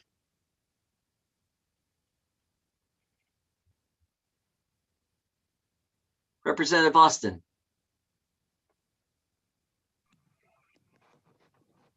Thank you, Mr. Chair.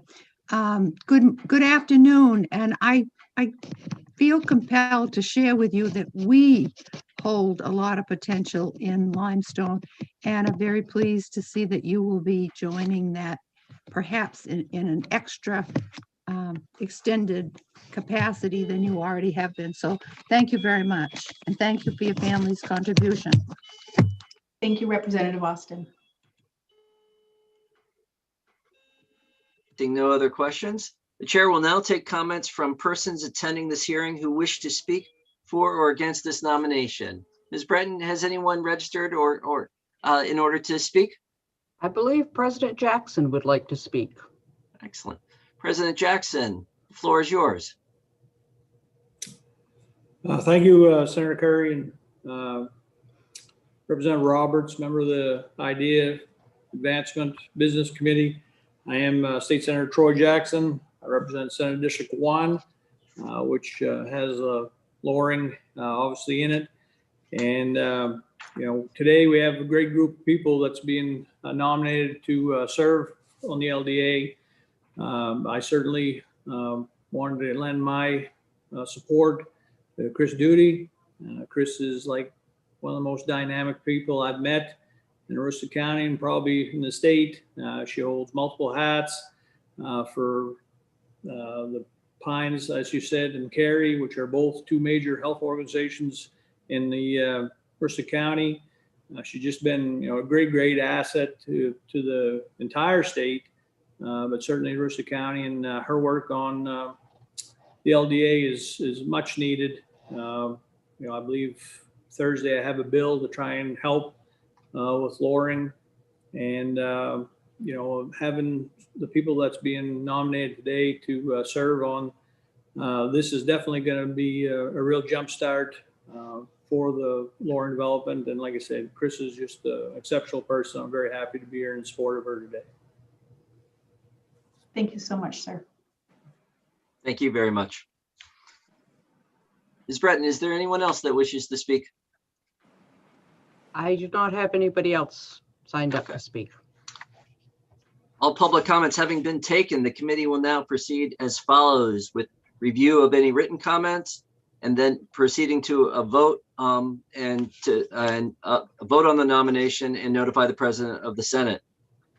The hearing by the Joint Standing Committee on Innovation, Development, Economic Advancement, and Business for Ms. Chris Duty of Caribou for appointment to the Loring Development Authority of Maine is now closed. In accordance with the law, and the committee may not take a vote on this nomination sooner than 15 minutes after the close of the public hearing, unless all committee members who are present agree. At this time, therefore, the chair will inquire whether any member present objects to proceeding to take the vote immediately. If there are no objections, seeing none, the pending question before the committee is that the Joint Standing Committee on Innovation, Development, Economic Advancement, and Business recommend to the Senate of the 130th Maine Legislature that the nomination of Ms. Chris Duty of Caribou for appointment to the Loring Development Authority of Maine be confirmed. In accordance with 3 MRSA Chapter 6, Section 157, and with the joint rules of the 130th Legislature, the vote will be taken by the yeas and nays. A vote of yes will be in favor of recommending the confirmation. A vote of no will be against the motion to recommend confirmation. Is the committee ready for the question? Committee clerk will now call the roll. Representative Geiger. Yay. Representative Geiger, yay. Representative Andrews.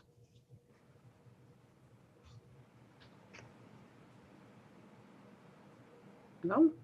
Representative Pepworth. Yes. Representative Pepworth, yes. Representative Collmore. Yes. Representative Collmore, yes. Senator Lucchini. Yes. Senator Lucchini, yes. Senator Seaway. Yay. Senator Seaway, yay. Representative Ducharme. Absent. Representative Austin. Representative Hassenfuss. Yes. Representative Hassenfuss, yes. Representative Bailey. Yes. Representative Bailey, yes. Representative Bernard. Yes. Representative Bernard, yes. Representative Roberts. Yes. Representative Roberts, yes. Senator Curry. Oh, yes. Senator Curry, yes. And is Representative Andrews back on? No? I did not see him. 10 10? yeas and no in the negatives. 0 in the negatives. Thank you. With 10 members of the committee having voted in the affirmative and 0 in the negative, it is the vote of the Joint Standing Committee on Innovation, Development, Economic Advancement, and Business that the nomination of Ms. Chris Duty of Caribou for appointment to the Loring Development Authority of Maine be confirmed. Thank you very much. Yay. Thank you very much. And I would shake your hand, but I'm in uniform and at the hospital, so you probably wouldn't want to shake my hand. Well, the one benefit is you didn't have to drive down. So, excellent.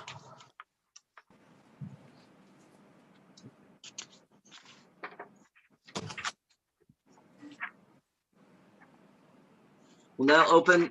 This is a public hearing for the Joint Standing Committee on Innovation, Development, Economic Advancement, and Business for the purpose of considering the nomination by the governor of Ms. Susie S. Parody of Fort Kent for the appointment to the Loring Development Authority of Maine. And for meeting today, the meeting today is being conducted electronically. Under the law and the joint rules of the legislature, the committee is required to hold a public hearing and to recommend confirmation or denial of the nominee by majority vote of the committee. By majority vote of the committee members present and voting. As chairs of the committee, we will then send written notice to the committee's recommendations I'm trying to go too fast. I apologize. Of the committee's recommendations to the president of the Senate. The committee will hear testimony from and have an opportunity to question the governor or her representatives, the nominee, and any other persons present who wish to speak for or against the nomination. Before we get started, I want to share some information related to the fact that this is being conducted using the electronic format. This meeting is currently being live streamed on the committee's YouTube channel. This means that anyone who is a participant in the meeting via Zoom can be seen and also heard if their microphone is unmuted. People testifying cannot be heard, seen, or heard until they are called upon to speak. This meeting will be recorded and available to view on the committee's YouTube channel soon after the meeting has concluded. Pursuant to Title III, Section 157 of the Maine statutes, which requires that there be an affirmative motion to recommend confirmation of the nominee, the chair recognizes Representative Roberts for the purpose of making such a motion. Thank you, Mr. Chair. I move that the Joint Standing Committee on Innovation, Development, Economic Advancement, and Business recommend the confirmation of Susie S. Parody of Fort Kent for appointment to the Loring Development Authority of Maine.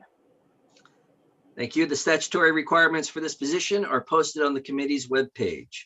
The chair now recognizes Melissa O'Neill Lowe for the purpose of making a statement concerning this nomination. Thank you, Senator Curry, Representative Roberts, and distinguished members of the Joint Standing Committee on Innovation, Development, Economic Advancement, and Business. My name is Melissa O'Neill Lowe, and I'm the Director of Boards and Commissions for Governor Janet T. Mills. I'm here today on behalf of the Governor to speak in support of the nomination of Susie Parody of Fort Kent as a member of Loring Development Authority. The Loring Development Authority can be found in Maine Revised Statutes under Title V, Chapter 383, Section 13080. The board consists of 13 members appointed by the Governor. 7 members must be residents of Aroostook County. At least 4 members must be non-Aroostook County residents. The last member is a designated commissioner who is a voting ex officio member. Susie Parody of Fort Kent is being nominated to seat number 5, which requires that the nominee be a resident of Aroostook County. Ms. Parody is the current town manager of Fort Kent. She is a graduate of New Hampshire Technical Institute and also a licensed insurance agent. She worked for Colonial Life as an insurance agent from 2014 to 2018. She has experience in economic development, also serving as the Director of Economic Development for the town of Madawaska. She previously held this same position for the towns of Frenchville and St. Agatha. Prior to her work as Director and Fort Kent's town manager, she worked as an administrative employee in the Economic Development Office in the town of Fort Kent.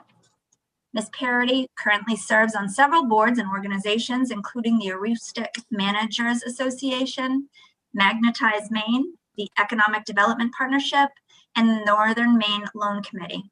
Ms. Parody's experience in economic development in towns across Aroostook County will be extremely valuable to the authority as she truly understands the needs of the county. On behalf of Governor Mills, I would ask that you support the nomination of Susie Parody from Fort Kent. I'd be happy to answer any questions, and thank you for your time this afternoon. Thank you. The chair would ask if any members of the committee have questions. Seeing none. The chair now recognizes Ms. Susie Parody for the purpose of making a statement concerning this nomination. Welcome. Good afternoon, Senator Curry, Representative Roberts, members of the Innovation, Development, Economic Advancement, and Commerce Committee. My name is Susie Parody from Fort Kent, and I'm here today to discuss with you my nomination to the Loring Development Authority Committee. I'm the first female town manager for the community of Fort Kent, and have been in my capacity for 2.5 years. Prior to this position, I was the Economic Development Director for the town of Madawaska for 13 years. During my tenure in Madawaska, I had the opportunity to network with many throughout the state and took part in the Leadership Maine Silver class. I feel I have many attributes that I can bring to the LDA committee, as I am always looking for the betterment of the communities in the county and throughout the state. I am very familiar and understand the importance of economic and business development, community partnerships, grant applications, and administration. Growth at LDA can only improve the economics within the county and throughout the state. No business is too small, as I believe every job we can retain or create is worth time and effort. I have assisted businesses in the communities of Fort Kent, Madawaska, St. Agatha, and Frenchville with grant or marketing efforts. I've received phone calls from staff at Maine DECD to offer advice to communities throughout the state concerning grant application, and I've always been willing to listen and offer my recommendations. If I don't have an answer, I'm not afraid to seek out the information. From 2005 to 2018, I was successful in obtaining and administering $20 million for the community of Madawaska. I'm very familiar with local, state, and federal grants, nonprofit agencies, and foundations. I have obtained grants from Maine CDBG program, USDA Rural Development, Maine Community Foundation, Connect Me for broadband expansion, Northern Borders Regional Commission, tax increment financing, to name a few. My very first application received for the town of Madawaska was from the Department of Conservation, an RTP grant in the amount of $25,000. A small amount, but this funding was the start of Madawaska's Four Seasons Trail Lodge, which has become a year-round lodge for outdoor recreational activity. This $25,000 grant provided the great people of Madawaska the drive to volunteer and obtain other donations as well to construct a building that has become a sense of place within the community to so many. During the first 5 years in Madawaska, I also managed to work with several individuals and grant agencies to refurbish and fill the vacancies with Martin's and Tractor Supplies at the former Ames Shopping Complex. For several years, I worked with owners of the former Wisdom House, which was once a convent for the Daughters of Wisdom. I was determined to find the right business to occupy the space, and after many trips to Augusta and meetings with DECD staff, the once dilapidated building was converted to the Inn of Acadia, a 22-room inn modeled after a French auberge in an historic Acadian ambiance. This is one of the finest lodging facilities in northern Maine. As town manager here in Fort Kent, I'm grateful to have great employees and a council who are like-minded as myself and want to see growth in the community and throughout the state. One of my first projects here in Fort Kent was the development of a video to market the Fort Kent area with the concept to attract people to our area by completing a 2,300-mile travel destination from Fort Kent, Maine to Key West, Florida. The video was completed and aired for the first time in February of 2020. Unfortunately, COVID had different plans for this destination concept, but our goal is to continue marketing our community along the US Route 1 corridor. As you can see, I'm always looking to bring creative and fresh ideas to the area, and I'm not afraid to roll up my sleeves and get to work. I feel I could bring my knowledge of economic development to the Loring Development Authority, and I would love to be a part of this committee. And if confirmed, I look forward to working with all other candidates brought before you today. At this time, I would be happy to answer any questions you may have. I thank you for your time. Thank you very much. And from your speech, I could tell that we might be working with you in the future with the title of this committee. So the chair would ask if any members of the committee has questions for the nominee. Seeing none. Thank you. Chair will now take comments from persons attending this hearing who wish to speak for or against this nomination. Ms. Breton, is anyone here that has registered with you to speak? I believe President Jackson is going to speak. Chair recognizes President Jackson. Thank you, Chairman Curry and Chairperson Roberts, members of the IDEA Development, Advancement, and Business Committee.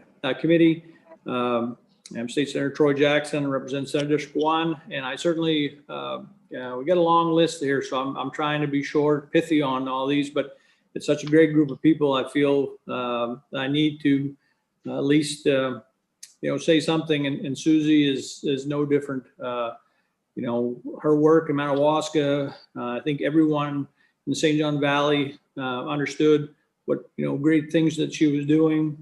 When the Fort Kent Town Manager position opened up, she applied for it. It seemed like a no-brainer. It was unfortunate for Madawaska that she couldn't be cloned to stay working there too, but her role as town manager at Fort Kent, she still does. I'm very excited about having someone, from the northern end of Aroostook County on the LDA to have an even broader perspective, and Susie's just going to be a great member. So I'm very excited to support her here today. Thank you. Ms. Breton, is there anyone else that has registered to speak? I do not believe so.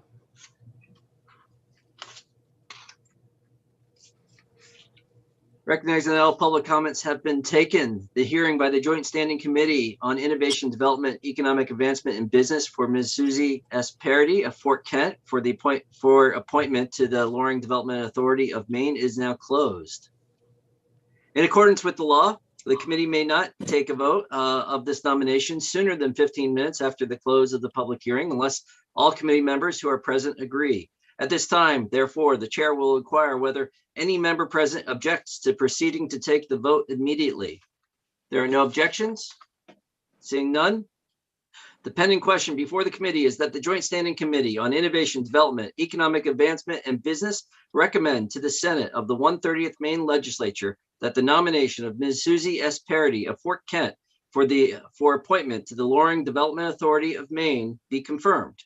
In accordance with 3 MRSA Chapter 6, Section 157, and with the joint rules of the 130th Legislature, the vote will be taken by the yeas and nays. A vote of yes will be in favor of recommending confirmation. A vote of no will be against the motion to recommend confirmation. Is the committee ready for the vote, for the question? Yeah. The committee clerk will call the roll. Representative Geiger. Yay. Representative Geiger, yay. Representative Andrews? Absent. Representative Pepworth? Yes. Representative Pepworth, yes. Representative Collmore? Yes. Representative Collmore, yes. Senator Lucchini? Yes. Senator Lucchini, yes. Senator Seaway? Yay. Senator Seaway, yay. Representative Ducharme? Representative Austin, I can't see. Representative Hassenfuss? Yes. Representative Hassenfuss, yes. Representative Bailey? Yes. Representative Bailey, yes. Representative Bernard? Yes. Representative Bernard, yes. Representative Roberts? Yes. Representative Roberts, it. Senator Curry? Yes. Senator Curry, yes. 1, 2, 3. 10 yeas, no negatives, 3 absent. 10 members of the committee have voted in the affirmative and 0 in the negative. It is the vote of the Joint Standing Committee on Innovation, Development, Economic Advancement, and Business that the nomination of Ms. Susie S. Parody of Fort Kent for appointment to the Loring Development Authority of Maine be confirmed. Yay. Thank you. Thank you. Thank you. And I must say, going through this process with confirmations, it's a joy to learn so much about people. And your story is wonderful. It's really wonderful. So thank you very much. Thank you.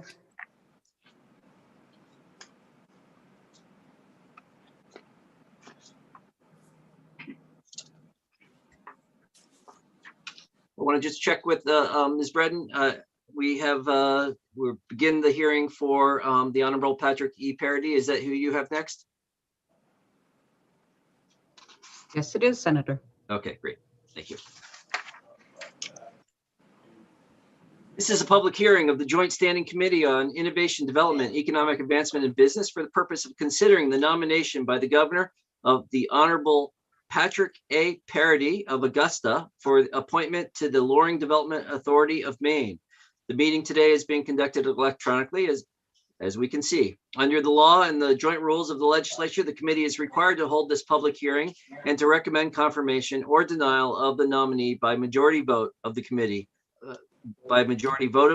members present and voting. As chairs of the committee, we will then send written notice to the committee's recommendations to the President of the Senate.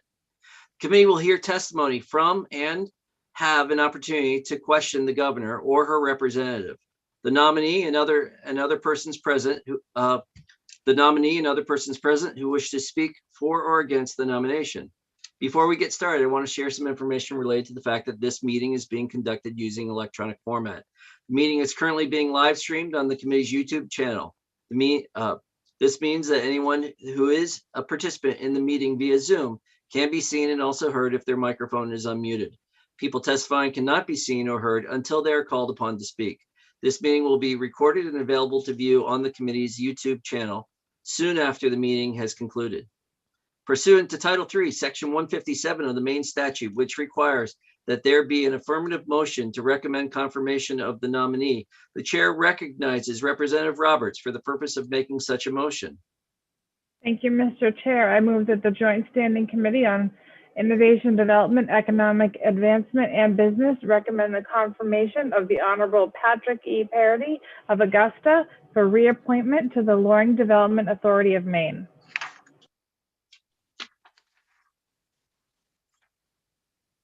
see that we have two different initials on the middle name. So we will get that clarity right away. So the statutory requirements for this position are posted on the committee's webpage. Chair now recognizes Melissa O'Neill Lowe for the purpose of making a statement concerning this nomination. Thank you, Senator Curry, Representative Roberts, and members of the Joint Standing Committee on Innovation, Development, Economic Advancement, and Business. My name is Melissa O'Neill Lowe, and I am the Director of Boards and Commissions for Governor Janet T. Mills. I'm here today on behalf of the Governor to speak in support of the nomination of the Honorable Patrick E. Parity of Augusta as a member of Loring Development Authority. If it pleases the committee, I would like to, over the next 7 nominees, just skip the statutory requirement unless you'd like me to read it each time. We can squeeze that piece out to save some time where we can. Is that okay? That's fine. That is fine. Thank you, Senator. Patrick E. Parity of Augusta is being nominated to seat number 8, which is a seat that does not require the nominee be from Aroostook County. Mr. Parity previously served 1 term on the authority from 2010 to 2014 and was the chair of the authority for 1 year during 2013 to 2014. He holds a bachelor's degree from Framingham State University and holds a certificate in part-time law enforcement from the Maine Criminal Justice Academy. Mr. Parity served 8 terms in the Maine House of Representatives, 2 terms as Kennebec County Treasurer, and is a former member of the Augusta City Council, including 1 year as mayor of Augusta. Excuse me. Along with his positions in Maine government, he is also a notary public as well as a Dedimus Justice. Currently, he is a trustee of the Greater Augusta Utility District and a member of the Calumet Education Foundation. Mr. Parity's dedication to Augusta and to Maine in general, paired with his prior experience with the authority and the needs of the region, make him an ideal nominee for Loring Development Authority. On behalf of Governor Mills, I would ask that you support the nomination of the Honorable Patrick E. Parity of Augusta. I'd be happy to answer any questions that you may have. And thank you for your time this afternoon. I apologize for choking. I'm not sure what's happening. The chair would ask if any members of the committee have a question for Ms. O'Neill Lowe. Seeing none. Actually, I do have a question. Is Mr. Parity here? Yes. Yes, I am. Oh, thank you. I'm sorry. There you are. Sorry, I couldn't see you. So at this point, the chair recognizes the Honorable Patrick E. Parity for the purpose of making a statement concerning his nomination. Good afternoon, Senator Curry and Representative Roberts and the honorable members of the Joint Standing Committee on Innovation, Development, Economic Advancement, and Business. I am Patrick Parity of Augusta, Patrick E. Parity of Augusta, and I'm here as a nominee to the Loring Development Authority, and I'm extremely grateful to Governor Mills for having nominated me.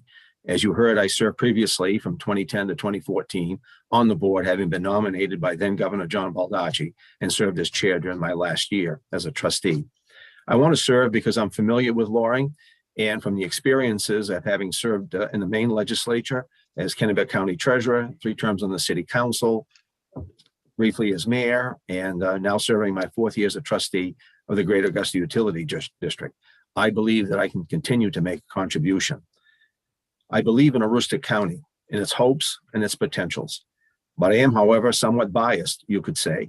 You see, my dad was born in North Caribou, now called Connor Plantation, in 1917. He was extremely proud of his heritage as a Aroostook County boy. Hundreds of good-paying civilian jobs were lost when the base closed in 1994. And sad to say, more have been lost since I last served. The closing of the Maine Military Authority a few years ago was a major blow. At one time, there were more than 500 good-paying jobs connected to the authority. Many families were impacted. Aroostook's biggest asset is her people. I give you an example. When touring the base in 2010 as a new trustee, I visited the DFAS, that stands for Defense Finance Administration Services, their site, their building. These employees provide payroll for members of the armed services. The director explained that Loring had the highest output per man hour of any of the 5 centers across the country. It had the lowest workers' comp incidence, and get this, the highest voluntary overtime signups of any of the 5 centers. This is a success story, and so is the Job Corps Center. The work ethic in Aroostook County is second to none. Loring Air Force Base was about 8,500 acres in size. Since its closure, it now totals about 5,000 acres, much of it vacant, including three 3-mile-long runways. Solar collectors were installed during my term. Perhaps now, with greater incentives and lower cost of installation, it could be more profitable.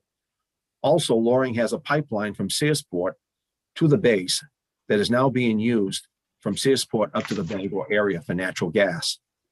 I am ready to join the board again if you should so confirm me. Thank you for your consideration, and I'd be happy to answer any questions. Thank you, Mr. Parody. Chair would ask if any member of the committee has questions of the nominee. Seeing none. Chair will now take comments from persons attending this hearing who wish to speak for or against this nomination. Ms. Breton, has anyone registered in order to speak related to this nomination? No, there has not. Seeing that there are no further comments, all public comments have been taken. The hearing by the Joint Standing Committee on Innovation, Development, Economic Advancement, and Business for the Honorable Patrick E. Parody of Augusta for appointment to the Loring Development Authority of Maine is closed. In accordance with the law, the committee may not take a vote on the nomination sooner than 15 minutes after the close of the public hearing, unless all committee members who are present agree. At this time, therefore, the chair will inquire whether any member present objects to proceeding to take the vote immediately. There are no objections. Seeing none. Pending question before the committee is that the Joint Standing Committee on Innovation, Development, Economic Advancement, and Business recommend to the Senate of the 130th Maine Legislature that the nomination of the Honorable Patrick E. Parody of Augusta for appointment to the Loring Development Authority of Maine be confirmed. In accordance with 3 MRSA Chapter 6, Section 157, and with the joint rules of the 130th Legislature, the vote will be taken by the yeas and nays. A vote of yes will be in favor of recommending confirmation. A vote of no will be against the motion to recommend confirmation. Is the committee ready for the question? The committee clerk will call the roll. Representative Geiger. Yay. Representative Geiger, yay. Representative Andrews? Absent. Representative Pebworth? Yes. Representative Pebworth, yes. Representative Collmore? Yes. Representative Collmore, yes. Senator Lucchini? Yes. Senator Lucchini, yes. Senator Seaway? Yay. Senator Seaway, yay. Representative Ducharme? Absent. Representative Austin? Can't see. Representative Hassenfuss? Yes. Representative Hassenfuss, yes. Representative Bailey? Yes. Representative Bailey, yes. Representative Bernard? Yes. Representative Bernard, yes. Representative Roberts? Yes. Representative Roberts, yes. Senator Curry? Yes. Senator Curry, yes. That's 10 yeas with no negatives. 10 members of the committee have voted in the affirmative and 0 in the negative. It is the vote of the Joint Standing Committee on Innovation, Development, Economic Advancement, and Business for appointment that the nomination of the Honorable Patrick E. Parody of Augusta for appointment to the Loring Development Authority of Maine be confirmed. Thank you very much. And thank you very much for your years of service and continued service. Thank you very much. And again, I wish we could shake hands and meet in person. Thank you. All right, thanks. Thanks a lot. Excellent. Mr. President, you're on mute. There you go. There we go.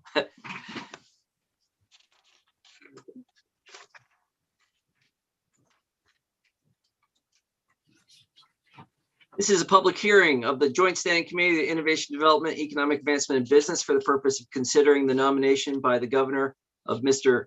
Lee C. Humphrey of Bangor for appointment to the Loring Development Authority of Maine. The meeting today is being conducted electronically. Under the law and joint rules of the legislature, the committee is required to hold this public hearing and to recommend confirmation or denial of the nominee by a majority vote of the committee members present and voting. As chairs of the committee, we will then send written notice to the committee's recommendation to the President of the Senate. Committee will hear testimony from and have an opportunity to question the governor or her representative, the nominee, and any other person present who wish to speak for or against the nomination. Before we get started, I want to share that I think I've shared this multiple times, but let's see. I want to share some information related to the fact that we are doing this electronically. Meeting is currently being live streamed on the committee's YouTube channel. This means that anyone who is a participant in the meeting via Zoom can be seen and also heard if their microphone is unmuted. People testifying cannot be seen or heard until they are called upon to speak. This meeting will be recorded and available to view on the committee's YouTube channel soon after the meeting has concluded. Pursuant to Title 3, Section 157 of the Maine statutes, which requires that there be an affirmative motion to recommend confirmation of the nominee, the chair recognizes Representative Roberts for the purpose of making such a motion. Thank you, Mr. Chair. I move that the Joint Standing Committee on Innovation, Development, Economic Advancement, and Business recommend the confirmation of Lee C. Umphrey of Bangor for appointment to the Loring Development Authority of Maine. The statutory requirements for this position are posted on the committee's webpage. The chair now recognizes Melissa O'Neill Lowe for the purpose of making a statement concerning this nomination. Thank you, Senator Curry, Representative Roberts, and distinguished members of the Joint Standing Committee on Innovation, Development, Economic Advancement, and Business. My name is Melissa O'Neill Lowe, which you're probably going to get sick of me telling you that over the course of the next couple of hours. I am still the Director of Boards and Commissions for Governor Janet Mills. I'm here today on behalf of the governor to speak in support of the nomination of Lee C. Umphrey of Bangor as a member of the Loring Development Authority. Mr. Umphrey is being nominated to seat number 12, which does not require that the nominee be a resident of Aroostook County. Mr. Umphrey received his bachelor's degree from Iowa Wesleyan College. He has experience working in nonprofits and public service. He currently serves as the president and CEO of Eastern Maine Development Corporation and has done so since 2018. Prior to this, Mr. Umphrey worked as the Director of Strategic Development and Communications at the IDP Foundation, among other positions. He has worked as the Director of Communications and was the spokesman for Governor Angus King from 2002 to 2006. And just prior to that, he worked for the city of Bangor. He has acted as public affairs consultant and helped organize a workforce development conference in Northern Ireland at the start of the peace talks between the Republic of Ireland and Northern Ireland. Along with this, Mr. Umphrey has also served as the Director of Community Development and Government Relations for the Training Development Corporation, where he managed a summer youth employment education program to help hundreds of at-risk youths find summer jobs. Overall, Mr. Umphrey has had extensive experience in not only development programs which targeted education and job training, but he also has extensive experience working for national and state governments. His knowledge is priceless and will benefit LDA immensely. On behalf of the governor, I would ask that you support the nomination of Lee C. Umphrey of Bangor. I'd be happy to answer any questions that you may have at this time, and I thank you for your time this afternoon. Chair would ask if any member of the committee has questions for Ms. O'Neill Lowe. Seeing none. Chair now recognizes Mr. Lee Umphrey for the purpose of making a statement concerning this nomination. Welcome. Thank you, Mr. Chair. Senator Curry, Representative Roberts, and members of the committee, I'm thrilled to be here to be nominated by Governor Mills.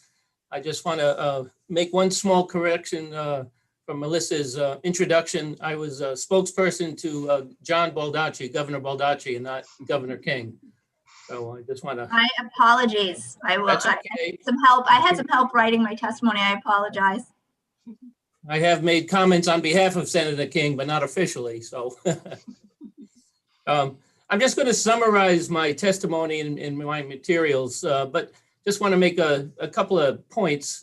My family comes from Aroostook County. My relatives were one of the first founders of Washburn in 1852, came over from New Brunswick. So I've got a great affinity for the county.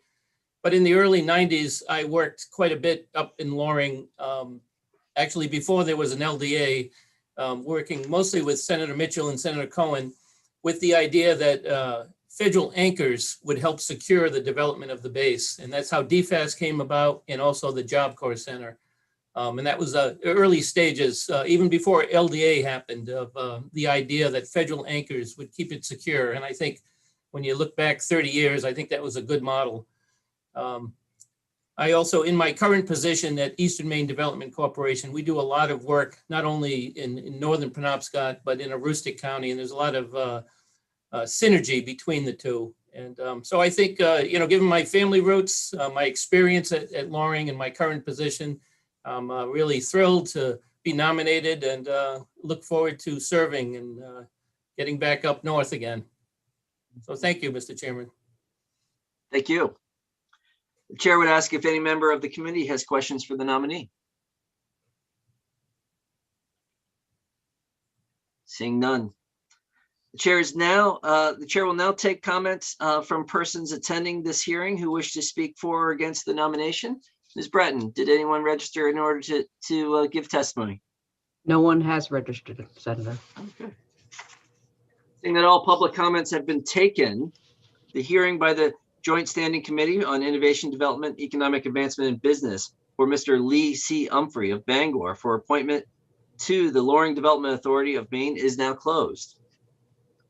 In accordance with the law, the committee may not take a vote on this nomination sooner than 15 minutes after the close of the public hearing, unless all committee members who are present agree. At this time, therefore, the chair will inquire whether any member present objects to proceeding to take the vote immediately. Seeing none.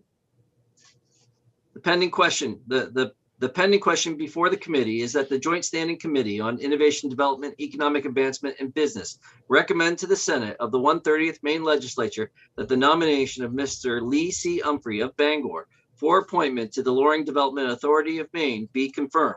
In accordance with 3 MRSA Chapter 6, Section 157, and with the joint rules of the 130th Legislature, the vote will be taken by the yeas and nays. A vote of yes will be in favor of recommending the confirmation. A vote of no will be against the motion to recommend confirmation. Is the committee ready for the question? The committee clerk will call the roll. Representative Geiger. Yay. Representative Geiger, yay. Representative Andrews? Absent. Representative Pepworth? Yes. Yes. Representative Collmore? Yes. Representative Collmore, yes. Senator Lucchini? Lost him. Senator Seaway? Yay. Senator Seaway, yay. Representative Ducharme? Absent. Representative Austin? I still can't see. Representative Hassenfuss? Yes. Representative Hassenfuss, yes. Representative Bailey? Yes. Representative Bailey, yes. Representative Bernard? Yes. Representative Bernard, yes. Representative Roberts? Yes. Representative Roberts, yes. Senator Curry? Yes. Senator Curry, yes. That's 9 yeas to no negatives. 9 members of the committee having voted in the affirmative and 0 in the negative, it is the vote of the Joint Standing Committee on Innovation, Development, Economic Advancement, and Business that the nomination of Mr. Lee C. Humphrey of Bangor for appointment to the Loring Development Authority of Maine be confirmed. Thank you very much for your willingness to serve.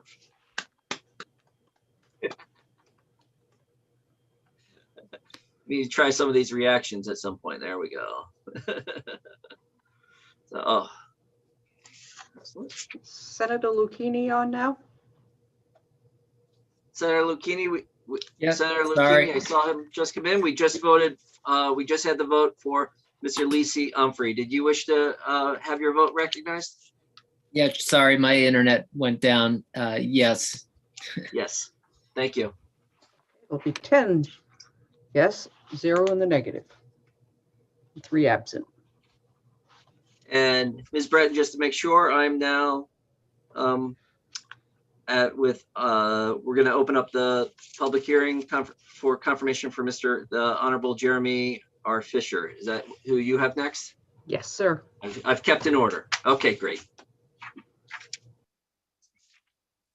This is public hearing for the Joint Standing Committee on Innovation, Development, Economic Advancement, and Business for the purpose of considering the nomination by the Governor of the Honorable Jeremy R. Fisher of Yarmouth for appointment to the Loring Development Authority of Maine. Meeting today is being conducted electronically under the law and joint rules of the legislature. This committee is required to hold this public hearing and to recommend confirmation or denial of the nominee by majority vote of the committee members present and voting.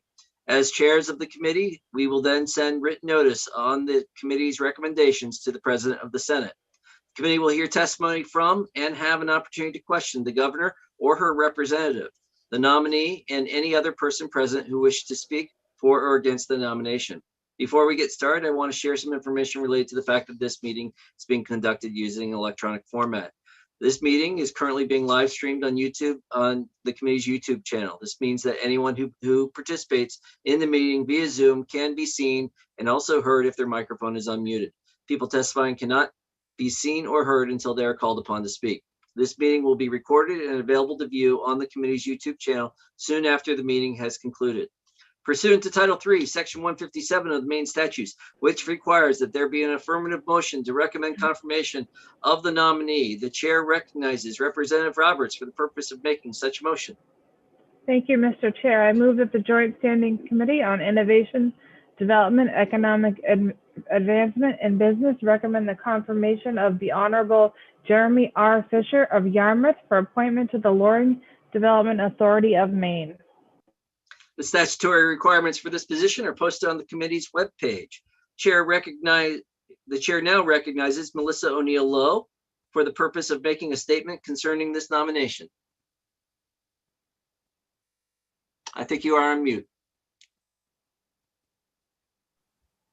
Thank you, Senator Curry, Representative Roberts, and distinguished members of the Joint Standing Committee on Innovation, Development, Economic Advancement, and Business. My name is Melissa O'Neill Lowe, and I am the Director of Boards and Commissions for Governor Janet T. Mills. I'm here today on behalf of the Governor in support of the nomination of the Honorable Jeremy Fisher of Yarmouth as a member of Loring Development Authority. Jeremy Fisher of Yarmouth is being nominated to seat number 9, which does not require that the nominee be a resident of Aroostook County. Attorney Fisher holds a bachelor's degree in political science from the University of Michigan and received his law degree from the University of Maine School of Law. He has been practicing law in Maine for more than a decade. He currently works at Drummond Woodsum in Portland and has since 2013. Both at Drummond Woodsum and in his previous position at Bernstein Shore, Attorney Fisher focused on business restructuring and bankruptcy law. Mr. Fisher represented Presque Isle in the Maine House of Representatives for 3 terms starting in 2002 until 2008. While holding office, he served as both a member and chairman of the Committee on Appropriations and Financial Affairs. In addition to his public service and legal background, Jeremy is involved in early child education issues in Maine. He is the director of Maine Early Learning Investment Group. He is the board chair for Jobs for Maine's Graduates and is a member of the Educate Maine Board. His knowledge of business law and experience in state government prove that Attorney Fisher will be an asset to the Loring Development Authority in moving the region into a position that is positive for its future. It is because of these reasons that on behalf of Governor Mills, I would ask that you support the nomination of the Honorable Jeremy Fisher of Yarmouth. I'd be happy to answer any questions, and thank you for your time this afternoon. Thank you. The chair would ask if any member of the committee has questions. Seeing none. Chair now recognizes the Honorable Jeremy R. Fisher for the purpose of making a statement concerning this nomination. Welcome. Thank you, Senator. Honorable chairs and members of the IDEA Committee, my name's Jeremy Fisher, and I'm honored to be a nominee for the LDA Board of Directors. I believe that I have the right experience to help reinvigorate this important economic development authority and foster job growth in Aroostook County. I moved to Presque Isle at the age of 3 with my mother and 2 sisters. My mom took a job at the University of Maine at Presque Isle as a librarian and moved my sisters and me to the county sight unseen. When I was 6, I somehow convinced her to let me watch the movie Top Gun, and then I convinced myself that I would definitely grow up to be Maverick. Based on those very strong convictions as a 6-year-old, Loring Air Force Base became an important part of my childhood. Each summer, we'd pile into the car and drive up to Limestone for the annual air show and open house. We'd always marvel at the planes and the pilots and everything else at the base that was so large and important in the middle of the Cold War. When I was 11, the Base Realignment and Closure Commission recommended closing Loring Air Force Base. And like many in the county, I watched in complete shock as a B-52 lifted off the runway for the last time on the evening news in 1994. I'd note that that evening news was anchored by none other than now Representative Sue Bernard. In the years that followed, we watched many friends and families move away from Aroostook County and many businesses close as a result. Later, when I ran for the legislature after college, I made rural economic development a central theme of my campaign, and regional efforts like those of LDA were my template. During my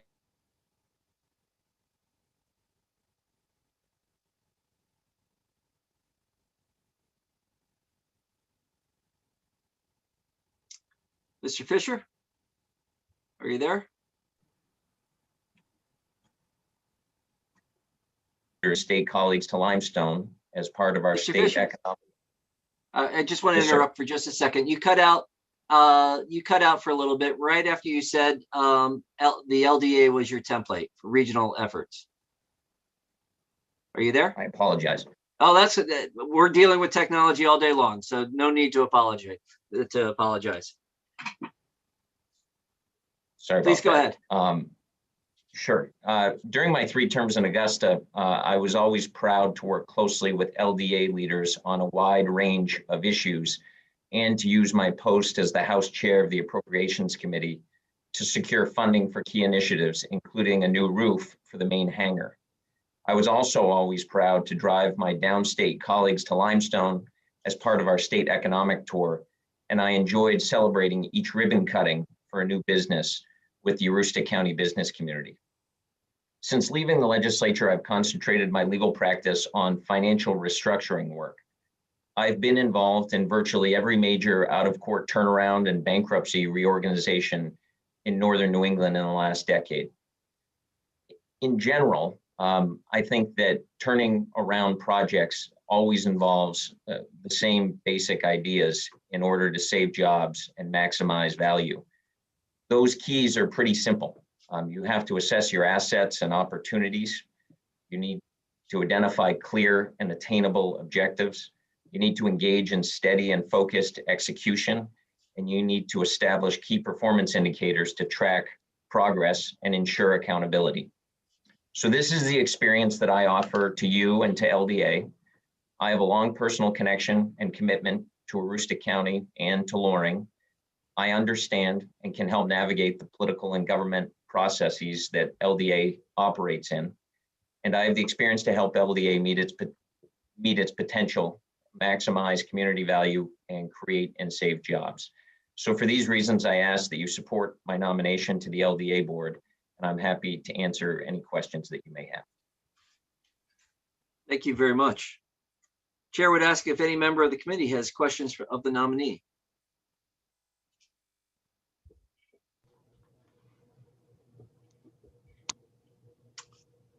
Seeing none. Thank you. Thank you very much. At this point, the chair will now take comments from persons attending this hearing who wish to speak for or against this nomination. Ms. Breton, has anyone registered to speak for or against this nomination? No, they have not. Seeing that all public comments have been taken, the hearing by the Joint Standing Committee on Innovation, Development, Economic Advancement, and Business for the Honorable Jeremy R. Fisher of Yarmouth for appointment to the Loring Development Authority of Maine is closed.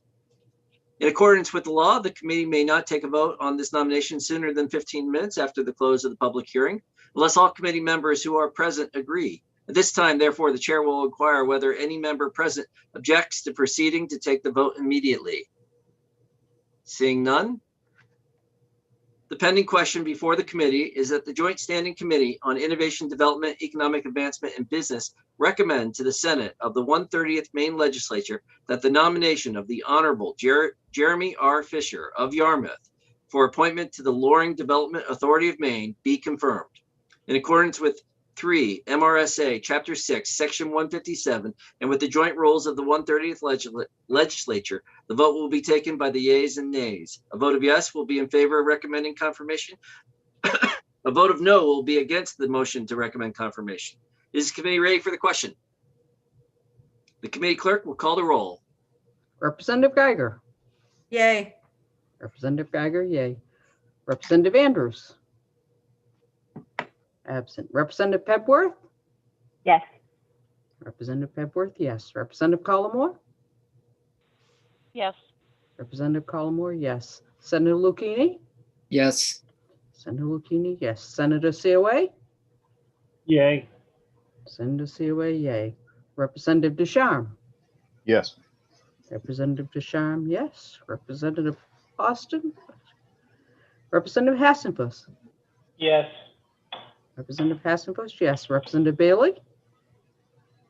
Yes. Representative Bailey, yes. Representative Bernard? Absolutely, yes. Representative Bernard, yes. Representative Roberts? Yes. Representative Roberts, yes. Senator Curry? Yes. Representative Curry, yes. That would be 11 yeas with none in the negative and 2 absent. Excellent. 11 members of the committee have voted in the affirmative, 0 in the negative. It is the vote of the Joint Standing Committee on Innovation, Development, Economic Advancement, and Business that the nomination of the Honorable Jeremy R. Fisher of Yarmouth for appointment to the Loring Development Authority of Maine be confirmed. Thank you very much for your continued service, and look forward to working with you in the future. So, You as well. Thank you, Senator.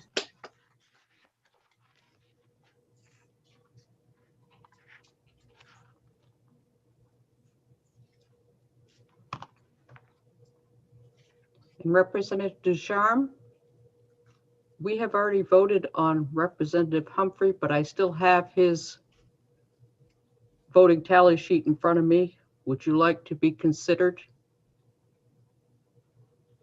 I read all the documentation, so, and I would vote in the affirmative. Okay. Ms. Breton, I have next up, next is the Honorable Lynn Bromley of South Portland. Is that correct? It is correct. That's the order that we've agreed to. Great, thank you. This is a public hearing of the Joint Standing Committee on Innovation, Development, Economic Advancement, and Business for the purpose of considering the nomination by the governor of the Honorable Lynn Bromley of South Portland for appointment to the Loring Development Authority of Maine. The meeting today is being conducted electronically. Under the law and the joint rules of the legislature, the committee is required to hold this public hearing and to recommend confirmation or denial of the nominee by majority vote of the committee members present and voting. As chairs of the committee, we will then send written notice of the committee's recommendation to the President of the Senate. The committee will hear testimony from and have an opportunity to question the governor or her representative, the nominee, and any other person present who wishes to speak for or against the nomination. Before we get started, I want to share some information related to the fact that this meeting is being conducted in the electronic format. The meeting is currently being live streamed on the committee's YouTube channel. This means that anyone who is a participant in the meeting via Zoom can be seen and also heard if their microphone is unmuted. People testifying cannot be seen or heard until they are called upon to speak. This meeting will be recorded and available to view on the committee's YouTube channel soon after the meeting has concluded. Pursuant to Title III, Section 157 of the Maine statute, which requires that there be an affirmative motion to recommend confirmation of the nominee, Chair recognizes Representative Roberts for the purpose of making such a motion. Thank you, Mr. Chair. I move that the Joint Standing Committee on Innovation, Development, Economic Advancement, and Business recommend the confirmation of the Honorable Lynn Bromley of South Portland for the appointment to the Loring Development Authority of Maine. Thank you. The statutory requirements for this position are posted on the committee's webpage. Chair now recognizes Melissa O'Neill Lowe for the purpose of making a statement concerning this nomination. Thank you, Senator Curry, Representative Roberts, and distinguished members of the Joint Standing Committee on Innovation, Development, Economic Advancement, and Business. My name is Melissa O'Neill Lowe, and I am the Director of Boards and Commissions for Governor Janet T. Mills. I'm here today on behalf of the governor in support of the nomination of the Honorable Lynn Bromley of South Portland as a member of the Loring Development Authority. Lynn Bromley of South Portland is being nominated to seat number 10, which does not require that the nominee be a member or resident of Aroostook County. Ms. Bromley holds a bachelor's degree from Bridgewater State College and a master's degree in social work with a concentration in public policy coordination from Boston College. She served 4 terms in the Maine State Senate from 2000 to 2008, where she was the Senate chair of this very committee, then known as the Business Research and Economic Development Committee. After her time in the Maine Senate, Ms. Bromley taught at Boston College through 2009, and then in 2010, she was appointed New England Regional Advocate for the Small Business Association's Office of Advocacy. She was nominated by Senator Susan Collins for that position. Her work as an advocate focused on advancing the views, concerns, and interests of small business to Congress, the White House, and other federal agencies. Lynn is currently the founder and principal of FinTech Advocate, a small business and technology consulting firm. She is, with her unique experience with advocacy on the national scale, as well as her knowledge surrounding small business, she will provide LDA with a valuable insight that is much needed and the experience to advance any of those areas. On behalf of Governor Mills, I would ask that you support the nomination of the Honorable Lynn Bromley of South Portland. I'd be happy to answer any questions that you may have at this time, and I thank you for your time this afternoon. Thank you. The chair would ask if any member of the committee has a question for Ms. O'Neill Lowe. Representative Austin. I would like to officially welcome my first Senate chair of bread to our committee. Thank you, Representative Austin. The chair now recognizes the Honorable Lynn Bromley for the purpose of making a statement concerning this nomination. Welcome. Thank you. Senator Curry, Representative Roberts, and members of the Joint Standing Committee on Innovation, Development, Economic Advancement, and Business. I'm correcting the typo I have in my testimony, which said commerce. And my fellow nominees. It's an impressive array of people today that I'm listening to. I am Lynn Bromley from South Portland, Maine, and I am pleased to come before you today to offer my credentials for your consideration for the board of the Loring Development Authority. As a former legislator and Senate chair of this committee when it was bred before LCRED, and now IDEA, I understand and appreciate and am honored by the significance of being nominated by Governor Mills to serve her administration. And I just want to say that you can count on me to do that to the best of my ability, if confirmed. Also, I want to recognize Representative Austin, who we did serve together. I appreciate the welcome. And to acknowledge that I do owe you chocolate as a former member appearing before you, and consider that a debt that I will repay from a Maine-owned, Maine-operated small business, of course. I think what most qualifies me for this position of trust is my just ongoing desire to see Maine live fully into her potential, which includes the benefits of a robust economy that is equally and evenly shared across the state. That and my belief in public service, I think. You have the specifics of my experience and background in your materials. So I'll just quickly highlight that for most of my career, I've been engaged in economic development for Maine, from predating my resume on the workforce side when I was the gender equity coordinator at Southern Maine Community College. On the policy and lawmaking side, as a legislator and again, chair of the Joint Standing Committee on Business Research and Economic Development, as the co-chair of the Maine Economic Growth Council, and then on the advocacy side, as the small business advocate for the 6 New England states for the Obama-Biden administration. That put me in all 6 states, front and center, witnessing what works and what doesn't in economic development. So I would bring that experience, of course, to bear. And then now as a small business myself at FinTech Advocate, my consulting business in the emerging financial innovation sector. those are the highlights. And additionally, I will of course be happy to answer any questions that the committee has. But I think I'd like to end by saying, I think what will make this successful is not a brilliant idea coming from somewhere or someone, but the ability to collaborate and connect, to listen to each other, to listen to old knowledge and experience, and to be willing to be open to new ideas. This committee obviously will play a pivotal role in that. And I think also, as you're struggling with technology, and all of us are, that is going to give us a different opportunity to have a wider reach in terms of who we speak to and who we're communicating with about the immense potential that Loring has. So it's not all bad, in other words. So again, happy to answer any questions or engage in any conversations now or in the future that would be beneficial to the committee. So I thank you for your attention to all of these appointments and nominations generally, but more importantly for the work that you do on behalf of the people of Maine. Thank you very much. Chair would ask if any member of the committee has a question for the nominee.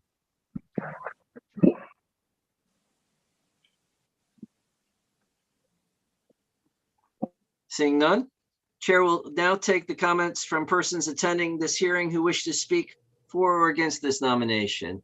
Ms. Breton, has anyone registered in order to testify related to this nomination? No, they have not. Okay. Recognizing that all public comment have been taken, the hearing by the Joint Standing Committee on Innovation, Development, Economic Advancement, and Business for the Honorable Lynn Bromley of South Portland for appointment to the Loring Development Authority of Maine is closed. In accordance with the law, the committee may not take the vote on this nomination sooner than 15 minutes after the close of the public hearing, unless all committee members who are present agree. At this time, therefore, the chair will inquire whether any member present objects to proceeding to take the vote immediately.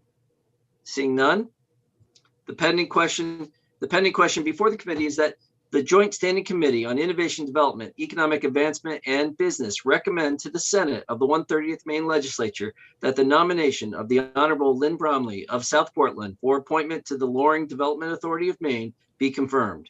In accordance with 3 MRSA Chapter 6, Section 157, and with the joint rules of the 130th Legislature, the vote will be taken by the yeas and nays. A vote of yes will be in favor of recommending confirmation. A vote of no will be against the motion of recommend confirmation. Is the committee ready for the question? The committee clerk will call the roll. Representative Geiger. Yay. Representative Geiger, yay. Representative Andrews, absent. Representative Pebworth. Yes. Yes. Representative Pebworth, yes. Representative Collmore. Yes. Representative Collmore, yes. Senator Lucchini. Yes. Senator Lucchini, yes. Senator Seaway. Yay. Senator Seaway, yay. Representative Ducharme. Yes. Representative Ducharme, yes. Representative Austin, I can't see. Yay. Yay. Representative Hassenfuss. Yes. Representative Hassenfuss, yes. Representative Bailey.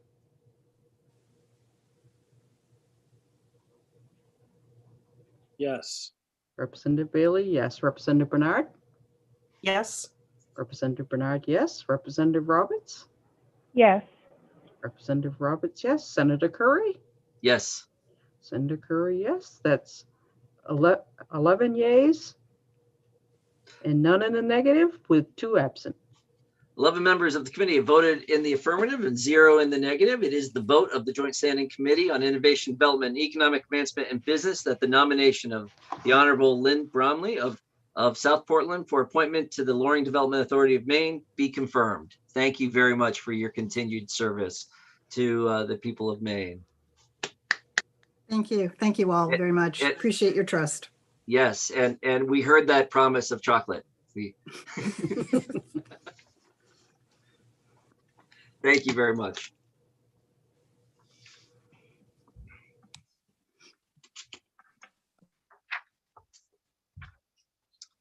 Ms. Breton, I have next up Mr. Shaw. Is that who you have next? Yes, sir. Great, thank you. This is a public hearing of the Joint Standing Committee on Innovation, Development, Economic Advancement, and Business for the purpose of considering the nomination by the governor of Mr. Benjamin M. Shaw of Mapleton for appointment to the Loring Development Authority of Maine. The meeting today is being conducted electronically. Under the law and joint rules of the legislature, the committee is required to hold this public hearing and to recommend confirmation or denial of the nominee by majority vote of the committee members present and voting. As chairs of the committee, we will then send written notice to the committee's recommendation to the President of the Senate. The committee will hear testimony from and have an opportunity to question the governor or her representative, the nominee, and any other person present who wish to speak for or against the nomination. Before we get started, I want to share some information related to the fact that meeting is being conducted using electronic format. The meeting is currently being live streamed on our committee's YouTube channel. This means that anyone who is participating in the meeting via Zoom can be seen and also heard if the microphone is unmuted.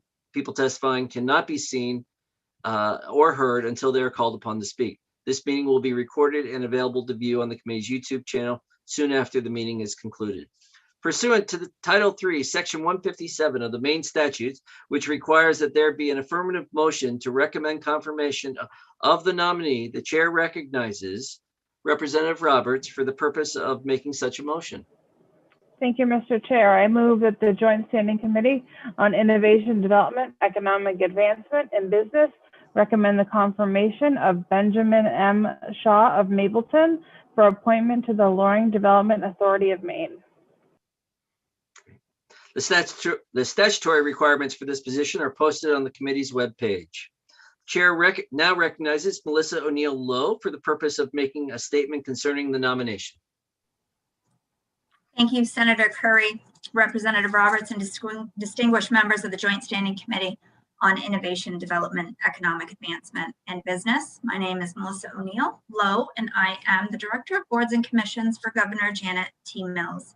I'm here today on behalf of the governor to speak in support of the nomination of Benjamin M. Shaw of Mapleton as a member of the Loring Development Authority. Ben is being recommended and nominated to seat number 3, which does require that the nominee be a resident of Aroostook County. Mr. Shaw holds a bachelor's degree in accounting from the University of Maine at Presque Isle and a master's degree in business from Husson University. He also has a certificate in leadership from the Department of Defense Executive Leadership Program. Benjamin is currently the COO of Thompson Financial Group. He previously served as a chief business officer at the University of Maine at Presque Isle and held the positions of deputy director, division chief of reports and analysis, and director of accounts payable within the Defense Finance and Accounting Service in Limestone.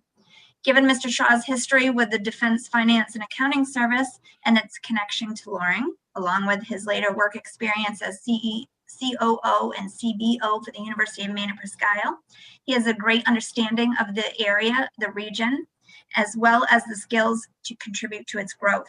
It is for these reasons that on behalf of the governor, I would ask that you support the nomination of Benjamin Shaw of Mapleton. I'd be happy to answer any questions that you may have at this time, and I thank you for your time this afternoon. Thank you. Chair would ask if any member of the committee has a question for Ms. O'Neill Lowe. Seeing none, Chair now recognizes Mr. Benjamin M. Shaw for the purpose of making a statement concerning his nomination. Thank you, Senator Curry, Representative Roberts, and distinguished members for the Joint Standing Committee on Innovation, Development, Economic Advancement, and Business. As has been stated, my name is Ben Shaw, and I'm the Chief Operating Officer at Thompson Financial Group here in Presque Isle. I feel I'd be a valuable addition to the Loring Development Authority Board for several reasons. First, I feel I bring experience to the table, having spent almost 12 years working on Loring, as I did my time at the Defense Finance and Accounting Service at the Limestone site from 2004 to 2015.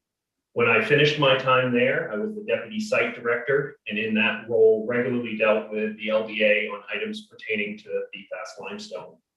While I was there, I was also well aware of various initiatives and tenants at Loring and what was happening, and look forward to contributing to the current activity that's happening. Additionally, I have a financial background, both in education and profession. As mentioned, I am currently the Chief Operating Officer at Thompson Financial Group and a licensed investment advisor. Prior to this, I served 5 years as the Chief Business Officer of the University of Maine at Presque Isle. In that role, I regularly worked with the state of Maine budgeting process while also managing the financial activity of that institution. I feel this experience would assist me in acclimating and contributing to the LDA.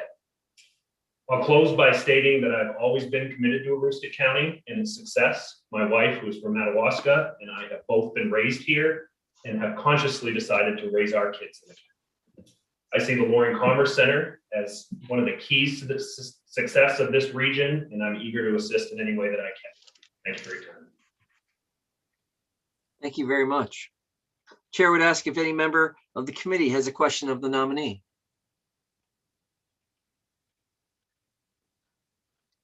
Seeing none. Chair will now take comments from persons attending this hearing who wish to speak for or against this nomination. Ms. Breton, is anyone here that wishes to speak for or against this nomination? I believe President Jackson would like to speak on this nomination. Excellent. President Jackson, are you there? Yes. Excellent. The floor is yours. Thank you, Senator Curry and Chairperson Roberts and members of the Joint Standing Committee. I really appreciate it. Sorry, I did give you a break on other members. I think the ones that you confirmed already: Pat Paherty, Jeremy Fisher, Lynn Bromley, Lee Humphrey. Great choices too. I know all of them, but not being from my district, I gave his some time. But with Ben, I don't know him well, but what I do know of him, his work over at Humpy was outstanding. He has a great reputation too, and having a financial background as extensive as he has is going to be very, very helpful with some of the business owners that the LDA will be coming into contact with. And so I just wanted to get on and say I'm very supportive of his nomination and appreciate his willingness to serve. And thank you to the committee once again. Thank you very much, President Jackson. Ms. Breton, is there anyone else that would like to speak? I don't believe so.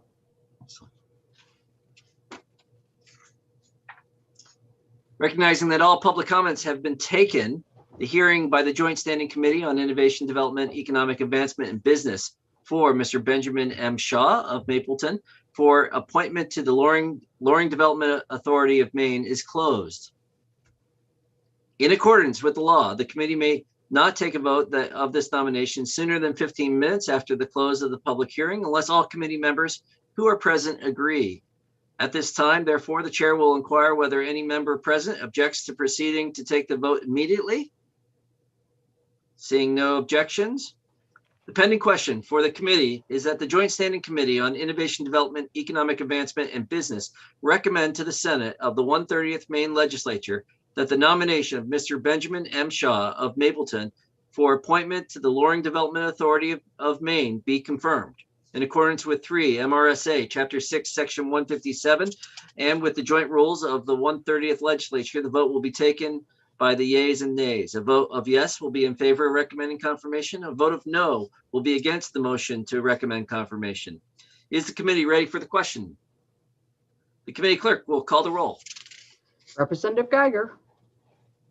Yay. Representative Geiger, yay. Representative Andrews, missing. Representative Pebworth. Yes. Representative Pebworth, yes. Representative Collmore. Yes. Representative Collmore, yes. Senator Lucchini. Yes. Senator Lucchini, yes. Senator Seaway.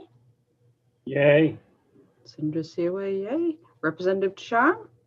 Yes. Representative Deschamps, yes. Representative Austin, I can't see. Representative Hassenfuss. Yes. Representative Hassenfuss, yes. Representative Bailey. Yes. Representative Bailey, yes. Representative Bernard. Yes. Representative Bernard, yes. Representative Roberts. Yes. Representative Roberts, yes. Senator Curry. Yes. Senator Curry, yes. That would be 11 yeas and 0 in the negative.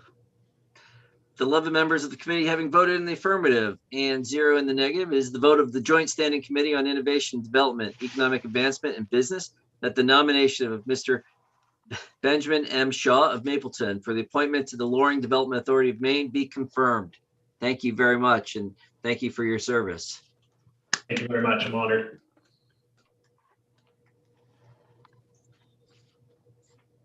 I hope you did not have to stay all day long. No, thank you. Very good.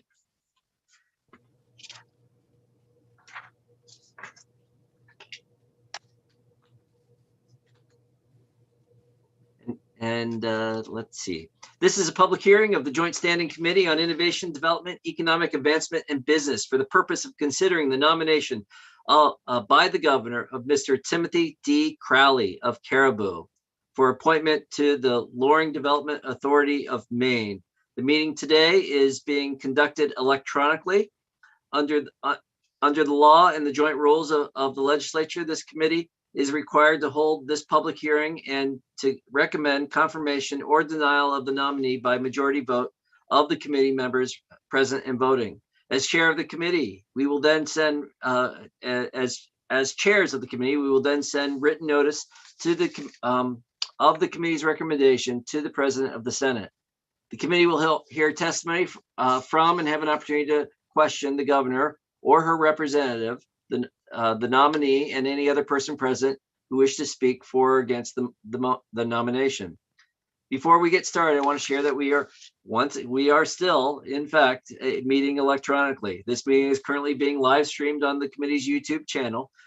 This means that anyone who participates in the meeting via Zoom can be seen and heard if their microphone is unmuted. People testifying cannot be seen or heard until they're called on to speak. This meeting will be recorded and available to view on the committee's YouTube channel soon after the meeting has concluded.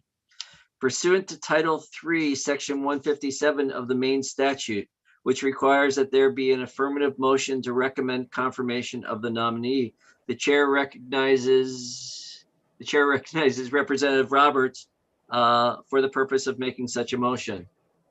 Thank you, Mr. Chair. I move that the Joint Standing Committee on Innovation, Development, Economic Advancement, and Business recommend the confirmation of Timothy D. Crowley of Caribou for appointment to the Loring Development Authority of Maine. The statutory requirements for this position are posted on the committee's webpage. The chair now recognizes Melissa O'Neill Lowe for the purpose of making a statement concerning this nomination. Thank you, Senator Curry, Representative Roberts, and members of the Joint Standing Committee on Innovation, Development, Economic Advancement, and Business. My name is Melissa O'Neill Lowe, and I am the Director of Boards and Commissions for Governor Janet T. Mills. I'm here today on behalf of the governor to ask and speak in support of the nomination of Timothy D. Crowley of Caribou as a member of the Loring Development Authority. Mr. Crowley of Caribou is being nominated as seat number 4, which requires the nominee be a resident of Aroostook County. Mr. Crowley is currently the president of Northern Maine Community College in Presque Isle. He received his bachelor's and master's of education degree from the University of Southern Maine. Prior to his appointment as president, he served as the Northern Maine Community College's vice president and dean of academics, and later dean of student affairs.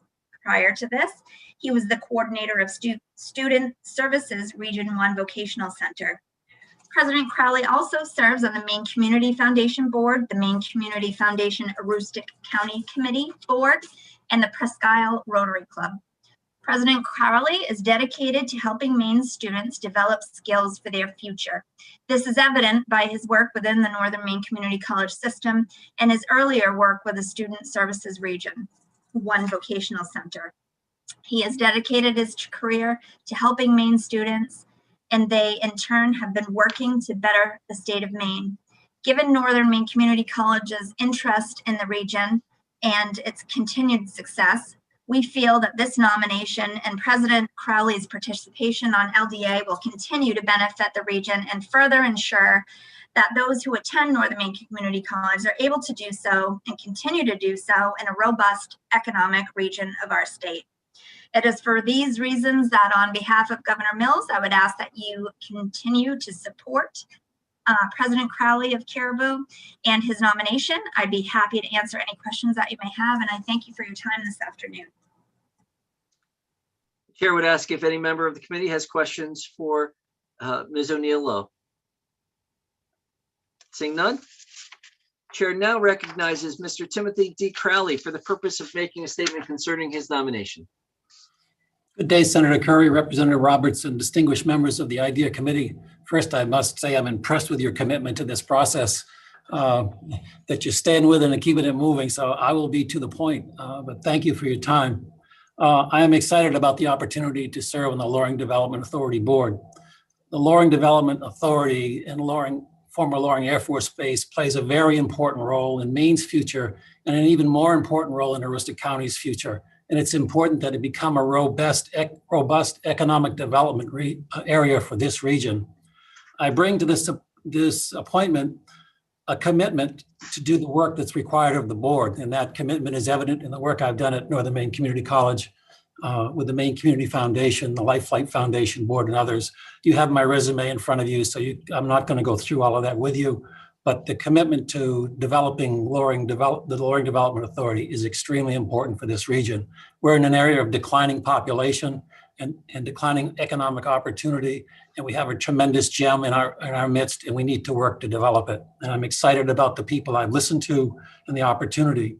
I bring to this work a knowledge and understanding of workforce development and what it takes to create education and training programs, both on the short term and on the long term, to support economic development.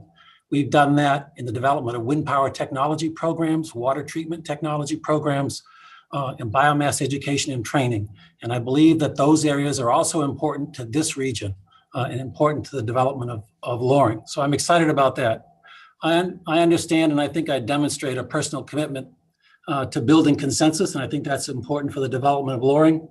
I also think that rural areas have a unique challenge with declining population bases to bring economic development. We have to demonstrate our commitment to this. We have to build consensus within the communities that are around us so that we are all focused on developing Loring as an economic center and vibrant place for this region. So I'm excited about the opportunity. I think my experience in workforce development, in education, and my experience in developing community activity will be helpful to this activity. So I appreciate the nomination. I look forward to the opportunity to do the work, and I'd be happy to answer any questions you may have. Thank you very much. The chair would ask if any member of the committee has questions for President Crowley.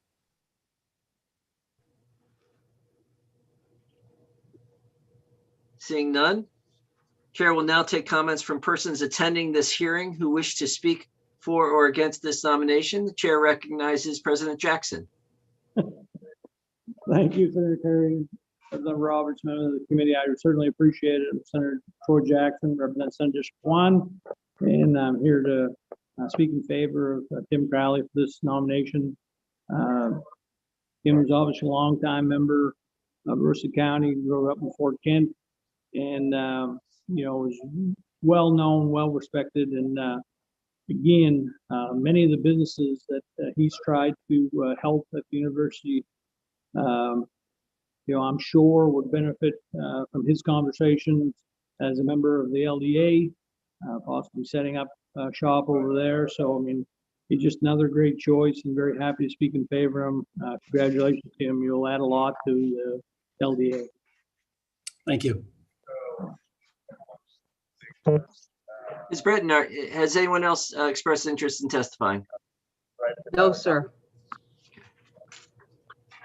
Recognizing that all public comments have been taken, the hearing for by the Joint Standing Committee on Innovation, Development, Economic Advancement, and Business for Mr. Timothy D. Crowley of Caribou for appointment to the Loring Development Authority of Maine is closed. In accordance with the law, the committee may not take a vote on the nomination sooner than 15 minutes after the close of the public hearing, unless all committee members who are present agree. At this time, therefore, the chair will inquire whether any member present objects to proceeding to take the vote immediately. Seeing none, the pending question before the committee is that the Joint Standing Committee on Innovation, Development, Economic Advancement, and Business recommend to the Senate of the 130th Maine Legislature that the nomination of Mr. Timothy D. Crowley of Caribou for appointment to the Loring Development Authority of Maine be confirmed. In accordance with 3 MRSA Chapter 6, Section 157, and with the joint rules of the 130th Legislature, the vote will be taken by the yeas and nays. A vote of yes will be in favor of recommending confirmation. A vote of no will be against the motion to recommend confirmation. Is the committee ready for the question? Committee clerk will call the roll. Representative Geiger. Yay. Representative Geiger, yay. Representative Andrews, absent. Representative Pebworth. Yes. Representative Pebworth, yes. Representative Collmore. Yes. Representative Collmore, yes. Senator Lucchini. Senator Lucchini's off right now. Senator Seaway. Yay. Senator Seaway, yay. Representative Deschamps. Yes. Representative Deschamps, yes. Representative Austin, I can't see. Representative Hassenfuss. Yes. Representative Hassenfuss, yes. Representative Bailey. Yes. Representative Bailey, yes. Representative Bernard. Unfortunately, I have to recuse myself from participating in this vote. You will be abstaining. Representative Roberts. Yes. Representative Roberts, yes. Senator Curry. Yes. Senator Curry, yes. 9, yes. 0 in the negative. Great. 3 absent, and 1 abstained. With 9 members of the committee having voted in the affirmative and 0 in the negative, it is the vote of the Joint Standing Committee on Innovation, Development, Economic Advancement, and Business that the nomination of Mr. Timothy D. Crowley of Caribou for appointment to the Loring Development Authority of Maine be confirmed. Thank you very much. We really appreciate your service. Thank you for being. Thank you. I hope you weren't on for hours. So, No, I wasn't. Okay, good. Thank you.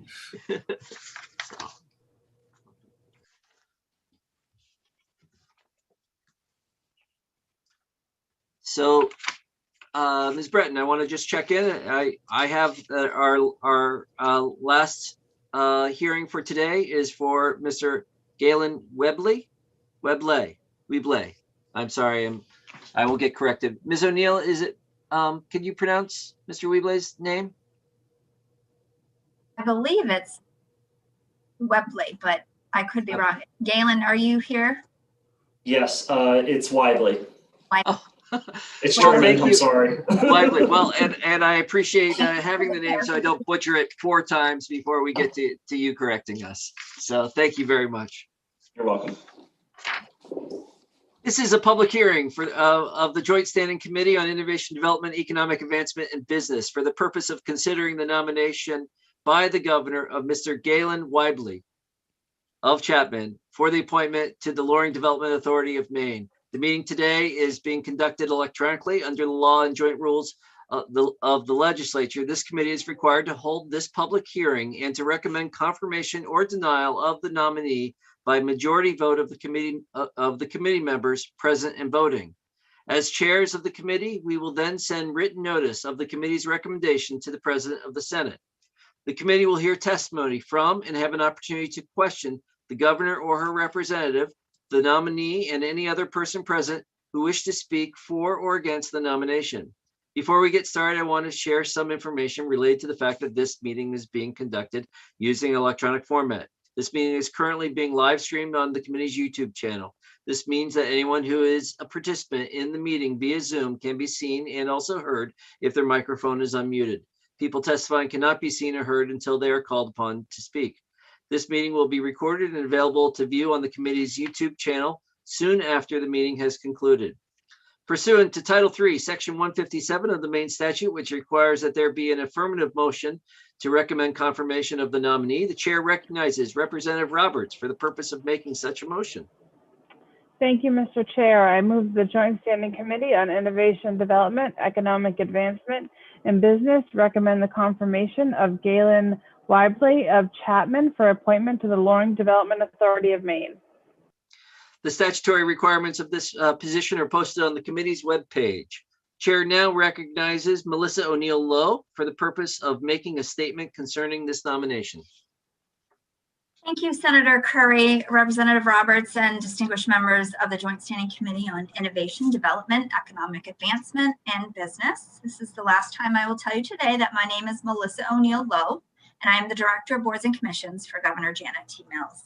I am here today on behalf of the governor to speak in support of the nomination of Galen Webley of Chapman as a member of the Loring Development Authority. Galen is being recommended and nominated to seat number 7, which does require that the nominee be a resident of Aroostook County. Galen received his bachelor's degree from Delaware Valley University and was a leadership scholar in the Rural Urban Leadership Institute at Pennsylvania State University. He is currently the Director of Economic and Community Development for the City of Presque Isle. Prior to this, he was the Director of Legislative Affairs and Outreach Director for the Pennsylvania Senate, Communications and Outreach Strategist for the Pennsylvania House of Representatives, and Township Supervisor and Chairman of the Board for the Helaman Township Board of Supervisors. He is currently a member of the Northern Maine Development Commission, the Maine Broadband Coalition, and the Presque Isle Development Fund Loan Review Committee. He is chair of the Emergency Food and Shelter Program for Aroostook County United Way. As you have heard, Mr. Weibly has vast experience in state government and is an active, well-respected member of his community. This will be an invaluable resource for the authority. I would also note that when I called members of DECD to sort of vet Galen, I couldn't tell you how many folks over in DECD just couldn't say enough good things about this young new professional that moved to Aroostook County. And the first time I talked with him, I said, why on earth did you move to Aroostook County out of a city? So I'll let him explain that, but I was very impressed. So for these reasons, on behalf of the governor, I would ask that you support the nomination of Galen Weibly of Chapman to Loring Development Authority. I'd be happy to answer any questions that you may have at this time. And I really thank you all for all of your time this afternoon for all hearings, including Galen's. I'm sure he'll have a wonderful answer, lots of good answers. The chair would ask if any members of the committee has question of Ms. O'Neill Lowe at this time. Seeing none. Chair now recognizes Mr. Galen Weibly for the purpose of making a statement concerning his nomination. Thank you and good afternoon, Senator Curry, Representative Roberts, esteemed members and staff for the Innovation, Development, Economic Advancement and Business Committee. My name is Galen Weibly and I am currently residing in Chapman, Maine as the Director of Economic Development for the City of Presque Isle. It is truly an honor to present my qualifications as a nominee for the Loring Development Authority and to offer my experiences in economic development to benefit the larger Maine economy. I want to start off by thanking Governor Mills, her staff, Aroostook County County Administrator Brian Pelletier, and Senator Trey Stewart for their support of my application through the nomination process. As a proud transplant to Maine, I moved to Aroostook County for its rolling hills, natural beauty, charming towns, and for the kind-hearted can-do spirit of the locals who share similar values to my own upbringing in rural Pennsylvania. It is during this move that I discovered Northern Maine's proud military tradition from friends and acquaintances who had fond memories of being stationed and serving at Loring Air Base before its closure in 40 years of operation. That is why I'm thrilled to bring a fresh perspective to the facility that I've heard so much about and that has touched countless lives within Aroostook County, Maine, and our nation. The solutions to encouraging economic growth in Aroostook County are similar to other rural communities across the United States. Foster promotion and innovation.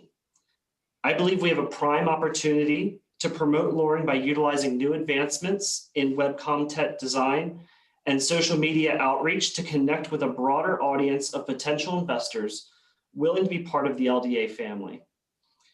Additionally, my many years of experiences in municipal zoning and planning will be beneficial to the LDA staff in proposing innovative revisions to the land use code based on the 2019 strategic plan.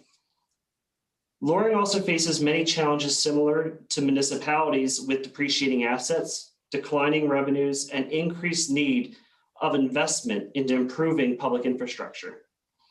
As chairman of the Helaman Township Board of Supervisors, I worked alongside community stakeholders and developers to expand the economic tax base that created consecutive six-figure annual budget surpluses by expanding our promotional efforts and streamlining the approval process for development. Growing up in the sweetest place on earth known as Hershey, Pennsylvania, I learned firsthand how a man can take hundreds of acres of dairy farm and create an entire community and economy with just a vision. I sincerely believe Loring has the potential to soar to new heights by attracting innovative aviation-related businesses through promoting Loring's 2-mile long and 100-yard wide airstrip.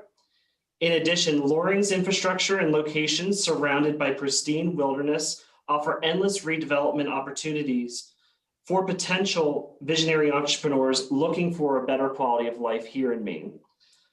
Thank you for your kind and gracious attention in reviewing my application for appointment to the Loring Development Authority. And please know I welcome the committee's questions regarding my candidacy at this time. Thank you very much. Chair would ask if any member of the committee has questions for the nominee. Representative Austin. Thank you, Mr. Chair. To our present candidate, does that equate into how excited you might have been to see Blue Shift take off on Limestone Landing Base? Can you hear me? Yes, Sorry, we say can. that again. Would you say that again, Representative Austin? I'll try. I said, does that equate to, were you probably just a little bit excited when Blue Shift took off? I was extremely excited about it, and I'm thrilled to see, what new opportunities are going to arise from this. Oh, it's fabulous, isn't it? Thank you. Good luck. Thank you. Are there any other questions from committee members? Seeing none, the chair will now take comment from persons attending this hearing who wish to speak for or against the nomination. Ms. Breton, is there anyone here who wishes to speak? I do not believe so. Okay. Not seeing any. So, recognizing that all public comments have been taken, this hearing by the Joint Standing Committee on Innovation, Development, Economic Advancement, and Business for Mr. Galen Weibly of Chapman for appointment to the Loring Development Authority of Maine is closed. In accordance with the law, and the committee may not take a vote on this nomination sooner than 15 minutes after the close of the public hearing, unless all committee members who are present agree. At this time, therefore, the chair will inquire whether any member present objects to proceeding to take this vote immediately. Seeing no objections, the pending question before the committee is that the Joint Standing Committee on Innovation, Development, Economic Advancement, and Business recommend to the Senate of the 130th Maine Legislature that the nomination of Mr. Galen Weibly of Chapman for appointment to the Loring Development Authority of Maine be confirmed. In accordance with 3 MRSA Chapter 6, Section 157, and with the joint rules of the 130th Legislature, the vote will be taken by the yeas and nays. A vote of yes will be in favor of recommending confirmation. A vote of no will be against the motion to recommend confirmation. Is the committee ready for the question? The committee clerk will call the roll. Representative Geiger. Yay. Representative Geiger, yay. Representative Andrews, absent. Representative Pepworth. Yes. Representative Pepworth, yes. Representative Collmore. Yes. Representative Collmore, yes. Senator Lucchini. Still absent. Senator Seaway. Yay. Senator Seaway, yay. Representative Ducharme. Yes. Representative Ducharme, yes. Representative Austin, I can't see. Representative Hassenfuss. Yes. Representative Hassenfuss, yes. Representative Bailey. Yes. Representative Bailey, yes. Representative Bernard. Oh, yes. Representative Bernard, yes. Representative Roberts. Yes. Representative Roberts, yes. Senator Curry. Yes. Senator Curry, yes.